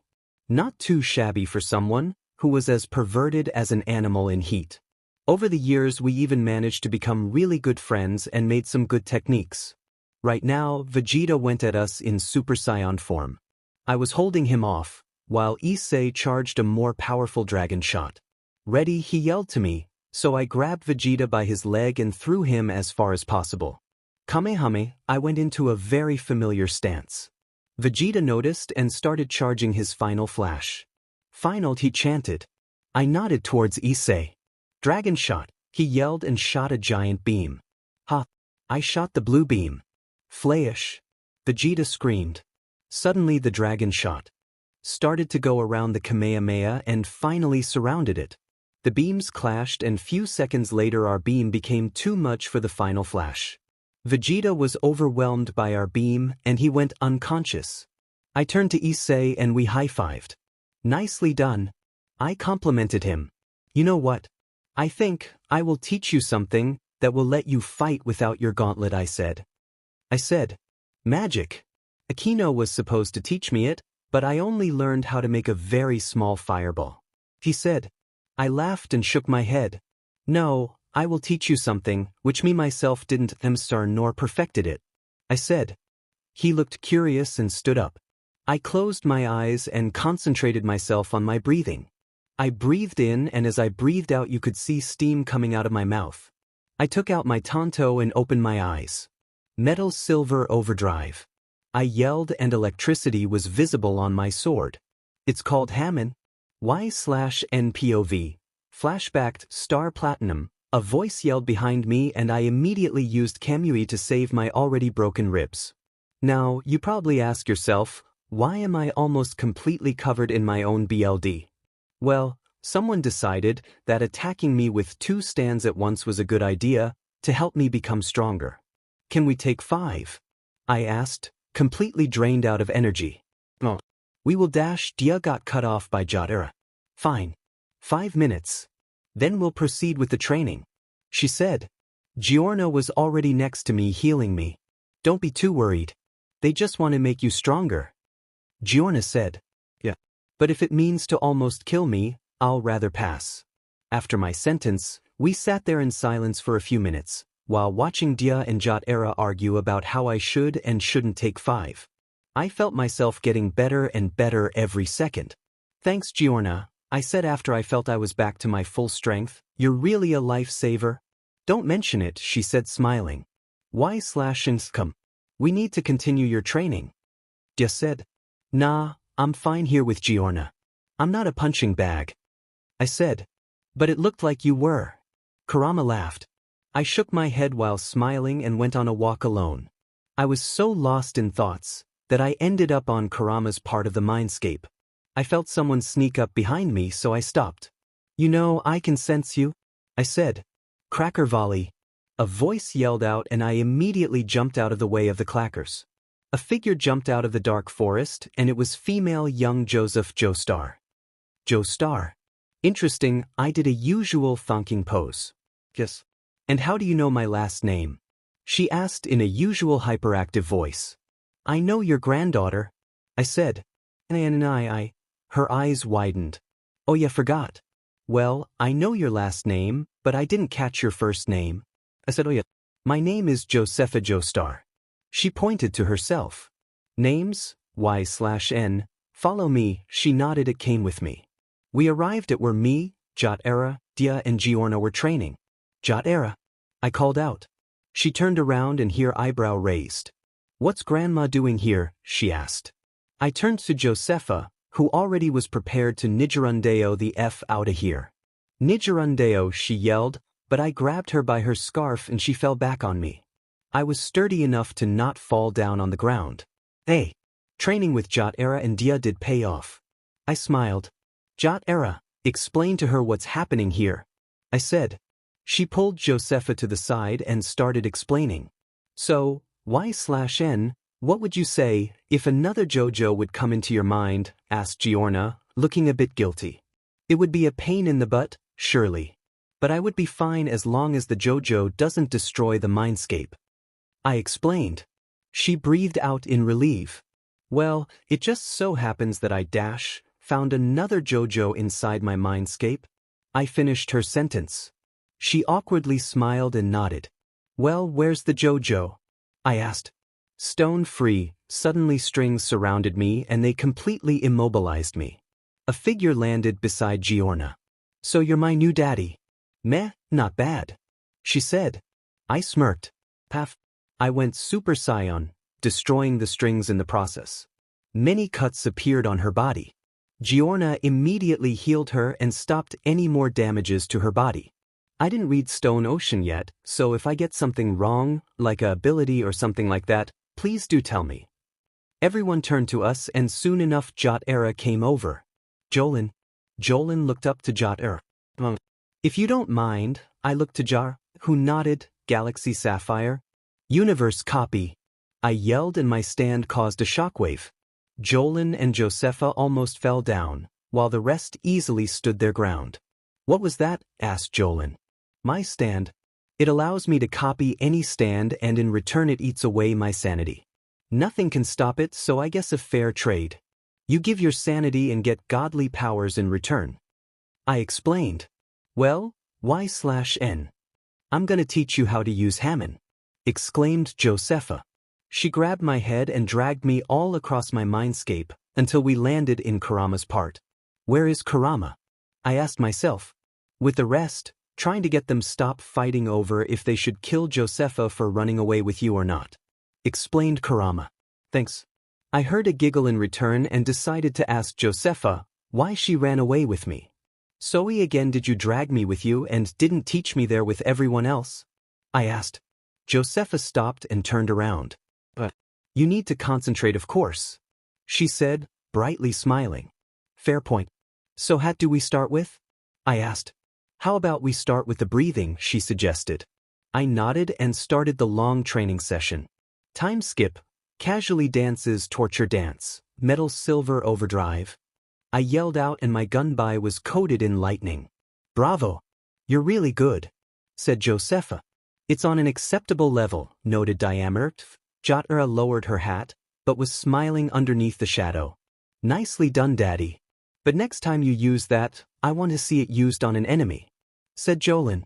Perfectly done, Father, complimented Giorna. Kurama was asleep, of course. That lazy furball. I smiled at the happy faces. But there was still something bugging me. My stand. I mean, my stand is godly, yes, but I know that the stand itself can do something more. I said that I'll take a walk alone. As I was walking, something clicked. My stand is called Galaxy Sapphire, right? And the ability that I know is called Universe Copy. What if the attack that's supposed to be more offensive has something to do with space? I thought about it and finally found something which could work. Galaxy Sapphire. I called my stand out. This time, it surprisingly came in front of me, as if it knew what I wanted to try out. All right, let's give this a shot, I said, and my stand prepared itself. I concentrated all of my energy, and I mean all of it, into my stand. I slowly felt my body going limp, but I still held on my consciousness. With all strength I yelled 2 words. Black hole. My stand shot out a small black hole, which sucked in a whole forest and disappeared out of sight. I finally felt my consciousness slip and I fell into a deep slumber. Time skip, casually eats a banana with Chibi, Y/N, while all the girls fight over him. I woke up on Dia's thick thighs. Morning, she said in a rather stuck voice. Morning, I said and sat up holding my head in pain. Y/N. Are you all right? Asked a very concerned Giorna. I'm fine. Darling, turned to Kurama, who had a smile of pure terror. Could you please explain, why is there a whole forest missing, her voice sounding very sweet. It was nice being alive. Y/NPOV, so what do you think about that idea? I asked Issei. Well, it's not that bad, so I guess we could try it out, he answered. Good, but you need to match your breathing with mine. It's the most important thing. I warned and I got a call from Kaneko saying we should get ready. Issei, he nodded and he went home to change his clothes. Might as well do that too. I went home and almost got raped by the horny girls that were waiting for me. I have a very important mission today, ladies, so let me quickly change before I go. When I come back, I'll do anything you want. Section. Fine. But anything beyond that is too far. Is that all right with you? Everyone, besides Hidaka, agreed. She came to me and hugged me. Be careful, big bro, she said. Then every girl came over and hugged me too. You better not die. Calawarner warned. I agree with Calawarner. You better not die, MSTR. Said Middled. Yasaka, who curiously was here, said that she will take me up on that offer for some section. Well, I'm already scared. After few other warnings, I changed into more comfortable wear. A red vest with a red dress shirt underneath. Black dress pants and shoes. I put some black fingerless gloves on and went to the church, where we were supposed to meet. There, I saw Kiba in a priest clothes, same as Issei and Kaneko. Zenobia and Irina were in their white robes. Well, good evening, ladies and gentlemen. I hope you're ready to destroy this fine night. I said in a very gentlemanlike voice. Kaneko looked at me with those eyes again, which said following, I would like you to undress me and yourself. Then me until I can't think, walk, or even pieces for few months. How is it even possible to have a look like that? I don't know, but does it look like I care?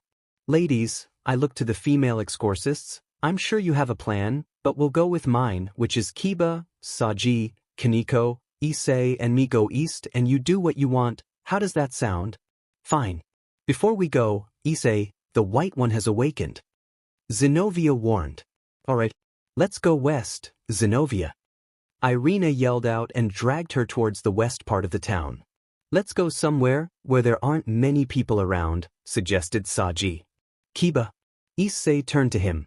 I have a good place in mind. After a few minutes of walking, which consisted of Issei and Saji talking about how strong the white one could be, Kiba brooding like an Uchiha and Kaneko trying to have me effed her right here and now. And I thought she wouldn't be like that, until Issei helps her with her past. God damn it, MC Charm. Then again it is nice, having a Nico by your side. I smiled. We arrived at the place, where Visser was fought. This is the place, where we defeated that stray devil Visser. Issei noted. Yeah, no shit, Sherlock. I rolled my eyes. I scanned the area for anything and felt that stray priest's aura. Something's wrong. Kaneko readied herself for an incoming attack. Fried jumped high in the air and went to slash Kiba. Haha, he laughed and attacked, which Kiba blocked with his own sword, which he summoned. The priest jumped back and landed on the rooftop. Well. If it isn't the little midget and her friends. Kaneko glared at Fried. Oh, so sorry, little lady. I was hoping for some hunting, but all I found was some devils in costumes. He said, licking his sword after. Careful, Kiba, that sword seems powerful, warned Kaneko. And familiar. It feels like the sword that Irina and Zenobia have. It's an Excalibur, said Issei. I laughed, while having my back turned to them. A devil laughing at me. I will show you. He yelled and went for me. I started to turn around and pulled something out of my coat. I was awaiting you, Fried. I yelled and pulled out a Tommy gun. I fired all of my magazine on him, which spectacularly failed, because he jumped back by grabbing Kiba's shoulder and pushing him back off of him, but I still managed to hit him few times.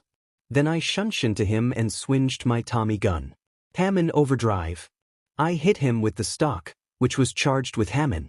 We're using Hammond. Why didn't you say so?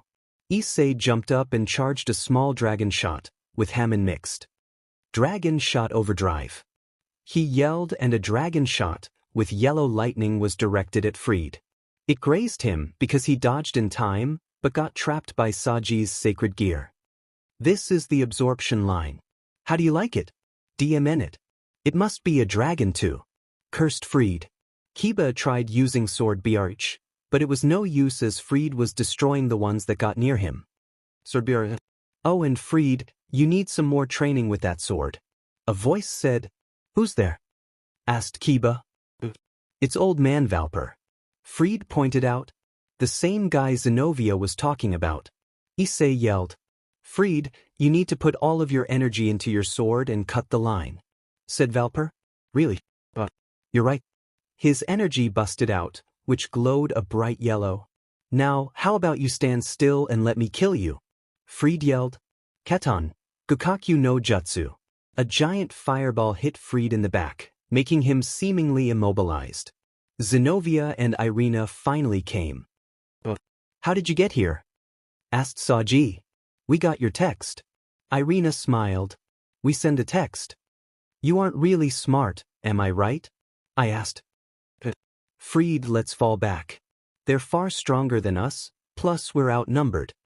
Valper noted. Really? Fine. Goodbye. Yelled Fried and threw a kind of flashbang to blind us. Whoa. I'm sure it will be a lively story to tell. We heard a voice say, Rias. Issei called out. Sona. Saji sounded scared. Rias and Akino came out of one of the circles, while Sona and Tsubaki came out of the other one. I sighed, went over to them and passed both of them a piece of paper. I noticed how red they've gotten, which made me smirk. I shunshin myself out of there and landed on top of the school. Is it the new character introduction? Just please shut up, will ya? I looked over my shoulder and saw the legal lowly grinning like crazy. Let me guess. You watched me from afar and masturbated few times to me while I was showering. Now you're gonna explain who you are and how bad you want me to F you, which I will do, because this story is short on lemons. I predicted. Name's Ophis. I'm the infinite dragon god and you have piqued my interest. Now I don't know if you noticed, but I have watched you and had some alone time while watching you shower. I know this is sudden, but I want you to be my mate and I want to mate with you tonight. Ophis said and then realized that she said exactly what I predicted. And your next line will be, how did you know that? I pointed at her. How did you know that? Her eyes widened. I'm good, right? I smirked. Well, that shows I chose right. She giggled and traced my abs under my shirt. It's gonna be a long night. I sighed. A very long night. She answered.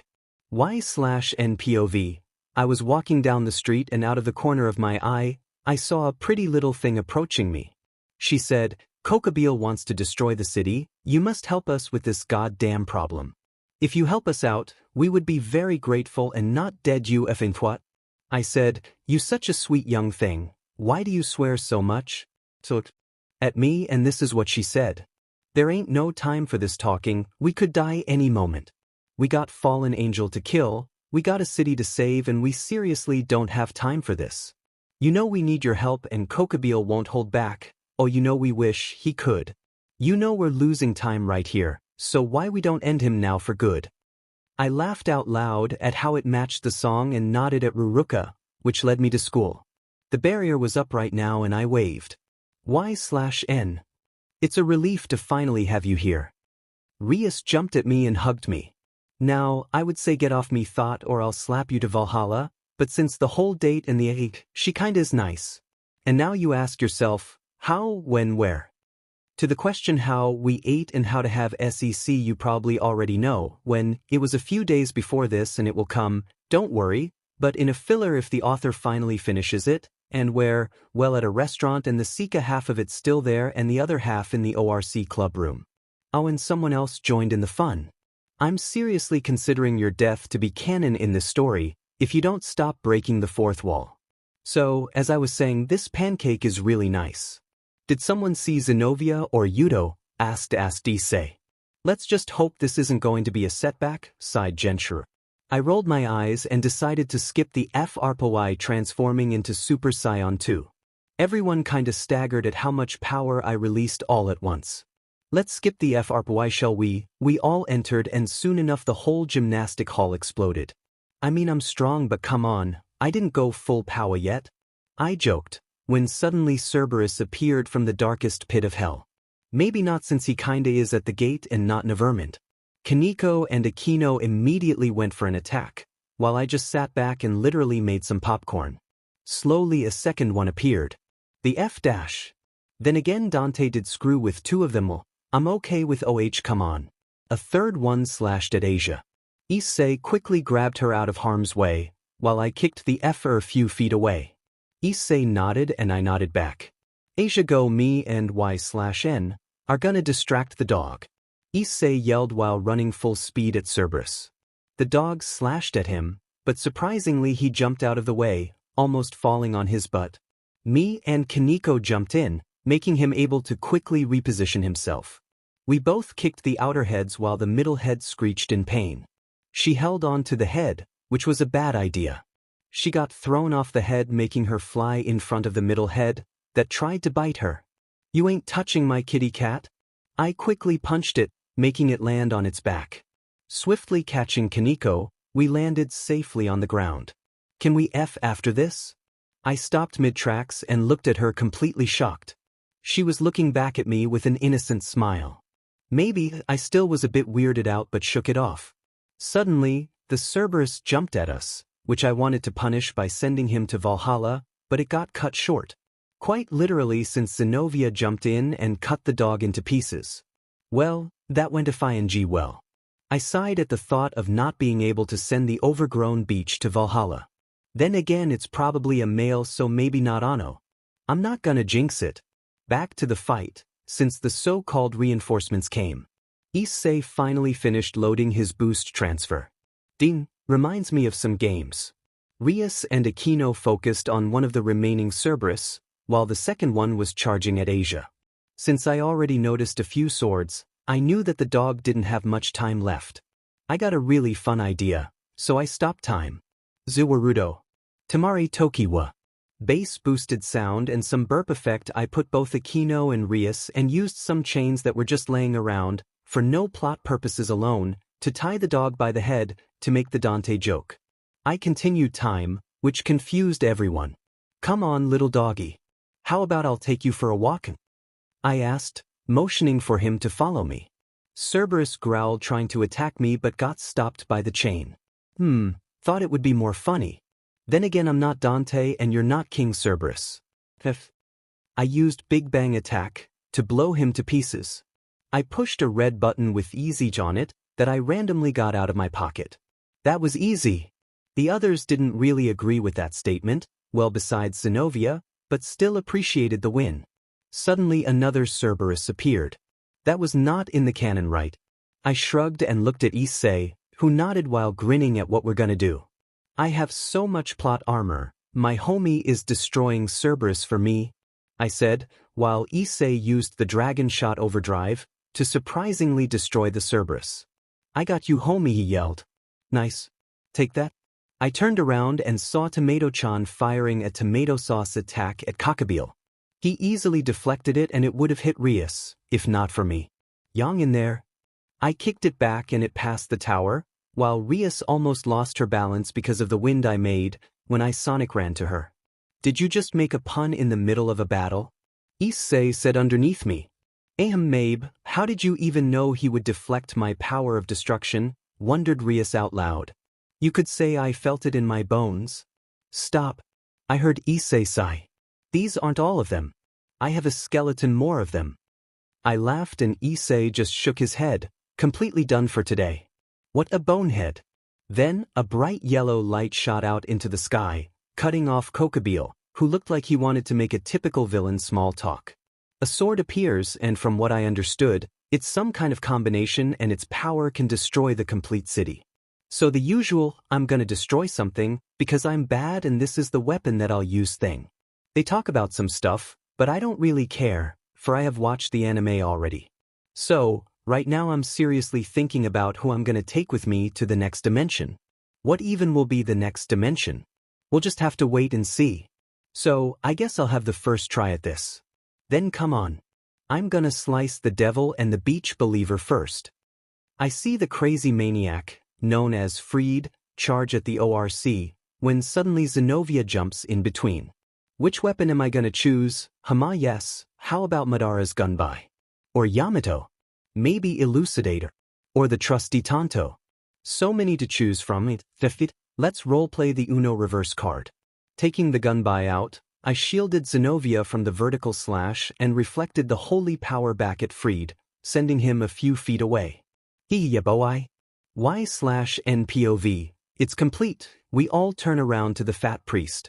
Within 20 minutes this whole city shall be destroyed. This ritual to fuse 4 holy swords into one is now finished. He continued his monologue. Nanny, everyone besides me yelled. My bloody ears. I rubbed them in hopes of making them not hurt so much. There's no way to cancel it, besides of course killing Kokobile, he exclaimed. These villain fights are getting kinda boring now. 20 minutes. We won't even have enough time to wait for Surzek's reinforcements, said Issei. Thank you, Captain Obvious. Now, if you stop whining about it, you could realize that you don't need them. But because you have me. And that's more than enough. I told the ORC. Well, he does have a point, murmured the whole club. Should I feel insulted or? Well. Then, Kiba walked up to Galilei and the monologue started. Hey, Y/N.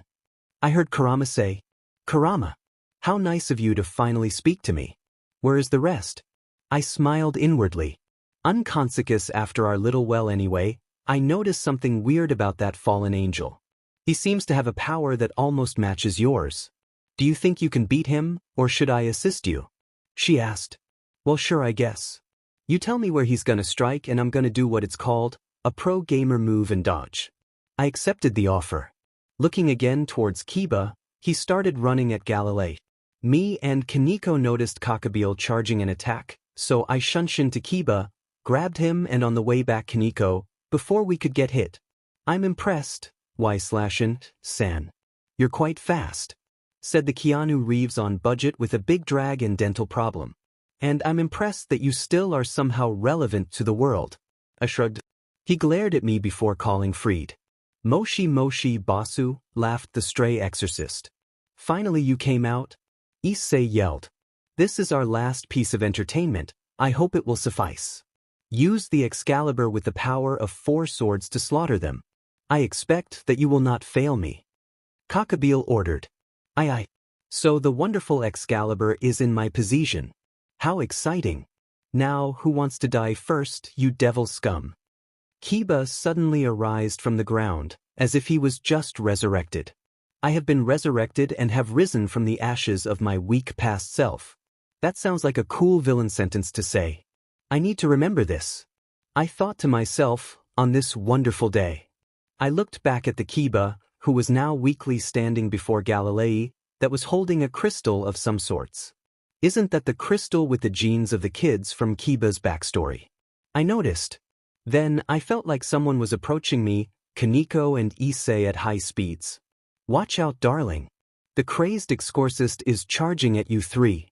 I blocked Freed's attack with the gunbai, before redirecting all the force from the clash, back at him, which sent him flying. I heard Galilei continue the whole explanation about the crystal and went up to them. Why did you kill us? Kiba questioned him weakly. Because you kids were nothing more than materials to my research. Once it was done, I disposed of you all. Everyone would do the same in my shoes. The priest grinned. We truly believed it was for God and didn't question anything. And you are just thinking of USAS test subjects. Everyone was shocked besides me. Galilei, then, threw the crystal towards Kiba and shrugged. If you want it so badly, then here. We already can mass-produce better ones, so it's useless to me. Yudo picked it up and held it close to his heart, probably remembering all of their voices. Suddenly a blue light appeared besides Kiba, which slowly formed many kids, presumably his comrades, who were standing next to him looking at the ground. Everyone, exclaimed Kiba before feeling a tug on his sleeve. We all looked towards the little girl, who smiled and said that it's okay. All the souls started to fly around Kiba, before entering him. He has peaked, said the red overgrown lizard on Issei's hand. If someone goes against nature and all forces, it means they have peaked. Or in other words achieved balance breaker. Then everyone became Jean Grey from Dark Phoenix and started crying without end in sight. Come on, let it be over with. I'm getting bored here. My comrades didn't want me to get revenge, yet I still felt like it's my duty to defeat the evil that was before me, so that nobody else would meet the same fate as us. Kiba declared, summoning a sword. Freed. Valper called for the stray exorcist, who jumped in the middle of them. You should just let yourself get disposed of, you fool. Kiba. Get rid of them and their Excalibur, do not show them any mercy. Screamed Issei. Do it, Yudo? No, I shouldn't, it's not the Jedi way. I snickered. You are a proud member of the Gremory House. No servant of mine would loose to something like an Excalibur, said Rias. I believe in you, Kiba, shouted Akino. Fight, said Kaneko with a worried expression. I just showed him thumbs up, which made him smile. What's with the whole moving scene? Can we just fight already? I can't wait for you to be cut up in pieces by my sword. Screamed an annoyed Freed. I will become a sword. Sounds like a German student, who never spoke English, trying to say a sentence in said language. Author-san, not now. Wait, Author-san. Where were you? Places. When I mean places where I looked for my goddamned password, because I forgot it for my Wattpad account after my prolonged pause. You complete and utter buffoon. Comrades whose souls have merged with mine, let's overcome this together. Our thought and wishes can now be accomplished. I will become a sword for the president and for my comrades. Swordbearer? Wait, President. Is he like FBI or? Sword of Betrayer, a sword vested with both holy and devil powers. Stop it if you can. A sword with both holy and unholy powers. Rias thought to herself out loud. I see, the dragon inside me told me about it. He said that Kiba had peaked. That's Kiba's special technique, the balance breaker. Ever wondered why the sky always turns red? I asked myself, looking at the sky above us. A holy devil sword. That's not possible. Valper said, slowly becoming afraid. Rias's Gremory Knight, are we still on the same side? Asked Zenobia. I like to think that. Then let us destroy that Excalibur together. Are you sure? At this point, this sword isn't holy to me anymore. Hi. Zenobia stabbed her sword into the ground and started chanting. Peter, Basilius, Dionysius, and the Blessed Virgin Mary, please hear my prayers. A magic circle materialized next to her and a sword came out to her stretched out arm. In the name of the saint living in this blade, I set you free. Holy sword Durandal. A holy sword. Kiba's eyes widened. A sword on par with Excalibur, said to cut everything in this world, said Zenobia. Impossible. My research didn't say how to use the Durandal. Galilei exclaimed. I'm one of the few naturals, Valper Galilei, she smirked. A true holy sword user. This sword cuts everything into pieces that stands in his way. He doesn't always listen to me either. Also, he's infinitely dangerous if he's not shut up in another space. Freed decided to attack her, which she easily parried before cutting the Excalibur, which changed itself into rope-like things, into pieces. It retracted back to Freed and remerged with its full power. Your sword has no hope of matching my Durandal. Zenobia yelled and slashed at Freed. The said stray exorcist evaded, but Kiba appeared behind him and they started clashing in the skies. Then, it suddenly broke, which sent Freed crashing onto the ground. Me. Defeated by lowly devil scum. I appeared in front of him with a death beam prepared. Looks like it's the end of the road for you. Be glad that you got to die like this and not, for example, in a deformed state, killed by one swift slash. I fired my attack, which went straight through his heart. Ho ho ho, I made the Frisia laugh just for fun. Valper Galilei, prepare yourself, shouted Kiba. Then, suddenly, Valper was stabbed by a light spear, coming from none other than the crow himself. You were truly talented, Valper. Well, was the Red Dragon Emperor's power to the maximum and give it to someone, said Cockabeel. Are you giving us a chance? Asked Rias. Perhaps. Issei, give it to me. I walked up to him. I have a score to settle with him and besides, he is holding back even more than he knows. Issei nodded and we walked towards the crow. Let's make a great final fight, shall we? Y/NPOV. After me and Kokabeel stared at each other for a while, we suddenly got transported somewhere that kinda looks like the top arena. What's happening? What is this? Yelled Kokabeel, utterly confused at the state of the situation. You have somehow achieved power, which rivals AGOD. This should not have happened, because in the original story you were defeated after a fierce battle with the ORC. But with your locked power, you would have eventually beaten them and created an unforeseen shift in the balance of the universe. I was sent here by a god to right this wrong and kill you myself. This will bring the perfect balance back to the universe, as everything should be. So why don't you stop hiding your power and fight me with your real power? I explained to him. What do you mean, human? A power beyond Uk. Suddenly dark smoke started flowing out of his mouth and eyes, before a fierce aura envelopes him and shatters all the nearby cliffs and boulders. He, then, looks at me with pitch-black eyes and with a smile, somewhat similar to the Truth or Dare's smile. I expected some evil monologue or something, but no. He stood there completely silent. So not an entity or something similar, but really only power, which he cannot control, has entered his body. I noted before myself transforming. I grinned arrogantly and transformed to Super Saiyan 2, not wanting to completely obliterate him. Defeat Dark Kokabeel. Your final mission has begun. Do not fail me now, boy. Rewards, new universe and adventure to venture through. Part of your HRM can join, as well as some specifically chosen beings. Rewards for failure, permanent death and erasure from existence, not giving me much of a choice. I shrugged it off and decided to finally use some of my previous attacks, just to toy with him. He charged at me full speed, so I used Earth Style, Mud Wall just to make him hit the wall and bounce off of it.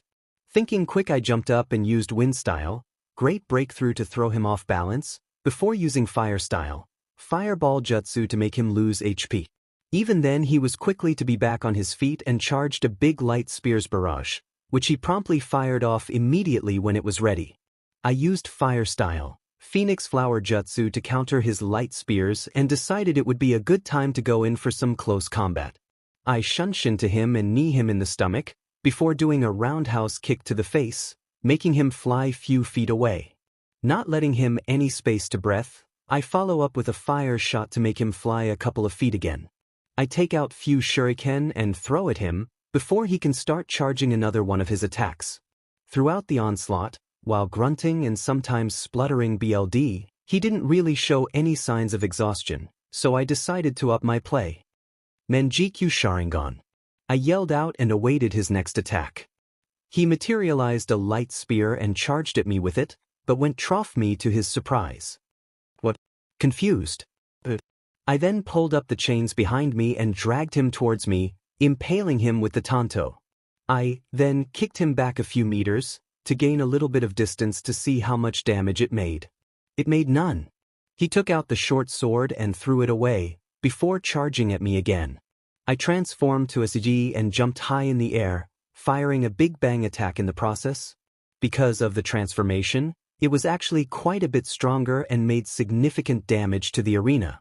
Kokabeel also seemed to gain a little bit of damage, to which I will not complain. Yet even with the explosion going off right in front of him, his body had only few burn and scratch marks. Seems I need to be faster and more precise. I thought about my arsenal. Then an idea came to my hand and I called out for a pretty strong weapon, if I do say so myself. Yamato, come forth. I called out and the katana appeared in my hand. I slowly brought it out of my sheath, whispering 2 words. Judgment Cut. Kokabeel's body was flung to a nearby wall, up high in the air, before it plunged towards the ground. Now that's a lot of damage. I noticed Kokabeel slowly standing up, now with visible difficulties. Have it a little more. I pulled out the elucidator and ran up to him at full speeds. Before he could even register what will happen to him, I swinged the sword and hoped he would stay still. Metal Silver Overdrive. Unfortunately, he jumped back with every force he could muster, to not get smelted by the Hammond reinforced sword. Yet with the evasion of this, came a giant exhaustion factor and I proceeded to completely utilize it. Zie Warudo. Tamari Tokiwa. I screamed and stopped the time. Muda muda muda, I punched him with the world repeatedly. After letting the time flow normal again, he was yet again flung towards a wall, this time with a giant trail of BLD following him. I smirked and waited for him to stand up. After a few seconds, I saw him shakingly standing and reading one last light spear. Only a piercing sound of birds chirping could be heard before I plunged my chidori through his heart. His lifeless body fell to the ground, exploding into a pile of black feathers. Quest completed. Phew. I did not need to use SSR, that's good. Suddenly, I was transported somewhere I do not fully recognize. Y/NPOV, I look around and notice that I am not alone. Hidaka, Kaneko, Kuroka and Serafal are with me, as well as the girls in my head. Hidaka immediately runs up to me, slightly scared. "Where are we, Oniai-chan?" she asked. The others also asked while looking around a bit confused. "I think I know. But it changed since I was last here." I said, "You are right, my boy. We had a little, how should I say, problem with one of the gods and I needed to get rid of him, but it also meant erasing the last place we've talked to each other." He explained. "That does explain why we are suddenly somewhere resembling heaven. Now what's gonna happen to me? And why did you bring the girls here?" I asked God. "Well, it is a bit embarrassing, but I once again am in the need of help. Erasing that god made some complications and now another world has problems. And since you helped me once, I don't see a problem with helping me once again. Right?" He asked with a slightly pleading voice. "I mean, sure. But the girls," I motioned to the now very confused girls. "What are you two talking about?" asked Serafal. "Can you help me out?" I asked. "Could. But I think it is better they learn it from the person they fell in love." God said and disappeared. Oh boy, here we go. Time skip because it would be boring for me and you. And that's the whole story. I finished. Hidaka had stars in her eyes, while Serafal was looking skeptically at me. Kuroka grinned and had lust in her eyes, while Kaneko was still a bit confused. So my big brother has a potential of becoming the strongest in the universe. How cool. Hidaka exclaimed, hugging me tightly. "You are even better than I imagined." Kuroka licked her lips seductively and made circles on my teeth. "So let me get this straight. You're a person who got godly powers from a god and in return, you needed to bend the timeline back in the right place. That's kinda weird, not to mention out of this world." Serafal noted. "It's still a bit confusing. But I am willing to accept it, if it means I can be with you." Kaneko said. "You're finished?" asked God. I nodded, making him smile. "Well, now I have a question for the girls. Are you willing to accept him and join him on his adventures?" "Oh, definitely," Kuroka smirked. "As I said, if it means I can stay by his side then yes." Kaneko repeated. "Well, I do love you, so I guess. But I'm still a bit angry that you didn't say anything about this." Serafal remarked. "I will always stay by my big brother's side," said Hidaka, full of life. "Well, you heard them. So now, on to the new problem. What dimension is it?" "It's Bleach. The problem is, well, I don't know. That is the problem. And since you're quite strong, I thought it would be best if you can get behind that." God rubbed the back of his, nervously smiling. "Idiot. Oh well, I'll try to fix the problem." I sighed. "Perfect. So, your stats will be resetted, but you will keep all the powers you unlocked and learned. Once you hit a major point in the story, I will double your stats. If I have another problem for you to fix, I will triple your, once again, resetted stats and so on." He clapped his hands in happiness. "But, isn't it better for me to keep my stats to be prepared for the worst? If you reset them then I will be vulnerable and dash. That's why I am giving you a new wish every time you get put into a new dimension." God smiled. I sighed, thinking about what I should wish for.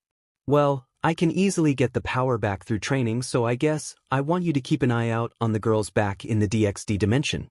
I would hate myself if something would happen to them." I wished for. God nodded and made a circle around me and the girls. "This will send you to your new house in the Bleach dimension. There you'll find everything you need. Also, you will have around 3 days to ready yourself before the start of the plot. Have fun." God waved, smiling ever so brightly. "This will be a hell of a ride." I thought before disappearing with the girls close to me.